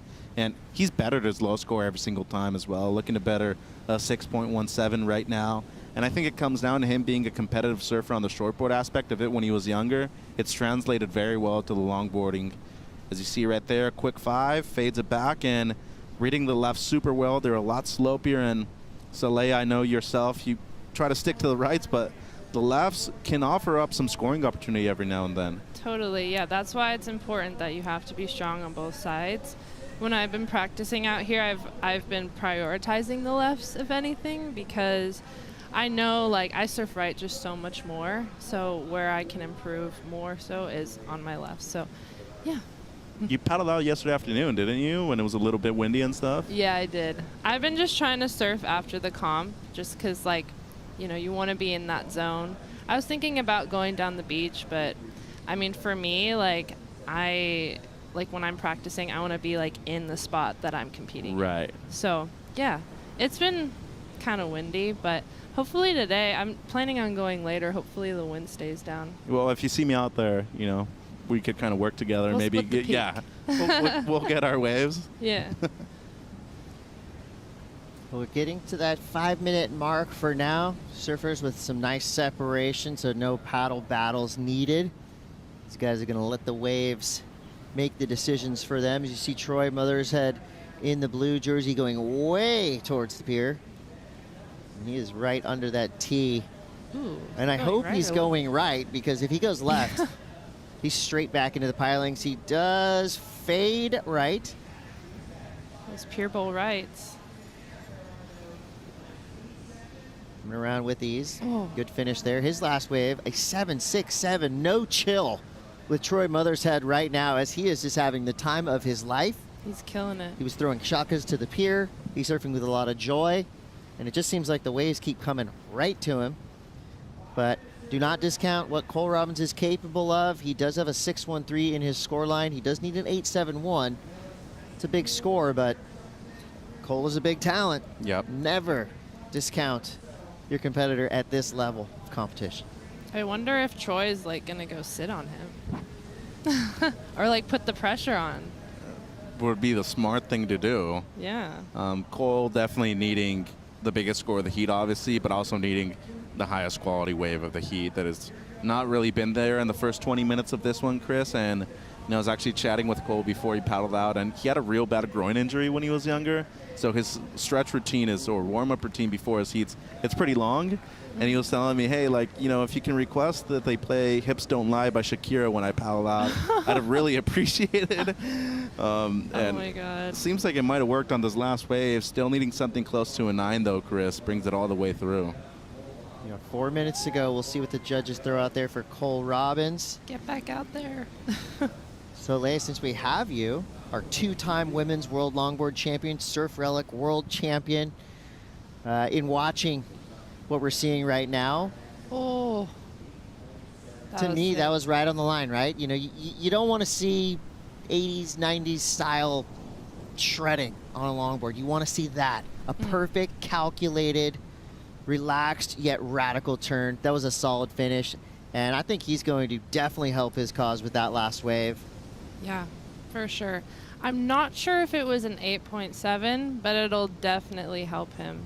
And yeah, I'm glad he got that. That was smart of him to, you know, it's just hard. It's hard. Huntington's difficult. Like, you paddle into a wave, you don't really know. You just see a peak, and you just hope that it's a good one. A lot of the time, like, the waves look the same, and you just paddle in and hope. I mean, that's what I was doing in my heat. And also, like, you can't really see the wave until it's, like, closer to you. Like, I don't know. It's just hard to see them coming. Now, Soleil, while we have a minute, these guys are looking for waves right now. Let's get a quick update. On top of being a women's champion in longboarding, you're also balancing your day job, professional longboarder, with going to school. That can't be easy. Both those things are obviously demanding a lot of attention. As we see that score comes through for Cole Robinson, a 7.9. So he's right back into it. Now needs a 6.94. So beyond this competition, what are we looking at for the rest of your summer? So I'm on summer break right now, which is nice. I needed that. School is very intense. And then I'm actually deferring next semester because I can't be traveling and go to school. It's just not possible. I barely even passed like doing the Malibu comp last year.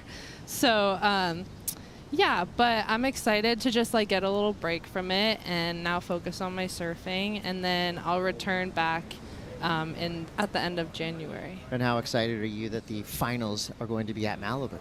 Very excited, of course. Yeah, last year was just so surreal to win at my hometown. It was like a very out-of-body experience, very euphoric, and I definitely want to feel that again. So we'll see what happens. Yeah. Just got to make that top 8 first. Yeah, then that's going to be a Herculean task for all parties involved. But Soleil, you've got a pretty good resume, so good luck to you there coming up. A minute 19 to go. Cole Robbins, could it be his last-ditch effort? Needs a 6.94 with a minute 14 to go. Great start. Straight to the nose. Hold it. Oh, fucking it. Sorry. That was looking like it was going to be the score for Cole Robbins, but just maybe a little too over-eager. I didn't mean to curse on live television. I'm so sorry. Meanwhile, this is the heat of the moment. Meanwhile, Troy Mothershead just straight back to where he started. Another great-looking wave. I love that little subtle move. I mean, that would look cool in any decade. 50s, 60s, 70s, 80s, 90s. Just a little subtle arm up. Yeah, it was cool. Nice little addition of the style right there. And I think it's really smart of him to go on a wave knowing that Cole was on a ride and he doesn't really know what he's capable of getting or on that wave right there on an insider, needing close to a 7. I think Cole was on his way. I mean, I think if he fully rides out of that, adds in a little turn at the end, he's getting close to the requirement. But right now, it just seems like they're going to deem that last turn or that last moment incomplete. Don't think that's going to be the necessary score for him. He's going to have to settle with a loss here in the elimination round. Ooh, bittersweet, because that was looking like it had potential. Either way, Troy Mothers had a masterful performance. He gets the better of Cole Robbins, and he will advance through. Soleil, thank you so much for joining us. When do you surf again? Tomorrow. At like 1:30, I think. All right. Well, Yeah. we cannot wait. We will be tuned in. We know all of you out there will be as well. We got more surfing to come. Coming up next, Eduardo Perro and Chase Leader. Don't go anywhere. We'll be right back.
The biggest beach party of the summer is on. It's the Wallex US Open of Surfing presented by Pacifico, and you are watching the Huntington Beach Longboard Classic. Chris Cote here with Mitch Salazar, now joined by Pete Mell. And we are enjoying some of the best longboarders on the planet in some really fun-looking waves. This is going to be a great matchup. You got the veteran, Edouard Del Perro, going up against the rookie chase leader, France versus USA, Biarritz versus Montauk. A lot of storylines coming into this one. It's going to be a fun heat to watch. 25 minutes on the clock. And I would say in that last heat, Troy Mothershead really showed the world how it's done. He was in the zone for every set that came through, throwing away 6s and 7s. Again, a masterful performance by Troy Mothershead. So we'll see who the standout is. Will it be Edouard? Will it be Chase? And it was a bit of a performance, right? I mean, you see how he was kind of getting styly. He was kind of performing on his board, which is awesome to see. Almost enjoying. Smashed into the pier.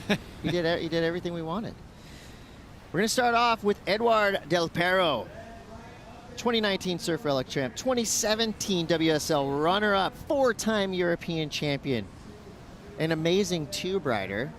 Checked out his Instagram, and he had a couple French bombs on a shortboard, on just a standard thruster. But in watching his skills on the log, you know this guy's been doing it for a minute. His partner, Lindsay Steinride, in this competition as well. And also, if you want to learn how to surf like Edouard Del Perro, he's got his own surf school in Biarritz. He is an incredibly talented longboarder, and you didn't even mention his shortboard accolades that he had when he was younger. He was getting barreled. Oh, well, getting barreled, but competitively, though. Oh, I mean, he was like a QSer. He was on the QS. He did the junior tour, and he is, I think, one of the best European surfers of all time. You know, I recognize his name now that I think about it. Well-rounded. Yeah. And that's sure. what it is. You figure probably anybody in these longboard divisions, they've all done it all. You know, probably bodyboard, knee-boarded, you know. No, maybe not knee-boarded, but you know, spend a lot of time, a lot of body surfing. They're all water women and water men. Well, spending a lot of time on the nose is this kid's job. Chase leader, 17 years old. He bowed. He's riding a Michael Takayama board, and I just learned this. You can tell that it's a Takayama because it has like a kind of a diamond-shaped extended thing on the bottom. I don't know, like a parabola, whatever. Yeah, where like the stringer is. Yeah, the it's a unique stringer outline on all the Michael Takayama boards. This kid got a seasonal wild card into all the WSL longboard events for 2023. And he's got a front row seat to Edouard on the nose with a pose and a big finish. Styling out that carve. I think Mothershead started a trend. It seems like everyone now is styling out everything, right? Look at. I think it's cool in longboarding that you can over-exaggerate, or I'm not even going to say over-exaggerate, I'm going to say exaggerate elements of style a little bit, and it's widely respected and regarded. They're cheering because for it. Just, you know, the little subtle hand gestures, Quasimodo. the hand jives, all those You know cool the Quasimodo, tricks. right? Oh, yeah. Right? I would Mickey love Munoz. to see someone. Mickey Munoz. And the Quasimodo. Yeah. I would love to see someone kind of do a throwback to that. You know, on the tip, throw a Quasimodo on us. Some of my blow our minds. Like this. Creativity. Not going to be scored for that, but it looked cool. Yeah. You know what's funny is he did the stand-up and went over the wave, like you know, basically a duck dive, but he stood up over it. Is that considered a ride? No, because you're not going You're not facing forward. shore? Yeah. You got to yeah. face shore yeah, to get you- a ride. you All need to right. be Well, going what happens forward. if he goes out and then lets the wave take him and turns him around? That's called supping. Stand-up paddling without a paddle. No, with your fins forward, you mean? Yeah, that'll Or, count. no, I've seen guys. I mean, I've seen people that'll go out at the wave and then actually like catch it by hitting it and going back. Oh, look at that! Steering That was awesome. Classy. On the nose with the swivel, drop knee turn. I mean, this kid's got it all. 17 years old. Obviously a Hold on. student of this sport. NYC represent. The crowd is going wild. Did we get a bow? Are we going to get a bow? No, but did you see that way? He just stood upright and he's like, yeah, I don't even need to look at you guys right now. He won a national championship here in 2021, and that was the first time I heard of him. Speaking of log wrap, he's been on there a few times before, and this kid is superbly talented. I'm talking to you about one of the better talents that we've seen from the United States in a few years, I would have to say, since Justin Quintal kind of made his debut on tour. This kid's the next big thing, and coming up against a very talented and experienced surfer in Edouard Del Perro, he is really taking it to him. You see he was looking up at the pier because of all those fishing lines coming down there. You got to stay away. He was paying attention to it. Good job. Next thing you know, you're hooked. Look at the score difference, too. Yeah, big numbers coming through for both these surfers. You got Chase Leader's first wave with a 7. Edouard, a 7.23 for this wave, and really doing everything the criteria demands. He's a competitive machine, too. For people that don't know how good he is, I mean, the last CT event that he had as a win was the Cuervo Classic at the Surf Ranch in 2021. But look at that, though. That nose ride was incredible. I mean, just the stability that he needed to have right there, that drop knee carve, and then added some finishing touches right here, Pete, that were crucial, too. Yeah, it's a little bit of everything, right? You know, to steer off the nose, off the tip of your board is very difficult to do, and he did it with function. It wasn't like he was just trying to do it for show. It was for function. And we're back at it with Del Perro, veteran v rookie, France v USA, and that is a long nose ride. Parked. So long you can eat a sandwich up there. Endless summer. That was the quote, huh? Good job. Dude. That was awesome. This is a great heat. This is a heat. This is very entertaining. Both these surfers obviously want it. And you know, you can bet for Edouard, who's been around the block, he does not want to be bested by a rookie. And for Chase Leader, I mean, you can just tell right when he stands up. I mean, there is some electricity with this kid. Well, we're waiting for two numbers that are going to both be pretty good, it seems like. Watching this again, drop knee bottom turn to the tip, and then just parking it. And I would say Edouard, probably one of those surfers that had to adapt a little bit, change things up, going from the kind of higher performance times of longboarding into the more traditional style, whereas Chase Leader, I believe, just straight traditional, has never attempted an air on a longboard. And he doesn't wear a leash. To my knowledge, doesn't wear a leash. He rides a proper log.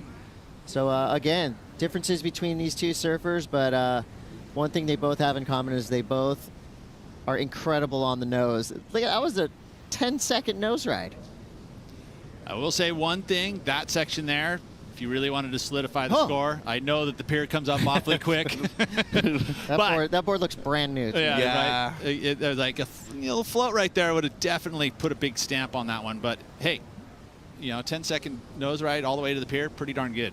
If it were me, though, I'm not even getting close to hitting that thing. I'm steering away. I'm just letting the wave do its own thing. What a heat, though. I mean, the first 10 minutes, it's been nonstop action. And these guys, I mean, the judges are taking their time thinking about it. How good are the conditions, too? I mean, sheet glass, it's absolutely perfect for LB. And, you know, when it's all chopped up like that, it can be a little difficult. And this is just giving us a classic, full-on exhibition of longboarding, which is crazy. Because, I mean, 15:30 on the clock. We're going to take a quick break, but you're not going to want to go anywhere because the rest of this heat is going to be en fuego. We'll be right back.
Welcome back, surf fans. This is the Huntington Beach Longboard Classic, part of the Wallex US Open of Surfing, presented by Pacifico. And what's up, LA? We want to welcome all of our friends watching on CBS News Los Angeles. For those of you out there making your Pacifico fan picks, appears that Edward Del Perro has the edge, 68%, going up against Chase Leader's 32%. Where's the love for the teenage sensation out of Montauk, New York? He's building fan base. With every wave he catches. I agree with you there, Pete. Chris Cote here with Mitchell Salazar and Pete Mel. And we're soaking in the sun, soaking in the action. It's been a beautiful day of longboarding so far. Some huge numbers coming across the board as well. Elimination round surfing going down for the rest of the day today. First place surfers advance through. Second place surfers, your run is done. But it's not that bad because that just means you're on vacation in beautiful Southern California.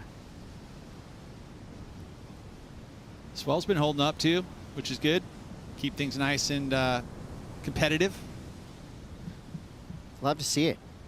Consistent and consistently fun looking. Every day it's been in that waist to chest to head high range and no signs of stopping.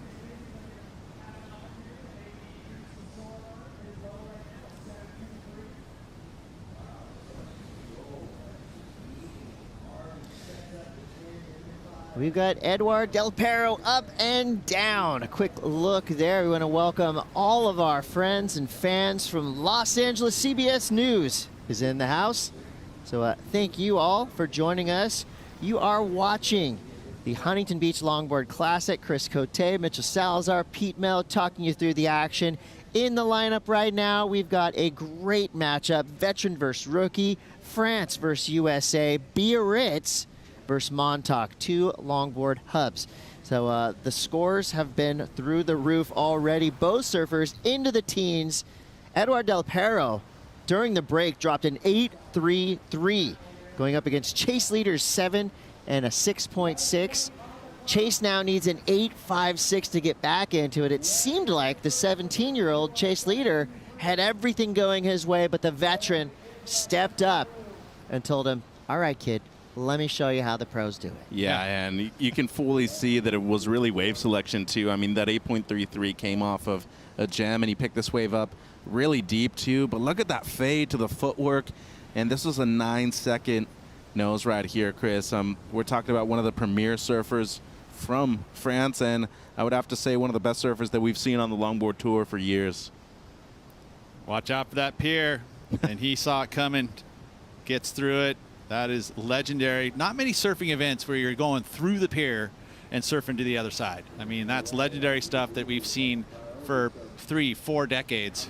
I can't help but think of the Beach Boys when I think of shooting the pier. And Edward looking like the Terminator right now. Showing no signs of stopping. Nose ride, carve, back to the nose, cross-stepping. He's got that knee leash on, but it doesn't look like it's impeding him whatsoever. His footwork has been spot on. Quick pull out there. And that might add even more pressure to the 17-year-old Chase Leader. NYC represent. He is a big fan of Ballaram Stack. Just got that information from the homies at Log Wrap. I was checking out the longboard rack, looking through all the equipment, you know how much I love that, and one of the few triple stringers, which is a little different. Here we go, Chase. Cool looking carve right there. That was a great hang 10. Classic. Soul arch up on the nose. Styling through, little flex. Solid work there, and I believe that was the board I was looking at. There's the crew going wild for young Chase. Yeah, Mason Trimmer. Chase's Michael Takayama board has a really interesting kick off the tail. Almost like, not tail rocker, it's like a flip off the tail. If that is the board that I saw in the rack, and I know there's a lot of Michael Takayamas down there. That's helping nose riding. You know, you think it's the bottom of the rocker is important, but the actually top and that little flip is what holds that tail down when they're on the tip of the board right there. Get the lift, right, Pete? Yeah, so it just literally helps you to go through and actually ride and steer the board from the tip of the nose of the board, is that little flip in the tail. So it's interesting that you would think that you're riding the very tip of the nose, but the actual tail is helping you 9 feet away from you. And you can tell this kid was born with style. You know, there's nothing forced in what he's doing. All spontaneous. Yeah, he could be a standout stylist at any break in any decade. I mean, there is really something special about Chase Leader, but in competitive longboarding, you're looking for points as well as style, and right now he's needing a big number in 8.56 with 8 minutes to go. Great heat from you. Off camera, we were chatting about getting back into the competitive mindset. How hard is it? I mean, we free surf every day, we enjoy what we do, but once that singlet comes on, how does it change the dynamic? Yeah, it's kind of shocking, honestly. I mean, I've told people I'm like coming off the couch because I got 2 kids, I work a desk job, and you know, I got to surf up in the Pismo event and got the wild card here, so that was rad, but I wasn't really ready, and so that first heat was like, whoa, this is like, my body isn't working. I don't understand what's going on. So this heat, I was just like, I'm just going to go surfing. I'm surfing against Cole. He's a buddy that I surf with up in Santa Barbara. We've had probably 100 heats out here in Huntington from the NSSA days. And so I was like, I'm just going to catch waves. And it ended up paying off. I don't know, you know, sometimes you get rhythm. And making your family so proud. What do you think of this event? We've had amazing waves. I mean, it's good to have a longboard tour that's so complex. Yeah, I mean, to be honest, the amount of times I've surfed a heat out here and had such bad surf, this is incredible. This is like, you know, this is definitely loggable Huntington Beach, which is, I would assume, is somewhat rare, you know, so it's really nice to have clean conditions and get to go surf, have fun. Thank you so much for your time and well done. Thank you. Well, he doesn't look like he's been spending a lot of time on the couch because he went out there and put on an absolute clinic. When he is at his day job, like he just mentioned, he is a digital commerce forecast analyst. Looking at numbers. Yeah, I don't know what that is, Graphs. but it sounds serious. Excel spreadsheets, but he's important. Yes, we need more digital commerce forecast analysts. We're glad that Troy Mothershead is doing that when he's not doing what he just did, which is dominate here at the Wallex U.S. Open of Surfing Huntington Beach Longboard Classic. 6:11 on the clock. And this heat is just getting more and more interesting by the minute as both surfers now have locked in hefty scores. Del Perro, a 7.93. Chase, a 7.13. So not necessarily keeping the pace with Edouard, but keeping him honest and making sure that this heat is still within his reach. The reach is long. He needs a 9.13. That's I'm going to put my coach's cap on. Do it, please. Because Chase is surfing amazing, but I will say the difference being Edouard is on much better, bigger waves, and that is a major difference, really. Take a look. I mean, we'll see it here, but Chase is getting waves, and they're beautiful, and what he's doing on them is amazing, but Edouard is getting the longer nose rides and a little bit bigger waves, and it's helped him out. He's got the excellent number as well, the 8.33. And then almost got it again on his second score, the last one, at a 7.93. So he's doing it both right and left. I think his fades have been very crucial to his scores as well because they've just put him in a great position on these waves in order for him to really get to the nose in time and maximize that time on the nose too, Chris. He's done it both on the left and the right, that being his best score, the 8.33, and he has just been in control of this heat from the get-go. Leader's had a couple of great waves, though. I mean, a 14.13 heat total, it isn't bad, but it's not the best when you're coming up against a former runner-up in the world like Del Perro, who's looking for his first world championship here at the WSL level. And I think win or lose, Chase Leader's gaining fans with every wave he surfs. Definitely, you can see the Tudor influence in his positioning, and that is a high compliment, known as one of the most stylish surfers to ever do it. Arm placement, the quiet arms up top, and only move around when needed. Pretty cool. And one of my first times really getting to see Chase at this level and at this quality of a wave as well. I mean, shoot, this is pretty good Huntington Beach for logging. Yeah, and he's positioned well right now with this camera angle. You can see he's on the deepest left that there can possibly be too, so he'd have more time to get to the nose and actually more time to actually be perched on the nose right there. But in second priority right now, going up against Del Perro, needing the best score of the heat, going to be hard to do with just under 4 minutes, Chris. Yeah, a shout out Montauk. I would say that That is a really cool, hip area and a unique surf culture there. And pretty good quality waves. They get waves. Got some homies over there. Shout out Nicky Boy at night. Chase Leader and the Montauk crew being represented very well right now in the water. The scores, yeah, they show you the facts and the stats, but you know, Chase Leader has done it with a lot of style. And like I said, 17 years old, so he's got a long log life ahead of him for sure. We're going to see a lot more from Chase Leader if Edward can fend him off for the next 3 minutes. We are, I think, as Pete was saying, there's some mistakes that he needs to clean up, but the talent's there. And it's more of a desire kind of thing right now, too, because if you look at the development that we've seen over the youth in the United States from logging, it's been nonstop. I feel like Justin Quintal has really ignited that kind of movement on the East Coast as well. But the goofy footers, I feel like they've really been the dominant ones for the surfers here in the last few decades in the United States. But Chase got a lot of talent. He just needs to be on a bit better wave speed. Well, goofy footers is just great. You know, Mitch? That's true. You guys, how come I get stuck with the goofy footers all the time? We got a lot of goofy footers on this. I know. Right, Your son's a goofy footer, too. I know. I get it. I'm usually the majority, but you know, the goofy footers are making a comeback. You guys are all. Well, it's great because we can split the peak. Okay, It's so Mitch just and I for the have to folks take watching, turns. a goofy footer is surfs with their right foot forward.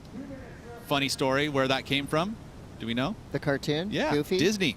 Yeah, it was Goofy. And Goofy was standing up with his right foot forward, which was odd because there wasn't a lot of goofy footers. That's right. Still isn't. Whoever drew Goofy. It's must like have been a left-handers goofy and footer. right-handers, right? There's probably a majority of right-handers. Yeah, especially on tour. Yeah. Well, I'm not talking about the surfs. I'm talking about actually left-hand and right-hand, like in the world, like pitching. Oh yeah. Or eating, yeah. and you know, with your right hand. A Generally, minute- more right-handed people. Yeah. 100%. A minute 30 now. So these are 25-minute heats. The basics are with 2 surfers in the lineup. One of these surfers, whoever has the highest total points at the end of this 25 minutes, will advance through into the next round. Second place surfer, they're going to get a small payday, so not a bad day's work. But their run will be done here at the Huntington Beach Longboard Classic. And at the moment, it's Edward Del Perro with an 8.33 and a 7.93. I'll venture to say that's the highest heat total of the day. I would, yeah.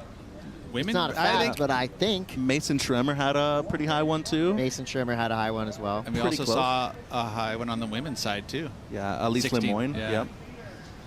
And we've got a casual takeoff from our current leader, Edward Del Perro. 1, 2, 3, 4, 5. Unofficial 6-second nose That ride. was a very quick seconds. I did not say Mississippi afterwards. 1 Mississippi. So maybe 3 Mississippis on the nose, which is still a nice time on the nose. It is. Edward Del Perro did his job and more. I mean, he is still on the tip. Milking this one with a spinner. First spinner that I've seen of the day. I appreciate the zany in the longboard world.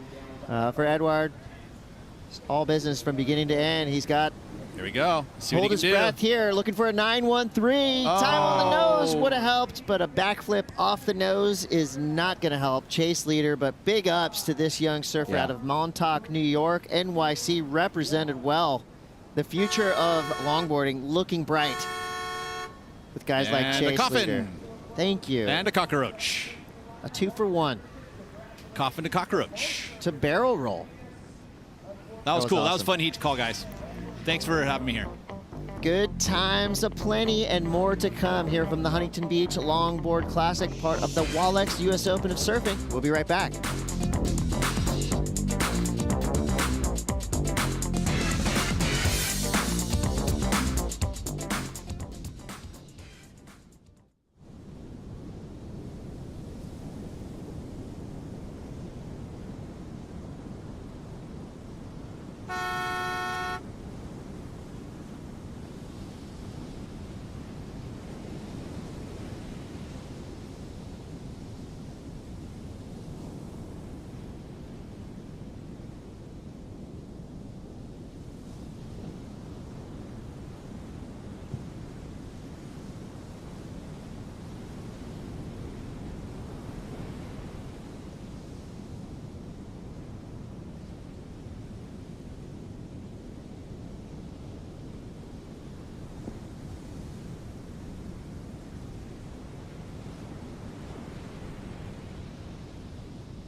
The Wallex US Open of Surfing presented by Pacifico is brought to you by Nissan Cup Noodles, the original instant ramen. By Pacifico, live life anchors up.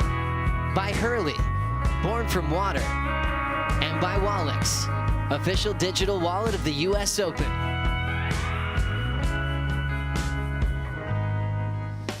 Big win for Del Perro, and his girlfriend, Lindsay, happens to be a world longboard champ who's been ripping throughout the event, including this morning.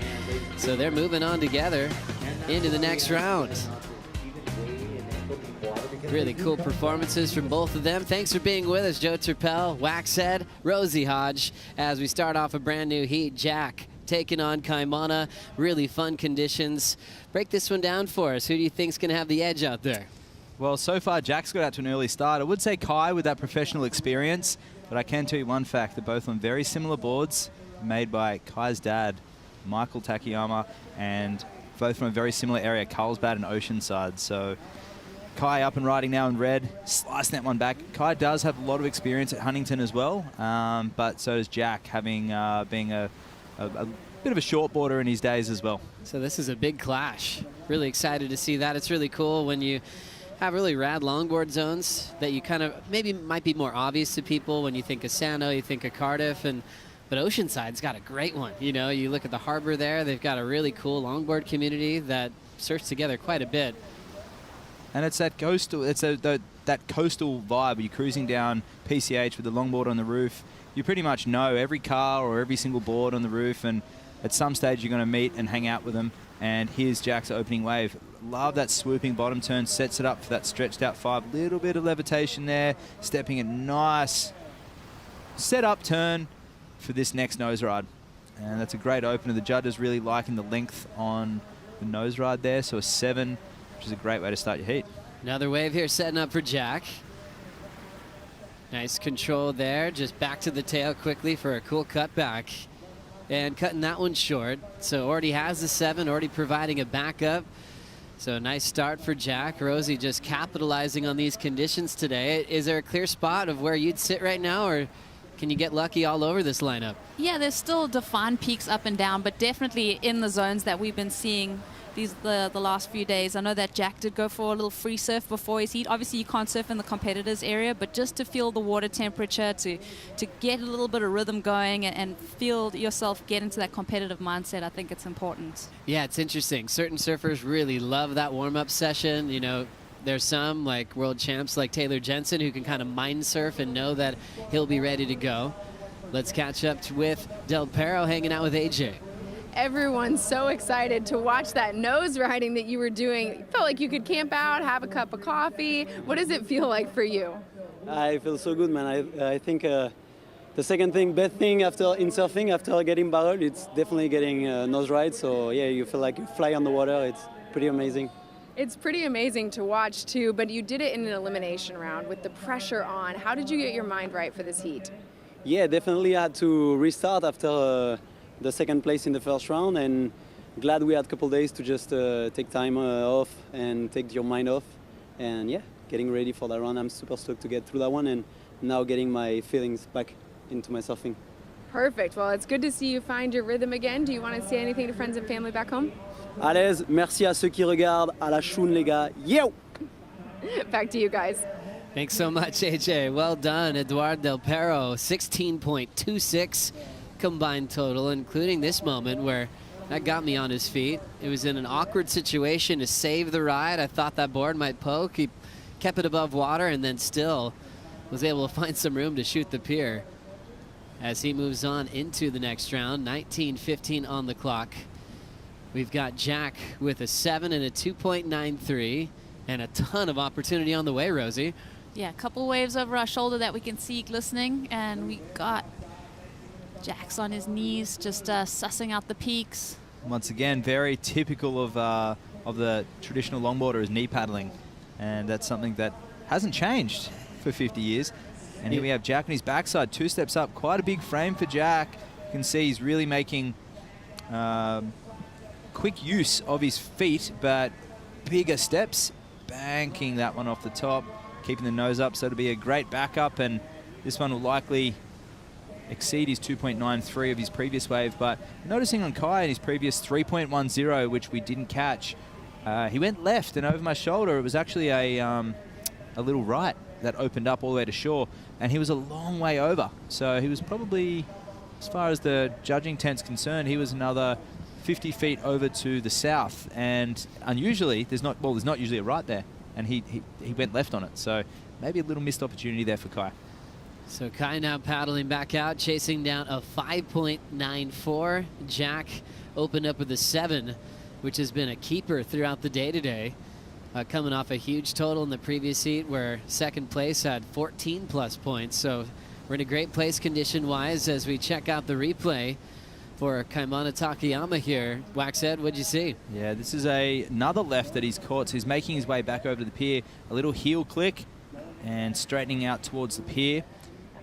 Now, we have seen quite a few surfers who have started a little slow, make their way out via the pier, and then end up catching a mid-range score and get themselves back in the heat. Sophia Colhane did that earlier, and Mason Schremer as well.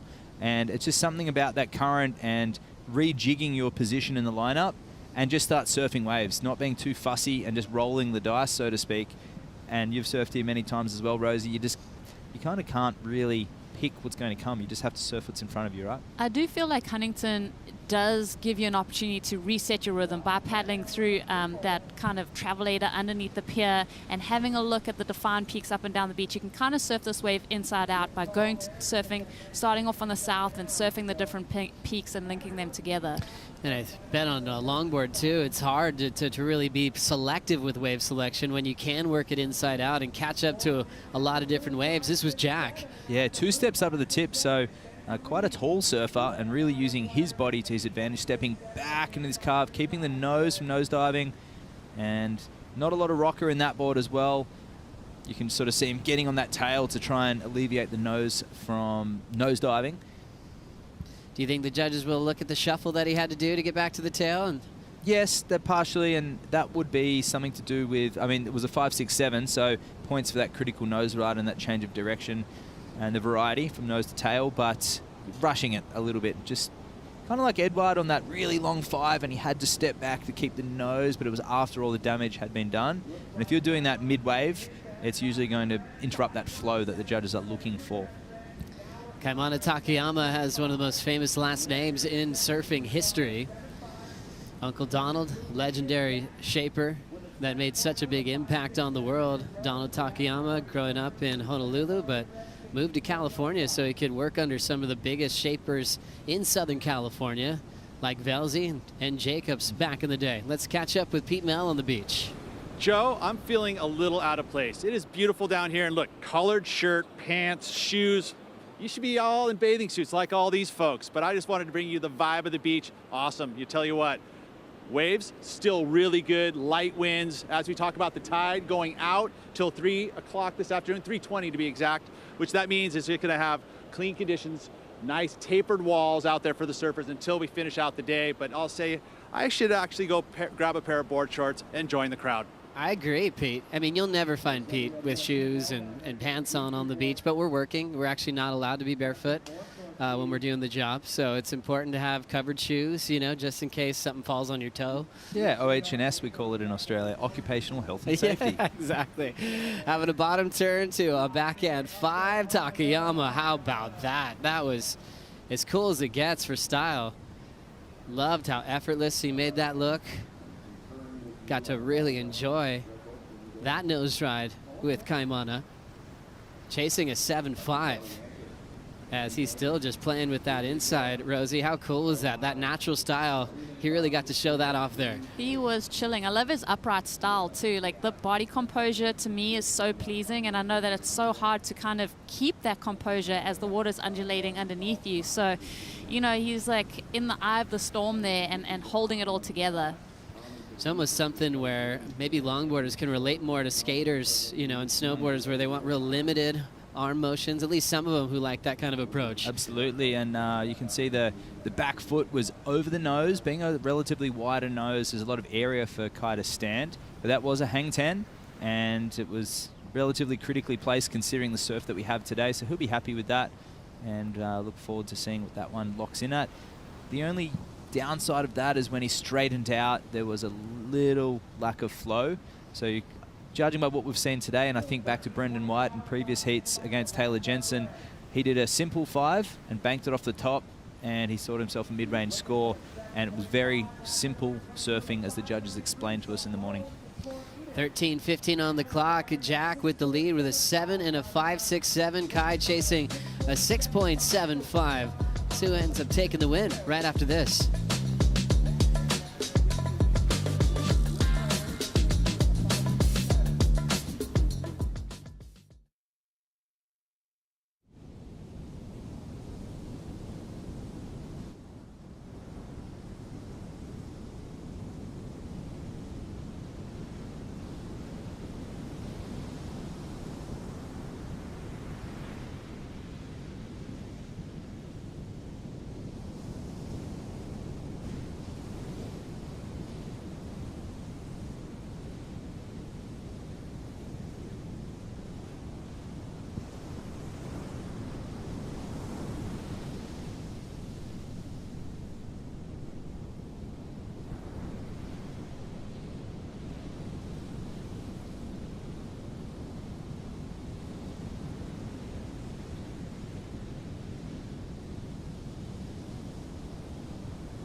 Huntington Beach, California for the Wallex US Open of Surfing presented by Pacifico. This is a really cool Rising Tides, a US-based group of young women who are at the very beginning of their competitive journey. They can one day be on the championship tour, be on the Challenger Series. Rising Tides here at Huntington was my first Rising Tides. Now I'm on the opposite end of it. These girls are super talented, and I'm sure many of them will get junior world titles, and then they'll be on the Challenger, and then they'll be trying to take my job on the CT.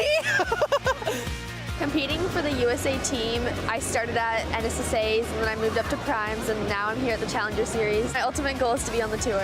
Growing up, I surfed with girls like Carissa, who also came through the USA program. It's amazing to come back and help inspire the next generation.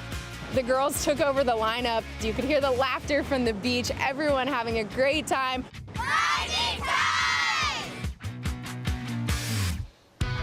We absolutely love the Rising Tides program on the World Surf League. Happens at every destination around the world, and what a cool group of young, talented women that will be striving to be on tour, maybe the Longboard Tour, Challenger Series, or the Championship Tour.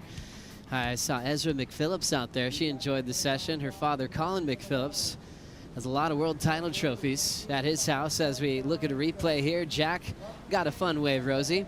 Yeah, standing tall on the tip of that nose.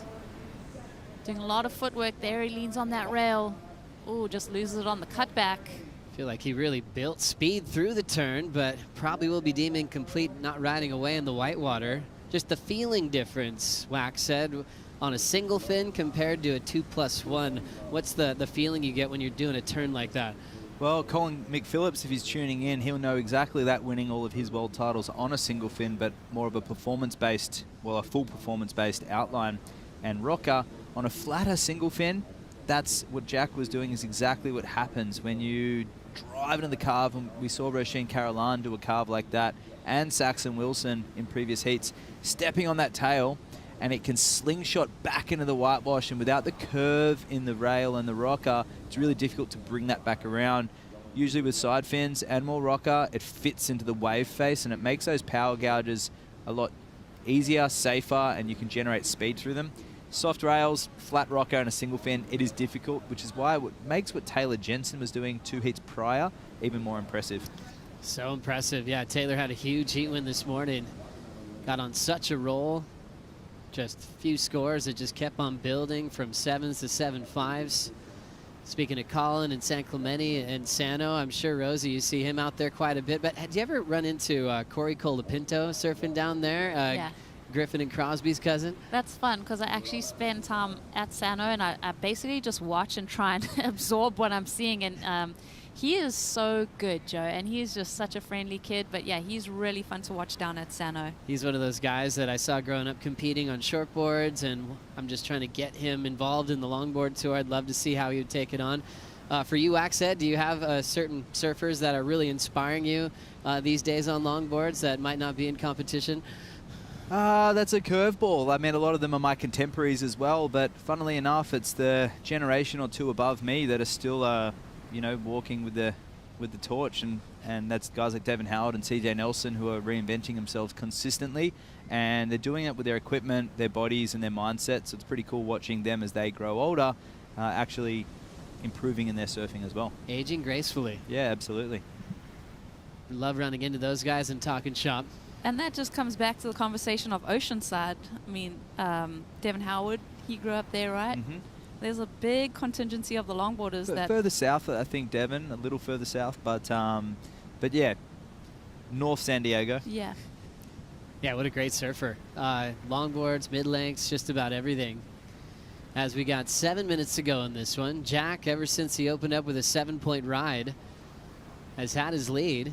Takayama needs a 6.98 with priority, making a move on this wave. His 7th effort to try to get the lead now. Fades left, commits left now.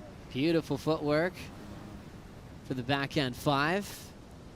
And goes for an aggressive swipe in the white water, but can't hang on. Yeah, Kai, 6 minutes 30 left on the clock, and he's probably wondering what he can do.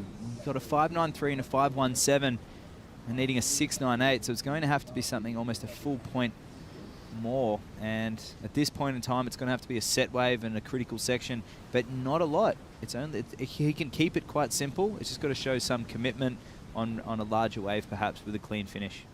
Watching older longboard films and even older longboard contests, thinking of Herbie Fletcher as well, the kind of that sliding technique that he used to have. In a lot of longboard events you'd see at the US Open, you'd see them commit to nose rides and then pop the fins out and spin it all the way around. Spin to win. Exactly. Spin to win. Have we moved on from that? I don't feel like we see that anymore. No, and a lot of that came from a lot of the shapers were surfing on those tours, and a lot of them grew up with longboards in the 1960s, and as the evolution turned back into super performance shortboards, where if you weren't of an athletic build, they just weren't practical in most conditions. So a lot of them, dads, jumped on longboards. And we've evolved from the dad board type of element into this new generation that are coming up, and they want to surf. They have shortboards, they have mid-lengths, they have longboards, and a lot of them are surfing the right board in the right conditions.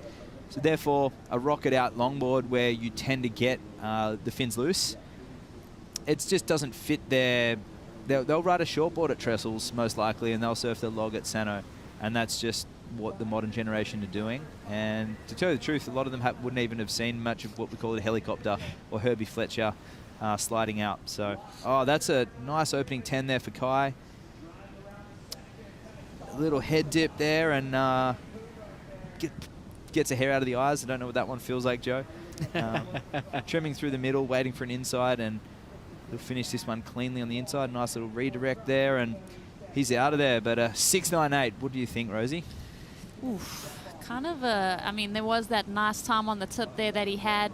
Maybe a tiny bit of disruption of flow coming out of it. Avalon's watching. That's his partner, Avalon Gal, who's also on a Michael Takayama. So she looks a little stressed out. She's actually been pacing quite a bit. Absolutely, yeah. Well, they support each other. He was there for her, and it seems like it's always way more stressful for the surfer or the supporter that's not in the water, right? I think Avalon makes it more stressful for Kai.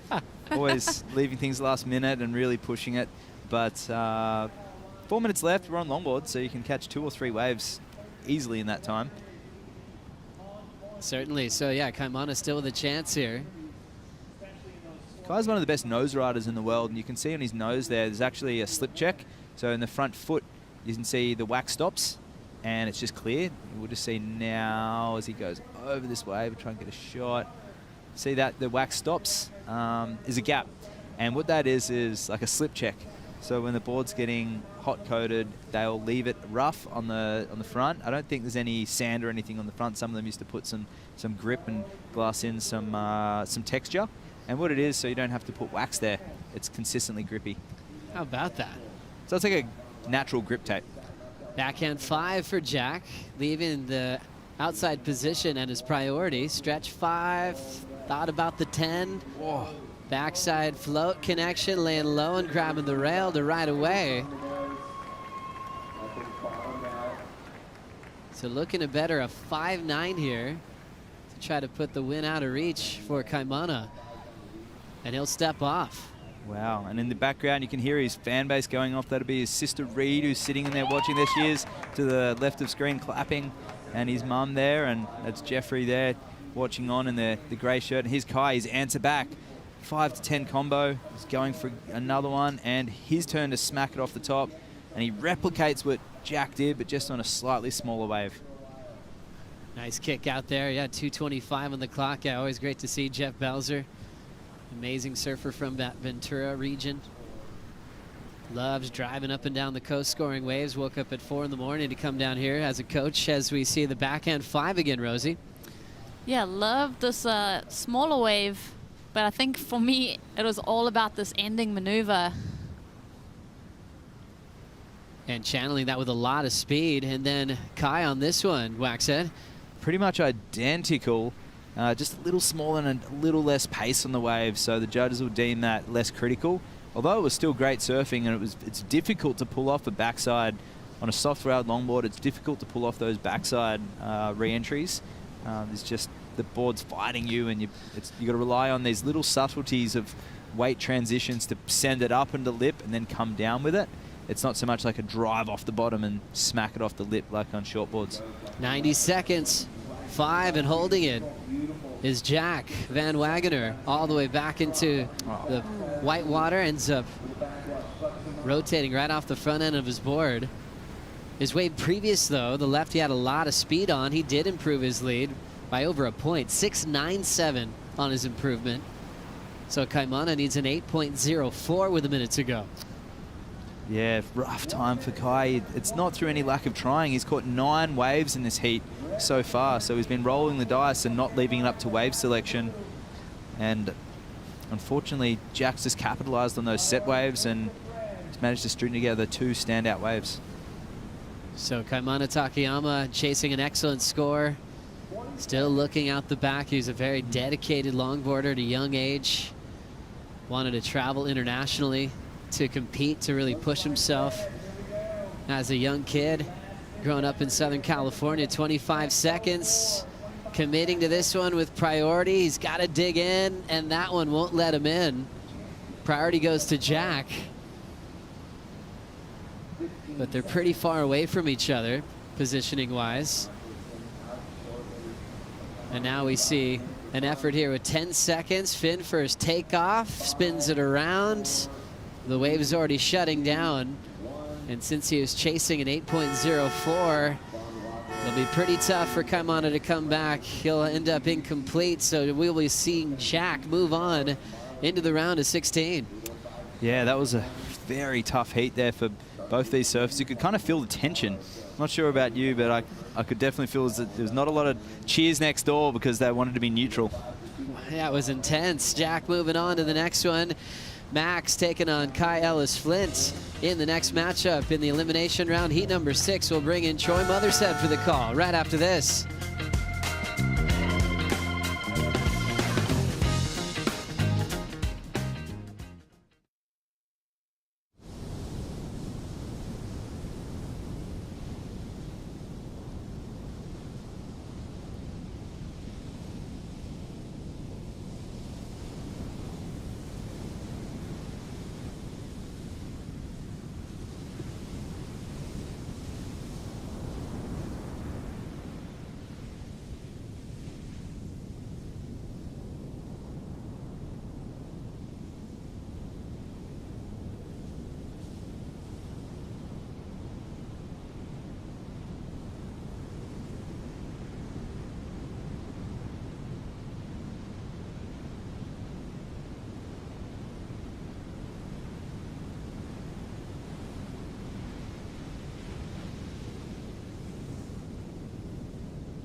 Fall is here, hear the yell.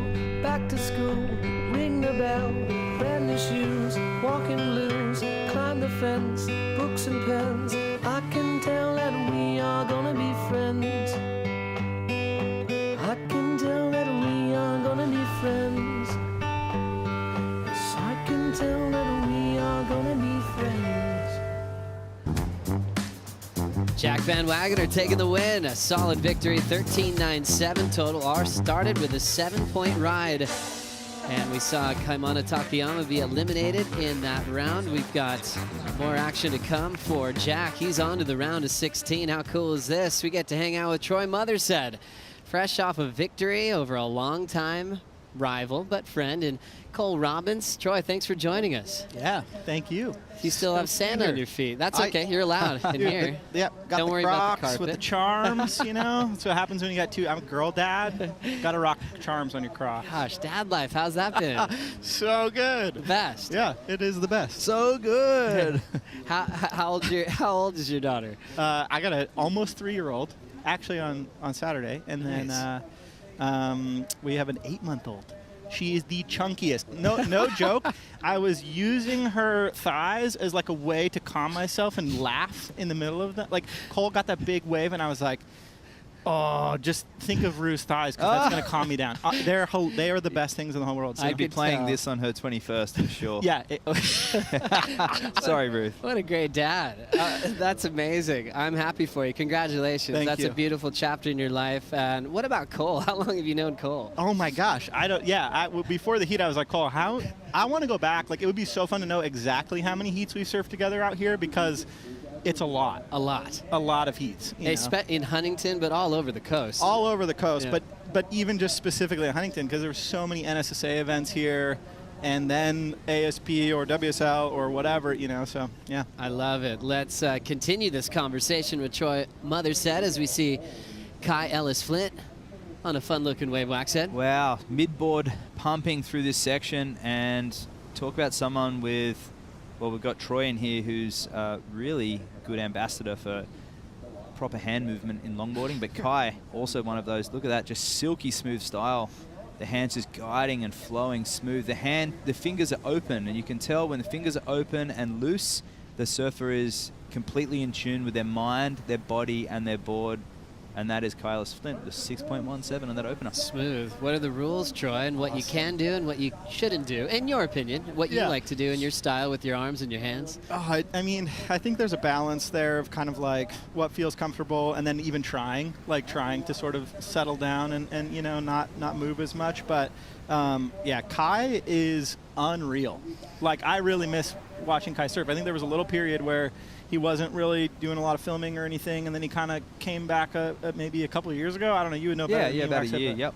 Yeah, Exactly. And it's just like he's so smooth and clean and beautiful. So it's cool to see him in this event. I was telling him before his heat, I'm like, dude, you actually had some really awesome waves in your first heat. Like, just channel that a little bit, clean it up, and like I think you're here. But Max also kind of gnarly, freaking. We'll get into that. I know these guys very well. So. Yeah. Okay, get fired up, you guys. We'll talk about this heat further in just a moment. Let's hang out with Jack and AJ. Not a bad summer, Jack. You graduate high school out in San Diego just a few months ago. You get the wild card here at the 2023 U.S. Open. How have you just embraced everything that has come your way this summer? It's just been epic so far. I mean, it's been such a great summer. I actually just got back from Indo, so that kicked off my summer, and then got the wild card here. So just pretty much been surfing every day in preparation, just surfing a lot of Oceanside Harbor, just having fun. It certainly looked like you were having fun out there, and with it being your first pro competition, what do you want people to know about your surfing?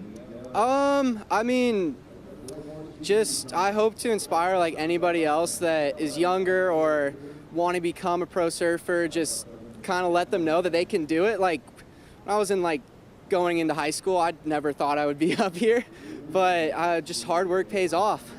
I would say it did for you in this heat. Walk us through the board you're riding. So I'm riding Michael Takayama. Kind of funny because I surfed against Kai, who's his son, so felt kind of bad, but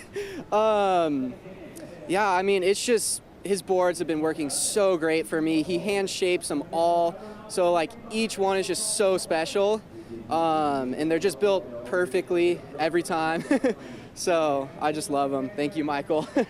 As you should. Congratulations. We'll see you in the next round. Thank you so much. Thanks, AJ. Thanks, Jack. Loving that win into the next round. Cool end section float. Max Weston getting on the board. So a fun heat here that we're just diving into. Two good friends going head-to-head for a spot in the round of 16. And now we're seeing the opening score for Kai. That was a 6-1-7. He does have a second scoring wave. And now Max getting on the board as well. Interesting road to qualification for these guys, huh, Waxhead? Absolutely, and Max took out the first event of the Australian qualifier in Noosa back in March at the Festival of Surfing. While Kai had a bit of a shocker of a start to the year, and he thought his chances were over. And here we have Max. Love that. He's on a Thomas surfboard too. Stepping back in that gouge, and then love that timing. Bang! And you can tell his shortboard experience is paying off, because that was a, what do they call it, a 1-2 punch. Like that. So Max getting on the board. Speaking of equipment, Troy, how much has your equipment changed from those early events, you know, decades ago against Cole Robbins to what you rode just today? Has it evolved quite a bit over the years? Yeah, a little bit. Like, I always probably had a few boards that are similar somewhere in the quiver, but they weren't what we were riding in contests. You know, we were riding tri-fin, whatever, you know, just try and bash the lip and hang 10 kind of deal. But I started working with Wayno when I moved up to Ventura, and those were Stewart boards, and Bill Stewart is one of the best, most awesome shapers of all time. Tony's riding his boards out there. Yeah, Wayne Rich is a savant, is such a special guy, and so we've been working on a board together, and that's what I was riding. Awesome. As we fade in here with Kai, gets the 5, nice perch there. Setting up a nice bottom turn, cool float. Wow, nice and compressed, riding away. This is a clinic. It is, and I'll tell you what, so Max took out that first event, and Kai took out the second event at Manly Beach at the Manly Longboard Pro back in June, which, funnily enough, Max had a shocker on too. And the way the points worked out, because Kai won and Max had a bad session, it actually made Max take out the rankings, because it was the perfect alignment for the other people to go 2nd, 3rd, 4th, 5th, 6th. So Kai won by like 100 points. I mean, Max won by 100 points. Kai was 100 points behind that and got a season wild card because of his efforts in winning an event and not qualifying. So here goes Max, a 7 for his first wave. Silky smooth, Harrison Roach-esque. And Harrison would be stoked with that reference, I think, because he has a lot of respect for Max. And banking that one off the top too. Silky smooth. And this heat is flow with a capital F, right, Troy? Yes, that was flow with a capital F. I loved that they're scoring it too. I think it's really important to give the style and the flow, you know, the points that it deserves, because these guys are, I like the Harrison reference, so yeah, that's kind of spot on. Well, it's been, last year was not even arguably, it was the best year ever for world longboarding on a WSL scale, and here goes Max, and it looks like we're gearing up for another great year when these scores are being rewarded for great clinical surfing. And a 7 for his last wave, and we'll see what that one comes in at. This is beautiful approach. Stepping to the middle, generating his speed, and look at that back foot movement coming off the tail here and tapping it off the top. Just really relaxed upper body. His hands never really going above the shoulders. Yeah, so you were saying he's a pretty good shortboarder. Absolutely. He used to be on the Hurley team growing up from Avalon Beach. Barton Lynch had a lot of the kids on Hurley back then. Silky Smooth came from Kai, myself, Max Weston, and Tom Payne. All came under the same tutelage from John Gill from Keo Surfboards, who was a foundation board builder in Australia in the late 1950s. Son-in-law John Gill commandeered the brand, and as part of the journey a lot of us are on now, was just a fan of good surfing, and we all came from that same lineage, and we're lucky enough to be absorbed into that history and that realm of what good surfing is. And this is the result. Potential world champions in front of us. That's so cool. What a great story. Been talking with Troy of the people he got to grow up with and compete against, but you guys are just naturally pushing each other each and every day, and you see how important that is for Max and Kai. You know, without each other, it's like, who knows if you'd be pushed in the same kind of way. Yeah, for sure. I mean, probably similar to that. We had, you know, Christian Walk was the hero of our kind of little Grom hood. You know, he was surfing so well and was always the guy to beat. Prodigy. And then, yeah, really, I mean, and still an insane surfer. I think he probably went in the better direction of. He could win this too. Yeah, oh, for sure. He Shout out surfs to Christian. amazing. Yeah, and then Kevin Osborne and Christian Clark. There were a lot of guys that, you know, I think they're probably just surfing for fun now, but it was really cool. Gosh, I loved watching you guys compete. It was just every heat was a final. As we look at a beautiful low road 5, and then the float on top, so much energy, and there's a lot of spring to it, but it was like really controlled. Still, using that word again, flow, for Max Weston. And now Kai's turn, Waxhead. Wow. So those rights are really turning on in this heat, which is perfect because we get to see these guys open up. Now stepping into this little section, and oh my gosh, this is some beautiful surfing. Wow, Kailis Flynn and Max Weston putting on a clinic. This is some of the most stylish surfing we've seen all event. Can you believe this is an elimination round? We have to say goodbye to one of these surfers? Yeah, this is brutal. I'm just realizing that someone's actually winning the heat. I was kind of just watching it, like it's like just the best enjoying video the section surfing. ever, right? Like, I think this is probably one of the few heats where I'm like, wow, I just sit back and watch. This is amazing. So easy to watch, like squeezing honey on your eyeballs. Is this Tom Curran and Connor Coffin in a heat?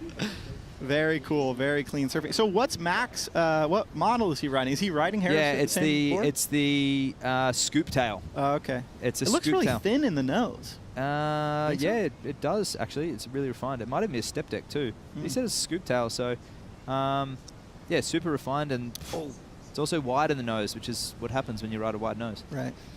Can you teach this kind of technique? No, it's all feeling. You can see the tail there. When it pops back over, you can sort of see a little moony scoop in there. No, you can't. It's all about intuition, Joe. It's so like this. So he's absorbing with the waves, very minimal arms. He gets low, comes high again, extending and compressing, and compressing and extending off. And he's just no pumping, just using his body and his torso and his minimal arm movements to their advantage. And here's Max, much the same. Hands to D-weight, driving through the whitewash on the tip, and he's just D-weighting again and just popping that one off the top. And God, they're riding 9/8s. And these boards are probably 20 plus pounds with a single fin. It's beautiful surfing. Wow, Max, a little jog to catch up to his equipment on the beach. A lot to talk about with these two. One of our favorite heats of the contest here at the Huntington Beach Longboard Classic. Kai versus Max, scores going through the roof. We'll give you the complete update right after this break.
It's summertime in Southern California as we welcome you to the Wallex U.S. Open of Surfing presented by Pacifico.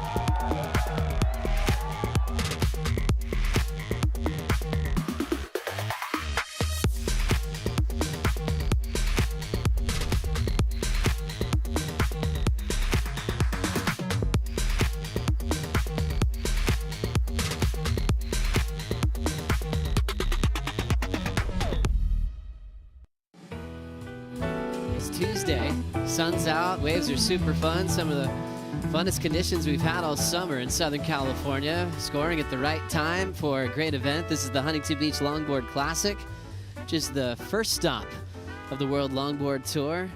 The events will head to El Salvador, Bells Beach, an all-time classic venue there, and trying to qualify for the Malibu Championships. We're still enjoying our time with Troy Mothershead, who had a great heat against Cole Robbins earlier, but there was one wave in particular we've got to ask you about, Troy.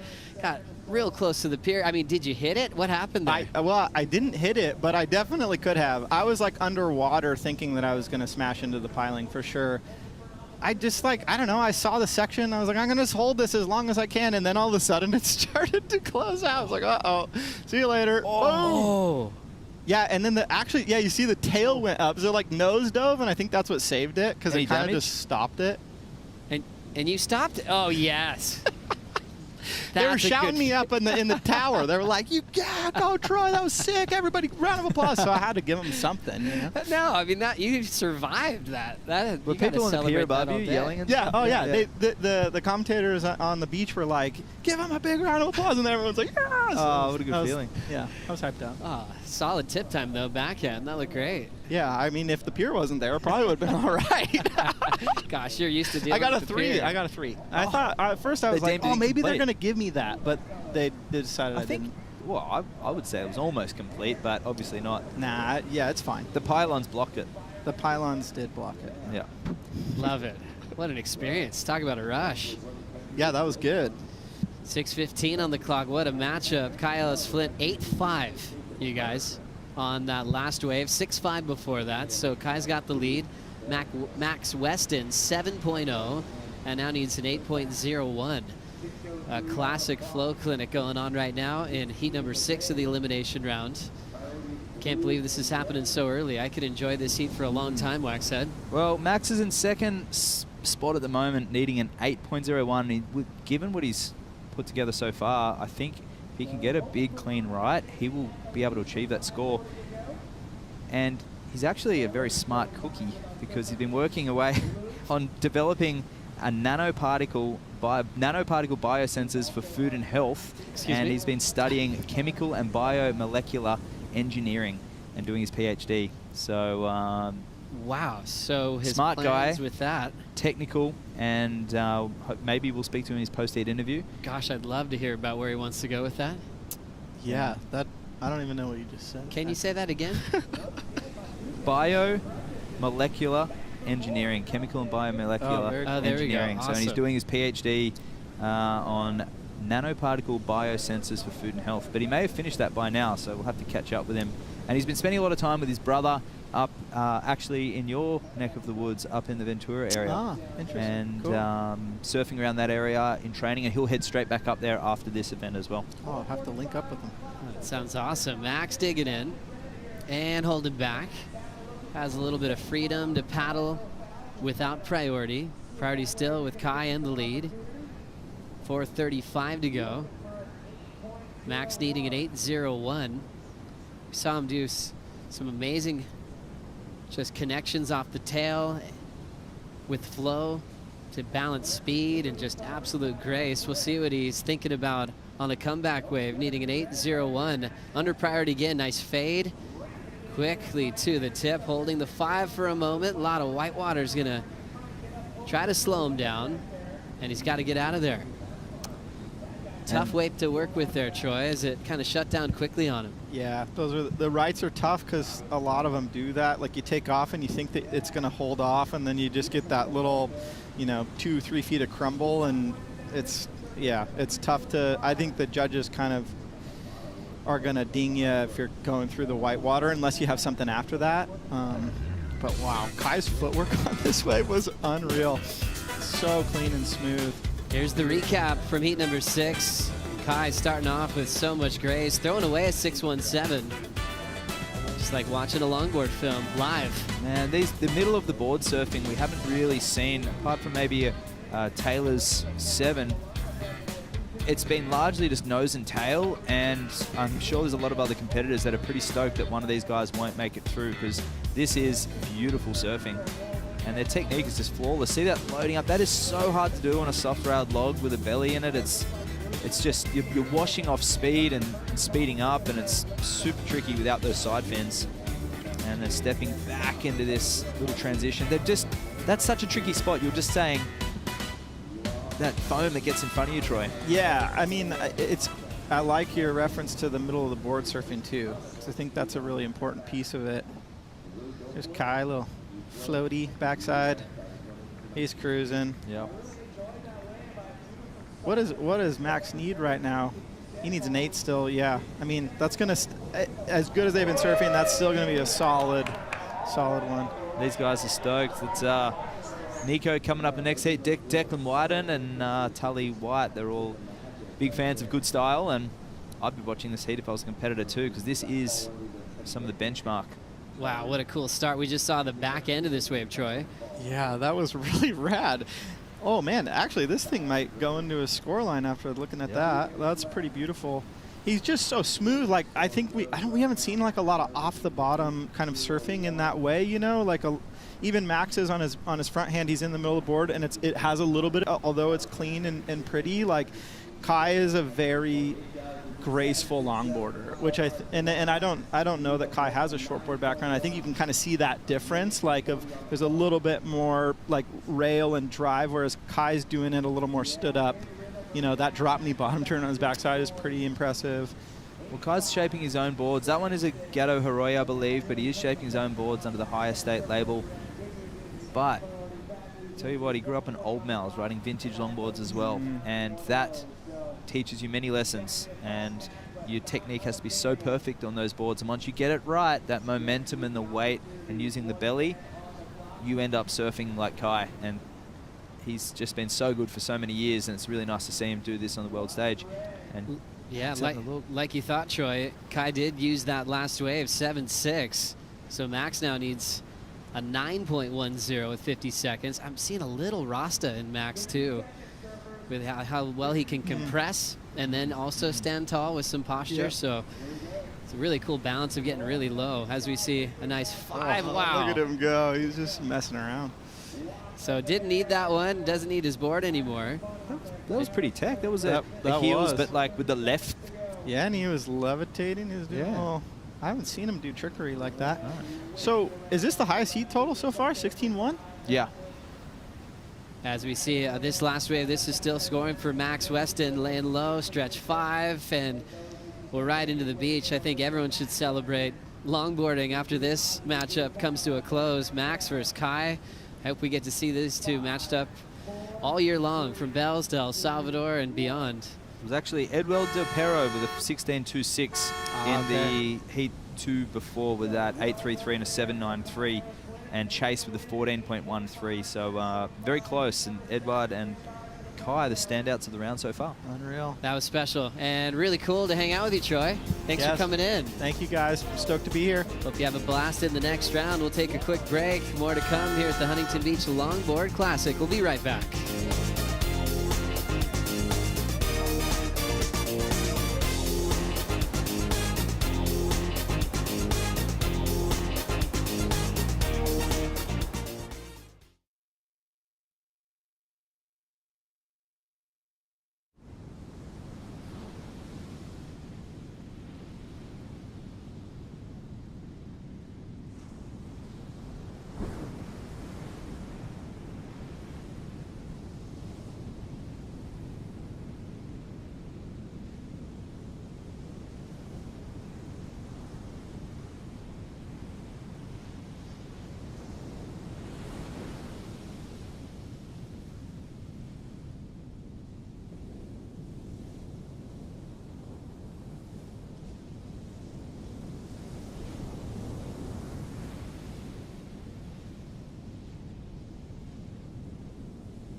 Wallex, U.S. Open of surfing, the junior guards, they like it. Got a workout today, and they're ready to get going. And we're ready to get going. Heat number 7 in the Huntington Beach Longboard Classic. I'm Kaipo along with Micho Salazar. Micho, beautiful day, great swell, great action. What more could you ask for? Not much, Kaipo. It's been a beautiful day, a beautiful event so far, and I think we're very fortunate that the swell stuck around this long. It's supposed to decrease a little bit tomorrow, but given the conditions today, I don't know how much I believe that. I think it's going to stick around, and it's probably going to be 3 to 4 feet again tomorrow.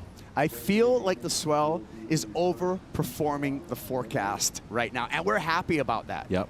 New heat out in the water. Tony Silvani against Ben Considine. Silvani, here we go. The veteran. Well, he's going to swim for his board. That Stewart surfboard is going to slide all the way to the beach. You see that long raked fin on that board, though, Mitchell? Yeah, and you know, some people, depending on their style, they'll either like more rake or less, something a bit more straight up. And you know, Silvani opting for something with a lot of rake, that's going to really help him out, turning in the pocket. But you look at him swimming in right here. You cannot caddy for the person. They need to come in all the way to the beach to get their board. Here comes Ben with a nice trip to the nose. Hang 5s through that section.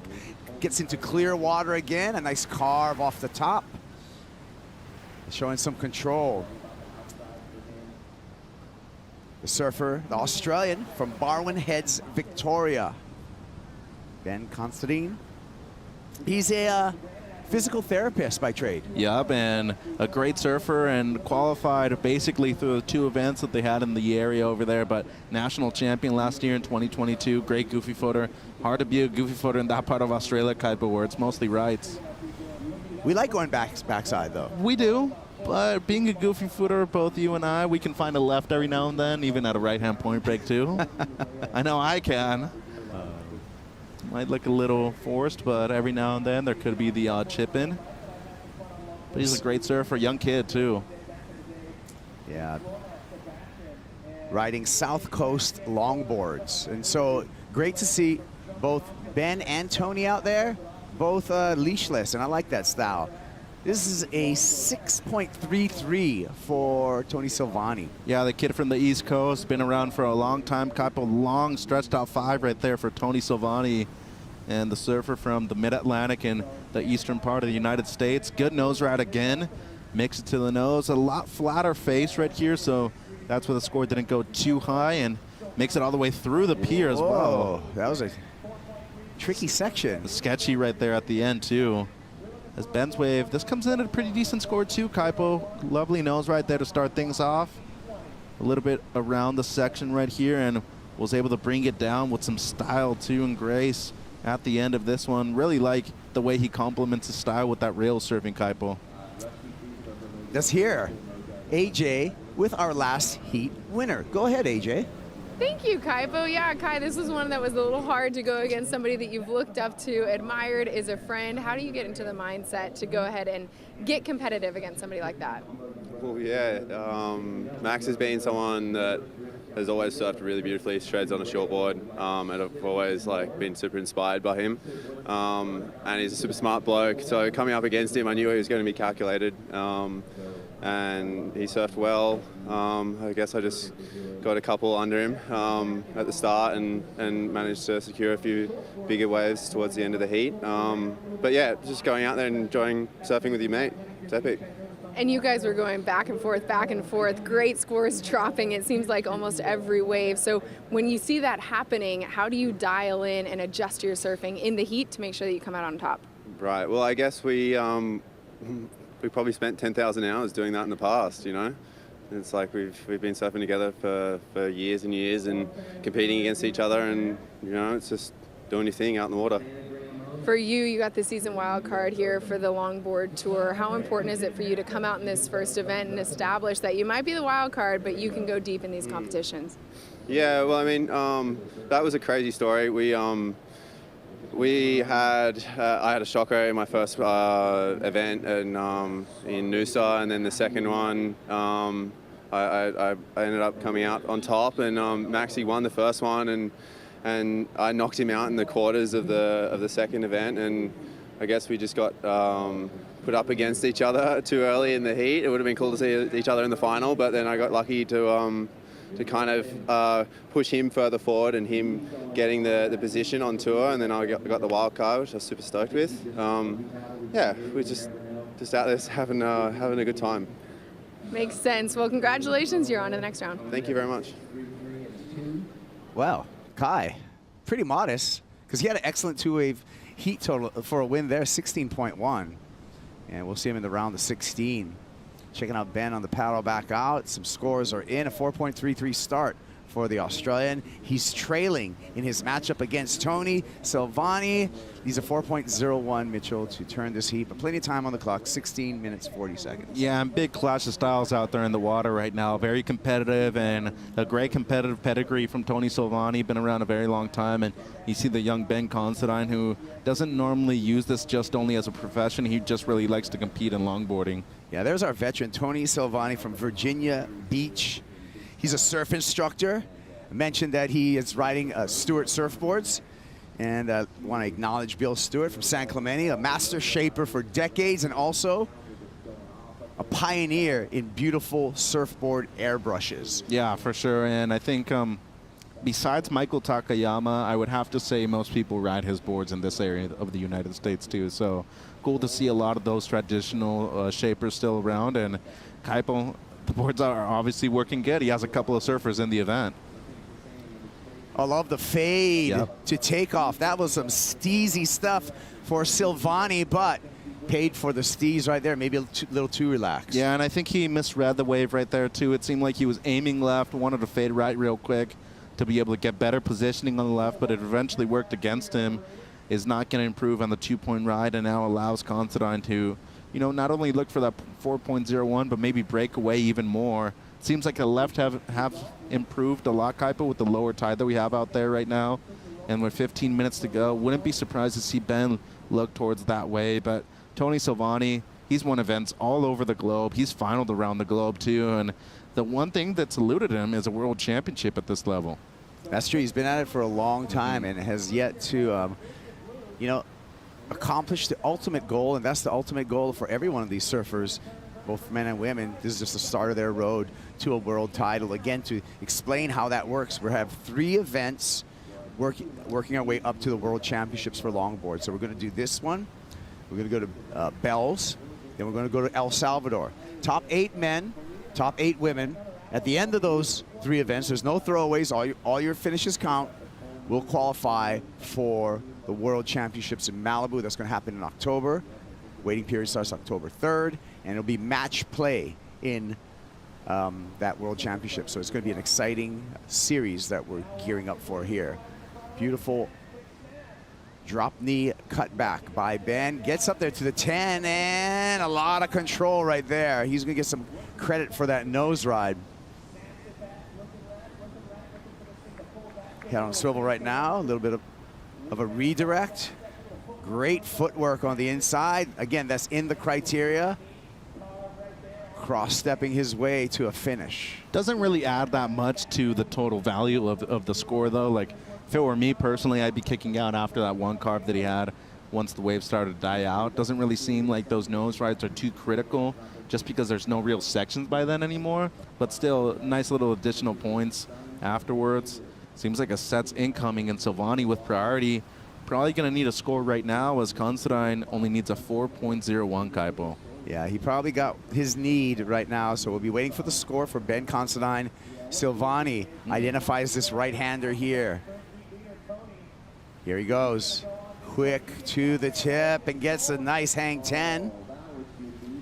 Drop knee, powerful turn there. Once again, a little bit of a shuffle up to the tip and showing some variety with a nice off the top and kicks out early.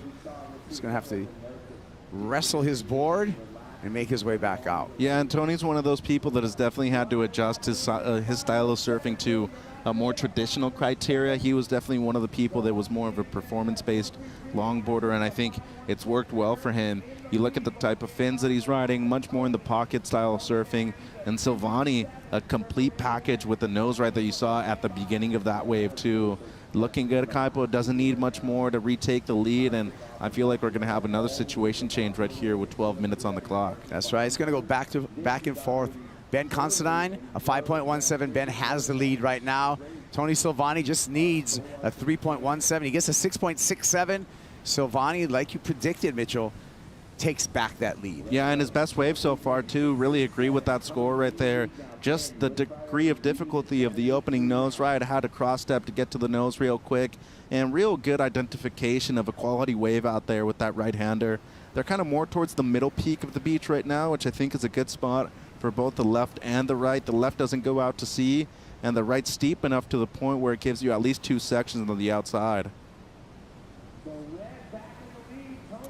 And the paddle by Ben Considine, and he is behind priority now. Needs a score.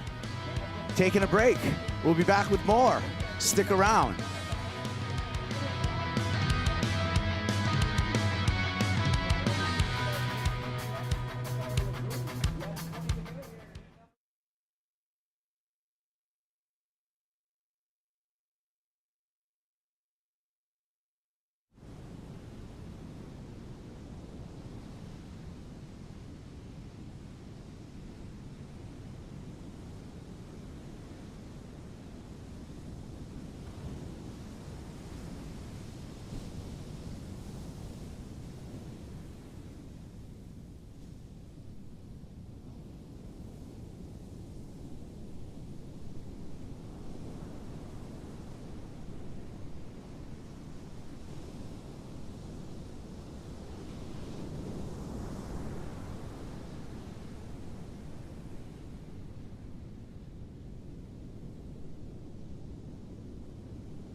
Native Like Water is releasing Hawa. That is October 10th.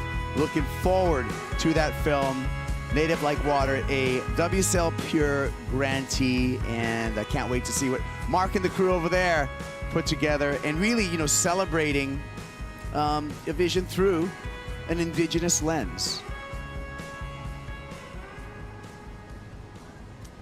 Back in action here, Tony Silvani, the veteran of the two surfers, out in this elimination heat with the lead, and now has the Australian Ben Considine on the corner, in the ropes.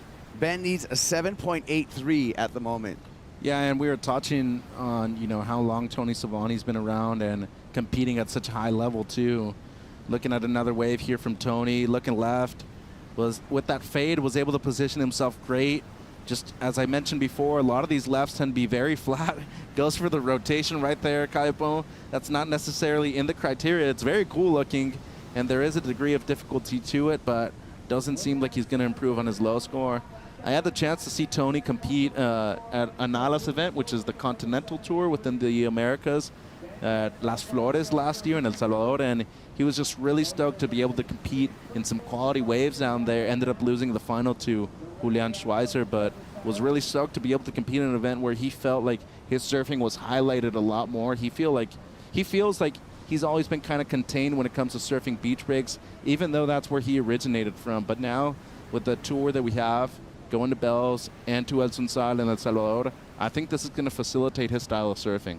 Yeah, and it's a great tour that we have this year. We're going to be zigzagging, around the world. Let's take a look at the tour. We start here in Huntington Beach, and then after that, we head over to the chilly waters in Victoria, Turkey, specifically to Bells. There we go, the Bioglan Bells Beach Longboard Classic. That kicks off August 30th to September 2nd. Then Surf City El Salvador Longboard Classic, El Sunsal.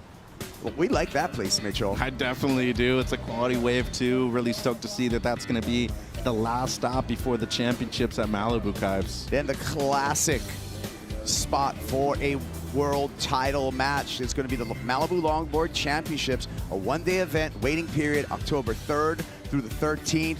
First point, Surfrider Beach. That's going to be exciting. It will be, and really excited to see the youth go up there again, and with the format that we're going to have for the final championship event. Really looking forward to one full day of competition for the longboarders.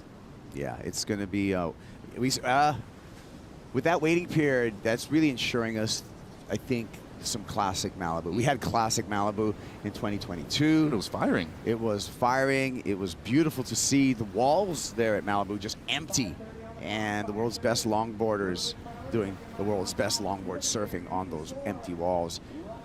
Here we come.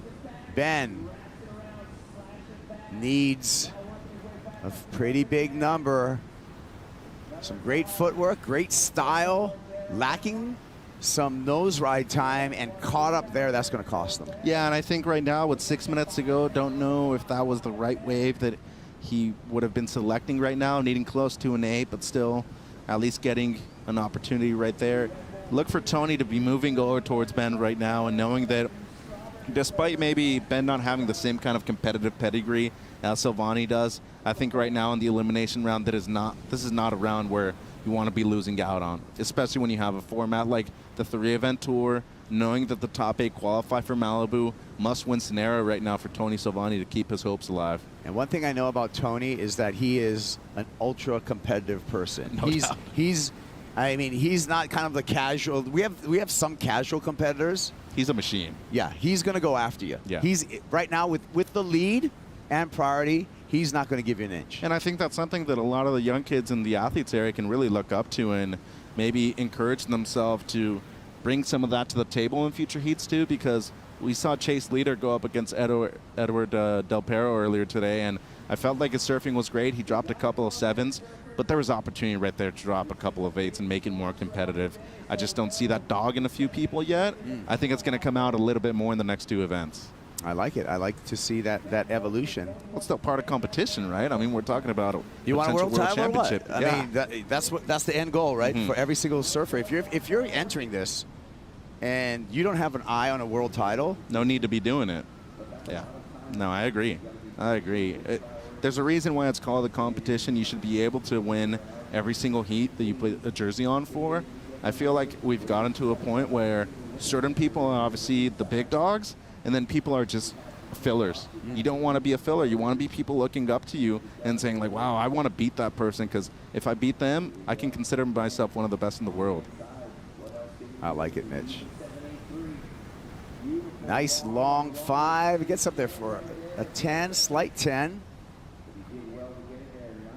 Still needs that 7.83. The only thing that's going to kind of limit the score on this wave, I feel, is the wave size. Yeah, I mean, under priority, though, and not a lot of sets coming through, so Considine at least looking to improve on the 5.17.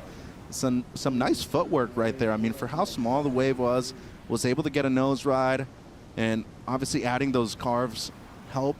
They add to the combination of major maneuvers, but as we were touching on, the size of the wave really decreased the degree of difficulty for a lot of those maneuvers, so don't really see the score going too high. Still has enough time, though, just over 2 minutes to go. Yeah, he's on the paddle back out, but I feel, Tony Silvani with that lead is going to really control that outside section. And he's been smart. He hasn't caught a wave that's necessary right now in the last few minutes, knowing that he has control of the peak, too, on the outside. I like the heat IQ right there.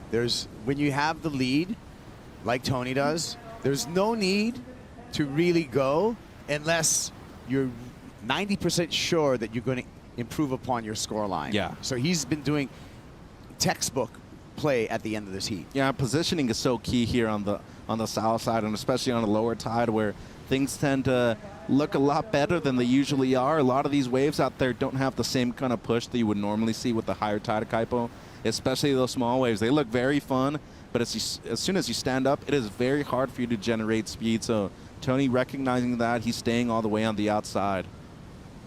And Ben in kind of two sides of thought right there, looking in whether he should paddle back out further or try to sneak one underneath. He's down to 90 seconds, so he's really going to have to make something happen. The judges still do owe us the score for his last ride. And he's probably listening to our on-site announcers right now with keen ears to see if he's gotten that number. This is a good wave for Tony right here. Tony was playing defense. Now it's time to play offense. Here he goes, Silvani. Hangs 10. Clears the section, back to the nose. Nice off the top. Rides out with control. Drop knee turn. Takes a look back. Probably checked the watch. Yep. Yeah. Saw that coming. Right on cue.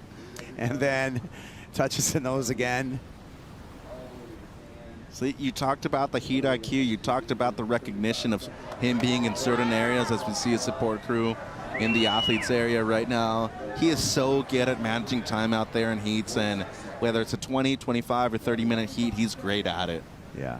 Well, he's going to get a W. Last score for Ben, a 5.9. Needs a 7.1. He did lessen his requirement. Hold the phone. Let's see if Ben can get it done. I don't know. No, doubtful. 5.9, way better than this, but still a good effort. And unfortunately for him, it just seems like waves were against him in this heat. Had a great opening round. He was very close to making it through into the round of 16 directly, and he's going to have to settle with a last place finish here in Huntington Beach. But looking forward to 2 events where he can do good, especially at home at Bell's, one of his home breaks.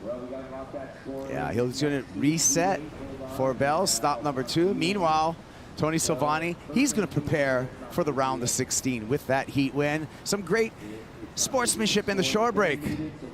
Last heat of the day coming up your way right after this.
Draushianka makes it through there. Shambino.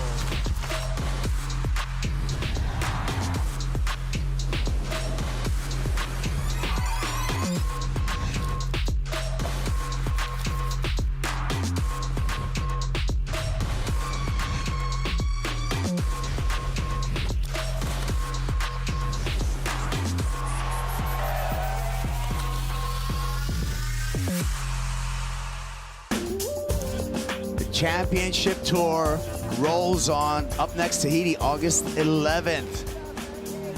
Tony Silvani, congrats. You're on to the round of 16.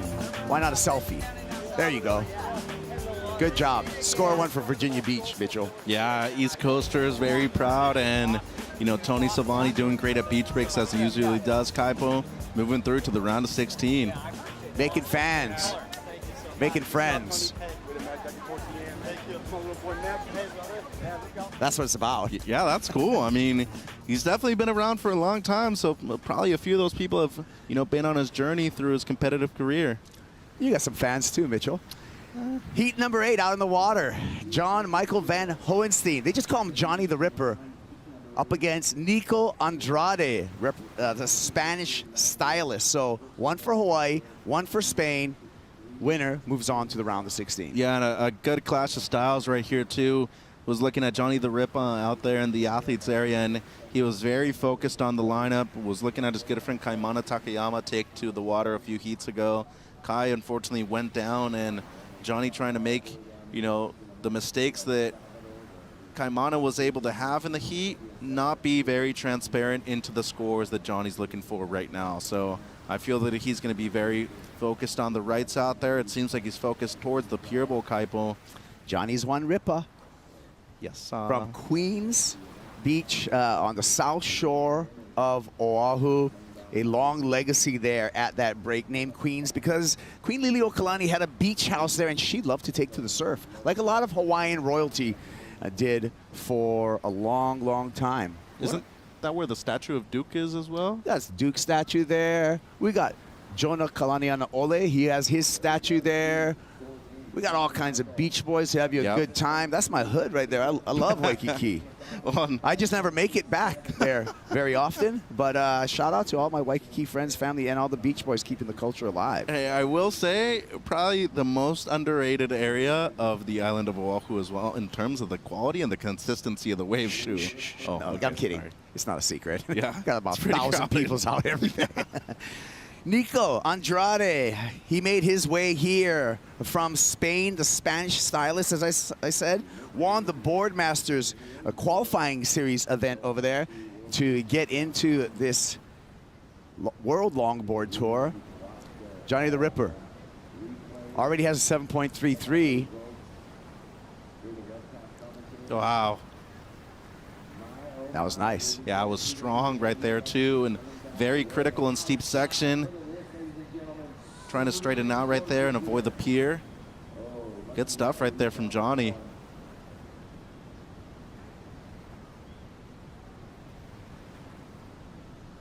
Really stylish. Goes all the way. That was cool. How he just stepped off of the board, went to the sand, and grabbed his board real quick. He's a strong kid, too. If you haven't seen his physique up in person, I mean, he might not be very tall, but he is built. You can definitely see that Hawaiian power in his style, too. I actually haven't seen Johnny since he was a Grom. You know, he was one of those tiny Groms at Queens, ripping every day, you know, spending all day at the beach. Take a look here of Nico. I really like that opening nose, right? Touched the 10 slightly, and unfortunately right there, that's going to be deemed incomplete all the way. Wasn't able to make it back with the cross step, and this is Johnny's last.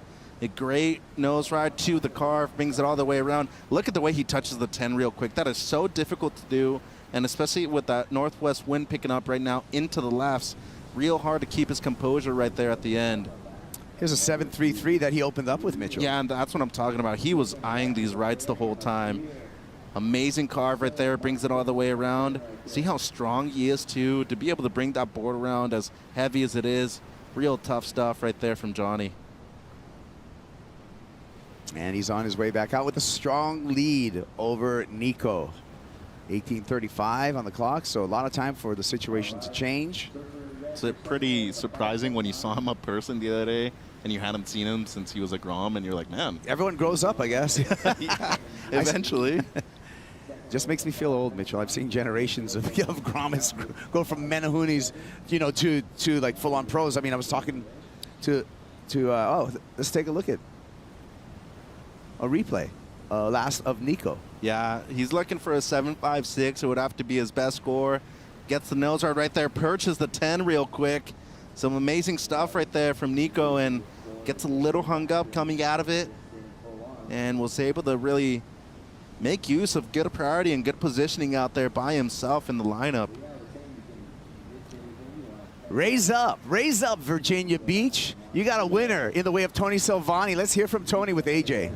Kaipo, you're not going to believe this, but Tony almost put himself on injured reserve before this competition. I want you to walk us through what happened yesterday that has 6 staples in your head right now. Yeah, it was an unfortunate situation. I went surfing at San Onofre, and I was hanging heels backwards, and the board plummeted from under the water and hit me straight in my head when I came up. And I'm just glad to be able to surf in this heat because, you know, I'm a competitor, and this is what we do, and this is why we compete, because we love the sport, and I just had a really good time out there. It looked like you had a really good time out there, maybe reminding you a little bit of home, Carolina Beach, just how much fun you have surfing at your core. In a heat like this, how do you come back to just what you enjoy about surfing? Honestly, I just value so much of traveling and being able to see the people that support me, you know, Bill Stewart, him and his family, Chris, they're giving us the best hospitality here in California, and this is why I haven't given up on the sport, because I love traveling and competing in all the contests around the world. We certainly love watching you compete in all the contests around the world. What's your mindset coming into this longboard season? Everyone's mindset is to make it in the top 8. I need to take it heat by heat. I need to be more critical on my nose rides and get in the pocket. And you know, every person that you compete against in this contest has a lot of talent, so you have to shine when the time is right. Well, you've shown today. We're glad you're okay and able to surf in this competition. We'll see you in the next round. Thank you so much. Wow, I love it. Well spoken, Tony Silvani. And during that interview, we saw Johnny the Ripper rip a wave. Yeah, he definitely did, and he brought it all the way in, and I really liked that Tony was able to touch on his competitive side. I mean, surfing with 5 staples in your head, that probably hurts a lot, and especially when you're going into salt water as well, a lot of sun, you got the wind on it, and if you haven't seen one of these longboard fins before, you know how dangerous and sharp they are too, so props to Tony for even paddling out there. That 10 was beautiful on the outside from Johnny. Was able to make it all the way there, rebounds on the right, coming towards him, and as you see right there, nearly loses control when he does that foam climb at the end, but only looking to improve on a 5.9 as his low score. Some great surfing right there from John Michael. When we talk about, I think, the legacy that we see from the surfers from Hawaii, especially from that part of Honolulu, Kaipo, longboarding has been a huge tradition for them in the past. I would have to say that the best surfers from the state of Hawaii have come from that area, and especially right now with recency, Kelly's Kaleopa'a and Kaniela Stewart add this kid's name to that kind of group as well. Yeah, I agree. And the one tradition you really think about in Hawaiian surfing that way, and coming from my own experiences, everyone starts traditionally on a longboard. Yeah. So you're taught on you start your journey in surfing on a longboard to learn trim, learn the basics, learn heritage, learn respect.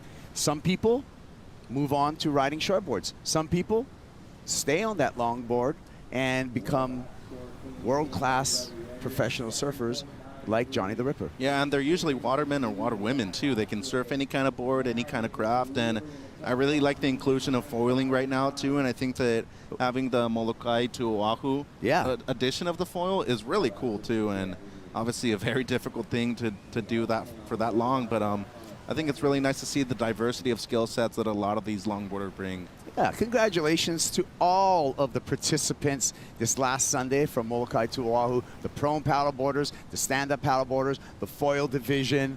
That 32-mile journey is one that will test you. Done it 6 times, Mitchell, and I'm telling you, every single time, it's a test of your mental fortitude, not just your physical strength. It is a journey. just finishing is an accomplishment. If you're like a triathlete that wants to push themselves to do something better, try to do that. It's definitely something that will get you out of your comfort zone, and it's very fun and entertaining too. Yeah, Courtney Conlog, she did the paddle this year. Former champion out here at this event. Yeah.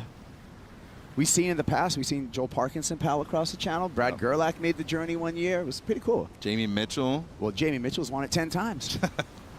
Pretty impressive stuff right there. Yeah. All right, 13 minutes remaining, and it's all about Johnny the Ripper right now because he has Nico up in the corner.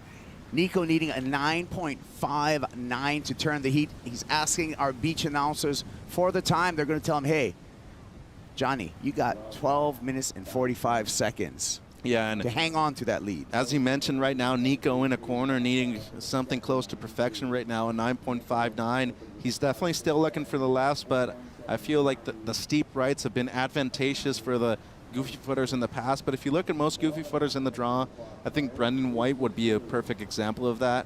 Their forehand is just so much stronger than their backhand. They don't want to go against it. But there's times in a heat where you just need to be able to adapt to the conditions that are in front of you, and I feel that that's one of these moments right now. Priority with Andrade, so he does have that in his favor. Sets coming through right now. It's going to be decision time for the Spanish surfer. Here he goes. Delayed takeoff, fades the bottom turn. Nice job on the nose there. Cross steps back to the tail, a couple of pivot turns. Lengthy nose ride coming into the pier. And for those of you who have been watching us on CBS News LA, thank you for watching. To continue to watch, go to worldsurfleague.com.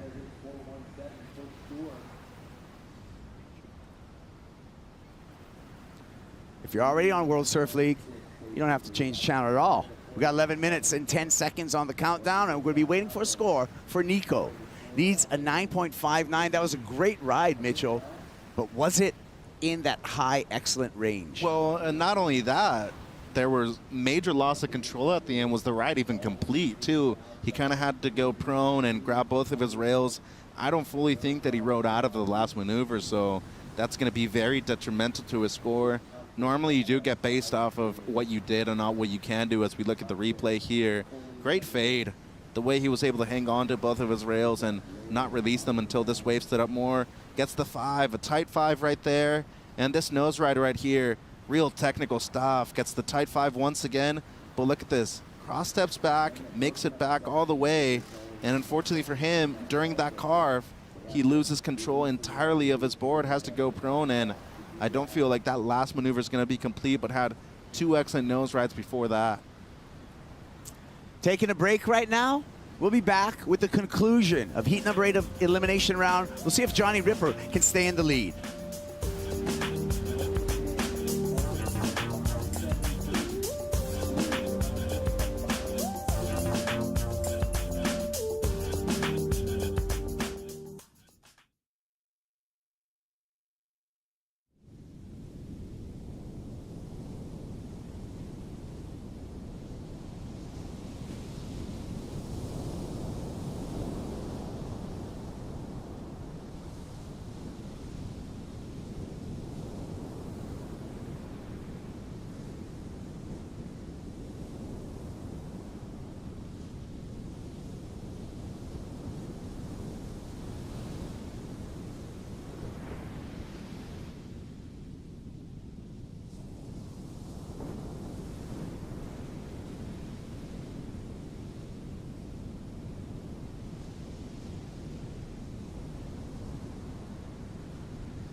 back at the Huntington Beach Longboard Classic.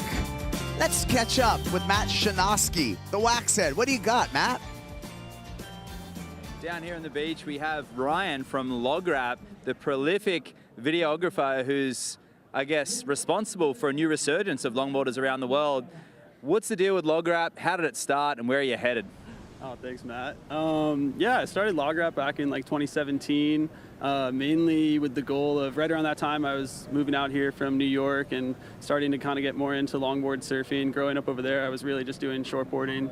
And I kind of realized that, you know, like, longboarding and hip hop have more in common than I thought. They're both like so focused around style and like having a good time. And I just started making the videos for fun and slowly realizing, oh, you know what? Like, it turns out some of these guys that I've always looked up to, they're really into hip hop. Like guys like Devin and Joel.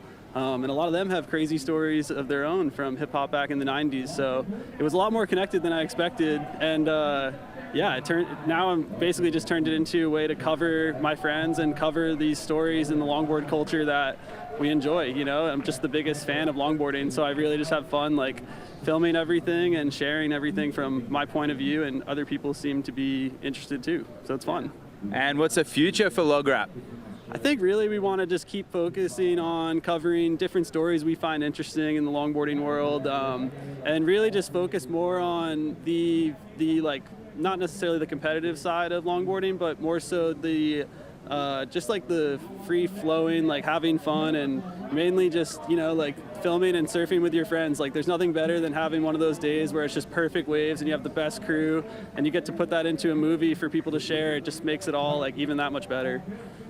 Unreal, and we can attest to how good log surfing looks to rap music. We wish you all the best in the future, and there's a big reason why a lot of people out there are watching longboarding right now. It's because of this fella here, so we appreciate you. Oh, dude, thank you so much, Matt. I appreciate it. Thanks. Back to you guys. Awesome, yeah. Shout out to So Def, Jay Dupree and the boys over there. Long history. We talk about the 90s in rap music. It's a whole nother show, Mitchell. I don't even want to start down that road right now. Look, we got the Jay-Z versus Nas thing going on here in the booth right now, and we're just going to keep it to that because obviously Nas is way better. But this wave right here from Nico, crucial at this point of the heat, Kaipo, with 6 minutes to go. Great wave selection. As you can see right now, that wind has picked up a bit more from the northwest. And this nose right here, beautiful and clean stuff. Hangs that 10 for a while, brings it back to the 5. And out of his waves so far, out of the 5 that he's caught, no doubt the cleanest ride that he's had overall. So this should be helping him out quite a bit. Yeah, he should be able to reduce his need. Right now he needs a 9.53. After this next score comes in for Nico, his need's going to be less because that was his best surfed wave so far in this heat. So he's going to give himself a chance with just a little over 5 minutes remaining. Yeah, and still waiting on the score to come in, but anything that kind of matches one of the 7s of Johnny the Ripper right now is going to help him out significantly. Nico right now has been on some decent waves, but his finishes hadn't been very clean up until this last moment, so very significant score coming in right now. 6.87, so that does the trick in lessening the requirement for Nico. There's all the judges' numbers on the bottom of your screen. Nico now needing an 8.39 to turn this heat. Yeah, and people, I don't think, really notice how big of, you know, a scope of longboarding there is in Europe, and especially in Spain. That area of Zarautz in the Basque Country, it is huge. Young Garmendia, all the boys over there, they got a great scene, and just kind of like LogRap here in the United States, they have their own thing going on. It's nice to see a crew of that part of Europe coming through. I know Portugal has a couple of great longboarders as well. Can't wait to see them on the CT as well, Kaipo. Set coming through here. Johnny in the red jersey with priority and the lead. Decision time. Is he going to give Nico this opportunity? He's going to go for the paddle. There's an opportunity for a split peak. Nico pulls back. Johnny hovering on top there. Gets the 5-10. Has to get back quick. Tricky section in front of him. And that foam climb is not really going to help the cause. Wave closes out. Yeah, and it was a weird takeoff too because it was trying to keep Nico off of the left, so he almost had to fade that way, and by the time he was looking right, it just seemed like he was a bit too much out of position for the nose ride that he was wanting at the beginning of that wave. Still, If he does improve on the 7.33, he's going to accomplish his goal. You see right there, that little fade that he had, trying to look left and then go right, unfortunately put him a bit too far behind the section, has the one foam climb right there, and wasn't able to make it back to the open face, so scores in Kaipo does not improve. Yeah, a 3.97, so the need for Nico the same, an 8.39, 3 minutes remaining. Ooh. With that paddle there, he's very, very lucky that Johnny was not back out at the peak. You can see on that wide shot, Johnny's still paddling out because he would have lost priority, but luckily he's able to hang on to that priority. And he was pretty close to already being out at the primary takeoff zone too, so Nico wanting to commit to that wave, but fortunately for him, not deemed to paddle, knowing that Johnny wasn't outside in the red jersey already, needing the highest score of the heat right now in 8.39. That would have to be a high quality wave out there in the next 2.5 minutes. And, you know, once again, I think the Mao was great in bringing up log wrap right there, because truthfully, if it weren't for log wrap, I probably wouldn't follow as much longboarding as I do either. I think the combination of having hip hop and longboarding is so crucial, and it's really fun. It's entertaining, and you get to see a lot of rising talents, just like Chase Leader has been in the last few heats as well. Yeah, a lot of rising talents in the hip-hop world as well. Shout out to La Russell and his and some of the new tracks that he's been putting out. A couple of new names. Controls his own music. Lil Baby or Da Baby? That's the real question. I'm a Da Baby guy, 100%. So am I. No disrespect, Lil Baby, but got the flow with Da Baby. Gotta go. Okay, 90s though. Nas, A Tribe Called Quest. Yeah. Public Enemy for sure. Yeah. What else are we bringing up here? De La Soul, bro. Oh, it's De La Soul. We gotta get Outkast. conscious sometimes, man. Like, you know what I mean? It's not about gangsters. Sometimes you gotta be conscious. De La Soul. Shout out to Q-Tip. Blue with the priority here. He's gonna take this one. Fades right, goes left. 4 steps up, gets the 10, hangs on to the 5, gets a little tripped up there, needs to make up for it. Bounces off that oncoming section, redirection there. Little loose on the feet, troubled waters on the inside, a lot of jumble, and that's going to be the end of the ride. He's going to have to be crossing his fingers. Needs a big number, 8.39. Yeah, so, I mean, for how the wave was, he performed as well as he could have. Great nose ride, and unfortunately for him, that wave just a bit too flat. Sections weren't very steep, so not as critical, but when it comes to the 8.39, it's going to be really tough to get the first excellent score of this heat when we've seen what the surfer in red is capable of with his 2 7s in a scoreline right now. Still, good performance on that wave from Nico. Yeah, and you know what? If you're watching, there's more than just 30 seconds left in the show, because right after this heat, we're going to have the 8:05 post-show. It's going to be Mitchell, myself, and Matt Chinaski, the Wax Head, talking you through all of today's action. So stick around after the conclusion of this heat for that 8:05 post-show. Yeah, and Nico right now, 15 seconds, still looking for another chance here on the inside. He's going to let that wave go, but I don't know if there's going to be another wave in enough time. Johnny's going to close this out with priority, and he's going to take away the opportunity. There you go. Let's just enjoy some beautiful surfing by Johnny the Ripper. Man, and Honolulu, Hawaii, you guys stand up because you have proved that you got the best surfers in the world right now in longboarding, both male and female. Got a few surfers in the round of 16 Kipes. Yeah, good show from the Queen's crew. And the Chun's crew, too. We got North Shore, South Shore. Yep. There's the final numbers there. Nearing excellent for John Michael Van Hosteen. We'll see him in around 16. And we will see you after this short commercial break for the 8:05 post show. Don't go anywhere. Stay.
It's the 8:05 post-show at the Wallex U.S. Open of Surfing, celebrating the Huntington Beach Longboard Classic today.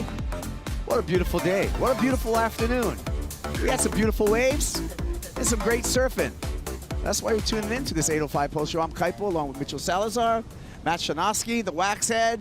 Matt, I thought today, I mean, this was just the elimination round, but I thought today was a great day of surfing. It's such a shame to say goodbye to some of the surfers today. Some of the performances they put in, like Chase Leader and Max Weston, just highlights.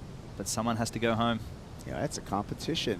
Mitchell, what are a couple of highlights that you saw today in both the men's and the women's? Well, Taylor Jensen's performance, obviously looking to go back-to-back from last year. I think Elise Lemoyne had an incredible performance, and I'm really excited to see a lot of young kids, especially somebody like Jack Van Wagener, who's just from down the road in Encinitas. Good performance from him too, Kaipo. Yeah, starting to see some of the new generation, right? Matt, as far as we got some of the veterans and then some of the newcomers to the world of professional longboarding. That's right, and that's a result of these regional qualifications that have taken place during the year. It's the first year where there's actually been 2 events in each region to define who's ready to compete on the world stage. And if today's anything to go by, quite a few surfers are going to shake things up at the top end of the rankings at the end of the year. Yeah, well, the last heat today was won by, they call him Johnny the Ripper. And you know why? Because he surfs really well. And so let's hear from our heat winner. He's with AJ. He did surf very well. On to the next round here at your very first U.S. Open. What are your impressions so far? Yeah, it was such a good heat. My first heat, I was just a little nervous in the first U.S. Open. There's a lot of people watching, you know. I had to get all the jitters out. I was like, did some homework that night and just rewatched my heat and talked to some of my friends, Connie Ellis Stewart. He was explaining some stuff that I was not to do and not to do it like the next heat. So I feel better about that. I watched like a Jared Lopez film, kind of just, he was like, just being like relaxed with like yoga and stuff, and yeah, it helped a lot. So I'm excited I made it through this elimination heat. Yeah. It sounds like you came into this one with a lot more confidence than you did your first. Like you said, got the jitters out. So how were you able to showcase your style of surfing once the jitters were gone? I don't know. I just got to be relaxed out there, and as always, just kind of take a deep breath in. And, you know, you just got to relax. And always just pay attention to what you're doing, and yeah, just make it all the way through. Yeah. And survive the pressure of your first elimination round. So how much confidence are you carrying moving forward? Yeah, I'm super confident for the next round tomorrow, the round of 16. So I'll be stoked whoever I end up surfing with. I'm just super happy I made it this far. So yeah. Well, we've enjoyed watching you surf. Congratulations. We'll see you tomorrow. Thank you so much. Hello. Aloha. We'll see you tomorrow, Johnny. And just the news for you, you're going to be surfing against Tony Silvani in heat number 4 of that round of 16. So that's going to be a great tale, Mitchell, of kind of the old guard and the new guard going at each other. Yeah, it's going to be nice to see him go up against somebody who can pressure him, too. It's not every day that you're able to go up against a 14-year veteran like Tony Silvani, who's been doing this for a super long time. But Johnny's been ripping, and they're obviously, you know, very accurate with the nicknames they have over there in Honolulu. But I expect big things from him, and he said that he's very confident moving forward, too, Kaipo. Yeah, yeah. Today, men's longboard action, Matt, Troy Mothershead, Cole Robbins, they went at it against each other in the elimination round. Let's take a look at that heat. Yeah, very nostalgic performance there from Troy, really pulling out a lot of those hot dog maneuvers, like that power gouge there and that upright Lance Carsten style hang 10, a little bit of steez at the end. And he just brings something a little more creative to the scene where Cole, being a seasoned veteran as well, has that smooth, you'd call it a Santa Barbara style, but maybe those little stylish attributes that Troy brings was enough to get him over the edge. Making good use of that wild card too, Kaipo, as we see Cole here He had a couple of good opportunities, a 7.9 on this one, his best score, but was needing something big at the end in order to move and take out his good friend Troy Mothershead. This wave right here, I felt like it was kind of a missed opportunity for Cole Robbins. Great looking wave, has the tight 5 and then brings it to a 10 right here. But I felt like there was a moment where he could have exploded a bit more. It came down to me, to the creativity that Troy Mothershead brought to the table, just like Matt was explaining. Yeah, that's right. And let's take a look at the numbers. It was a close match, 14.84 over the 14.03. Mothershead advances on into the round of 16. The round of 16, Troy is going to be matched up against Kaniala Stewart in heat number 5 of that round of 16. That is a must-watch heat. Yeah, and they have previous experience competing against each other too, whether at the Mexi Log Fest or during the regional QS events too. Really looking forward to that one tomorrow. Well, we saw some of the action in the men's division. In the women's division, Matt, it was action-packed as well. We saw in the elimination round, heat number 7, Elise Lemoyne up against Natsumi Taoka. And Elise took the win here. Yeah, beautiful nose riding display from Elise. It's starting to really come into her own. Combining those power gouges and those really lengthy soul arch nose rides. And Natsumi, well, I tell you what, she doesn't lay over easily. She charges. So Alice really had to go out to an early lead here and try and stick these 10s, which she did. I thought her wave selection was so on point too. Was catching those waves that weren't necessarily breaking all the way outside, but weren't breaking on the inside either, kind of halfway through the lineup. And as Matt was talking about, her style is so great, and she just brings so much flow to the table. Unfortunately for Taoka, had a couple of good scores, 13.44 heat total, but despite these long nose rides, wasn't really able to get on the best waves and get those excellent scores that she was needing to take out Elise Keipel. Yeah, Elise really put in a great show, but Japan, well represented. We'll see Natsumi Taoka, stop number 2 at Bells. Yeah, I was having a chat to Natsumi after this heat, and I said to her, I can't wait to see her in the Bells Bowl. She goes hard, and it's something that everyone on tour knows, that she doesn't pull back. Take a look at the numbers in this heat. Elise Lemoyne going excellent, 16.12 wave total on to the round of 16 for Elise, where she will be up against Tully White in heat 6 of that round of 16. Matt, Tully White, hometown girl for you. That's it. Up against Elise. Two very contradictory styles as well. You have the smooth, effortless style of Tully, who doesn't rush anything. She just lets it all smooth and hang out. And then the other end of the spectrum, you have Alice, who just sends it, goes hard on the nose. If it's a closeout, don't worry, she'll find a way. So it's going to be a great heat to watch, a balance of opposites. I love it. I love the balance of opposite. I also love the cup noodle wave of the day. And Mitchell, today's wave of the day, an 8.5 for Kai Ellis Flint. Well deserved. Look at that fade into the 10, then gets the tight 5 afterwards. But it was the rail work here at the end just looked beautiful, and it was the combination of maneuvers that added to that excellent score that he got. There's a reason why he got the wave of the day. How's that fade at the beginning too? Beautiful stuff. The moving of from the midsection of the board, the footwork and everything to sing it up. A nostalgic performance with modern flair for Kai Ellis Flint, combining the new and old to get an excellent wave on that. And I'll tell you what, Kai is in tomorrow with Declan Wyden, and that is going to be explosive and all Aussie affair, and the matchup is going to be one not to be missed. Wow, another great heat in that round of 16.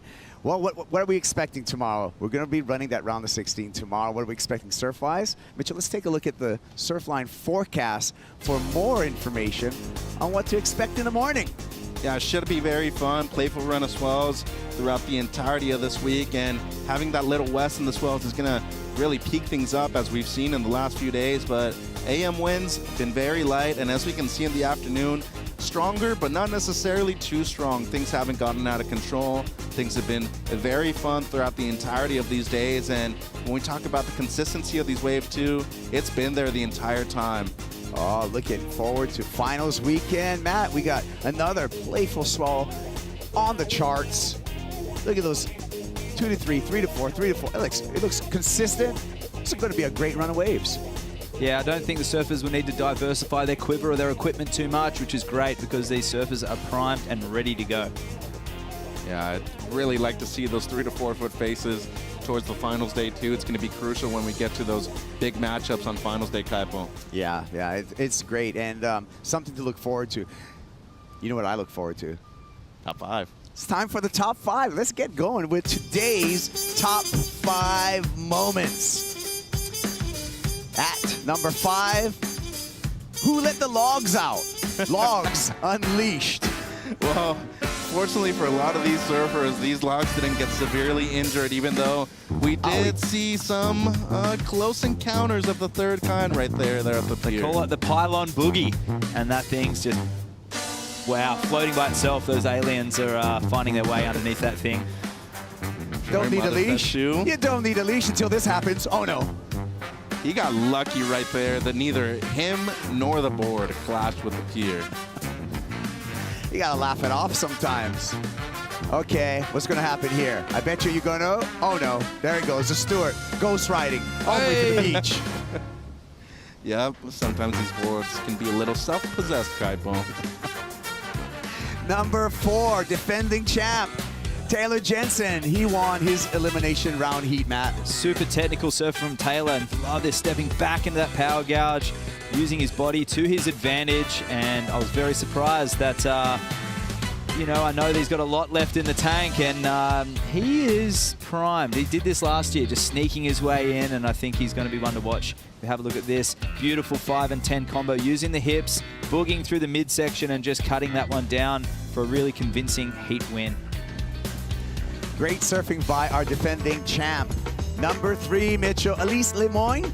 She went excellent in her performance today. Yeah, 16.1 heat total, her wave selection on point. Beautiful nose rides, combining it with great rail work as well. We saw her take out a Luffy board that is just looking amazing underneath her feet, using a very long fin as well. But I really think that her nose riding skills are some of the most superior ones we've seen on the women's side for a few years. But look at this. On point in terms of her positioning out there, putting in a lot of work with her preheat analysis when it came to where she wanted to sit, what she wanted to accomplish during this heat. Hasn't been able to crown herself a world champion just yet, Kaipo, but guess what? Heading into Malibu, she could be doing it this year. Looking good. So was number 2, Edward Del Perro, Matt. Yeah, silky smooth surfing from Edward. Beautiful transitions here where he cuts it through and back up using his feet onto the tip, and full length of the surfboard being used by Edward, and finishing really clean. So that's what the judges were looking for today, and he exemplified that in stylish fashion. Sure did. Great surfing. 8.33, 7.93 in this performance. His wave selection on both the right and the left, Kaipo, was absurd. Look at that nose ride. That was a long one. Brought it all the way to the pier and added the down carve right there just for good measure at the end too. Strong performance by the French surfer. One of the few people to shoot the pier all day as well. And number 1, it was Mason Schremer with a giant heat total of 16.5 for some on-point surfing, Matt. Absolutely. She set the tone for the day, combining the elements of power surfing and quick footwork, but also, of course, those critical nose rides. Retribution from her slow heat 1 the other day, and she came back with a bang on these set waves in the morning. Glass just looking fantastic with her Thomas surfboard and her delicate footwork. And there's that rail engaged. Mason, she's going to be one to watch in this event, carrying in that red jersey into the next round. There you go. And here we go. Thank you, Matt. Thank you, Mitchell. We're going to do it again tomorrow. Tune in tomorrow, 8 a.m. Pacific time. The show's going to continue here at Huntington Beach. And meanwhile, enjoy the end of day highlights. See you tomorrow.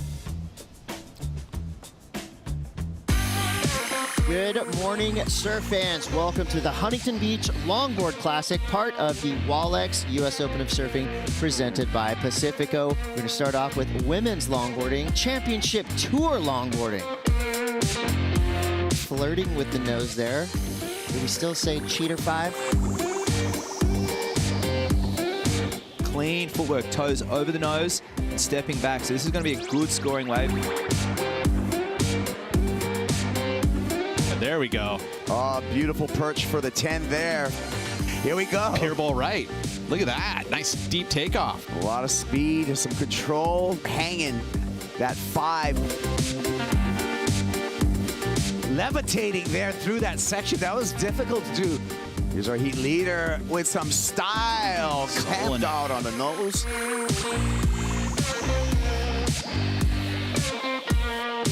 4 steps up to the tip. Love this nose ride. That turn, the judges will really like that. Staying high on the wave. Beautiful nose ride here. Straight to the nose, hood ornament style. Getting up there, staying there, now having to react. Stop number 1 of the World Longboard Tour. We're switching gears here. We've just transitioned into the men's event. That was phenomenal longboard surfing.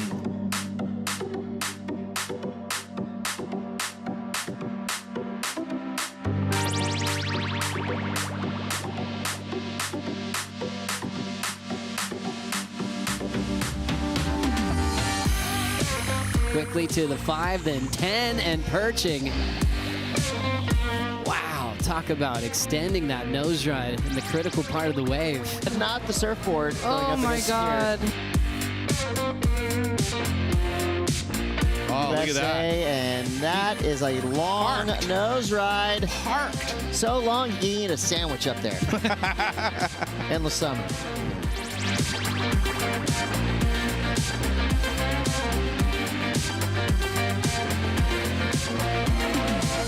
This copyrighted event broadcast is produced by the World Surf League for broadcast around the world and may not be retransmitted, reproduced, rebroadcast, or otherwise distributed or used in any form without the written consent of the World Surf League.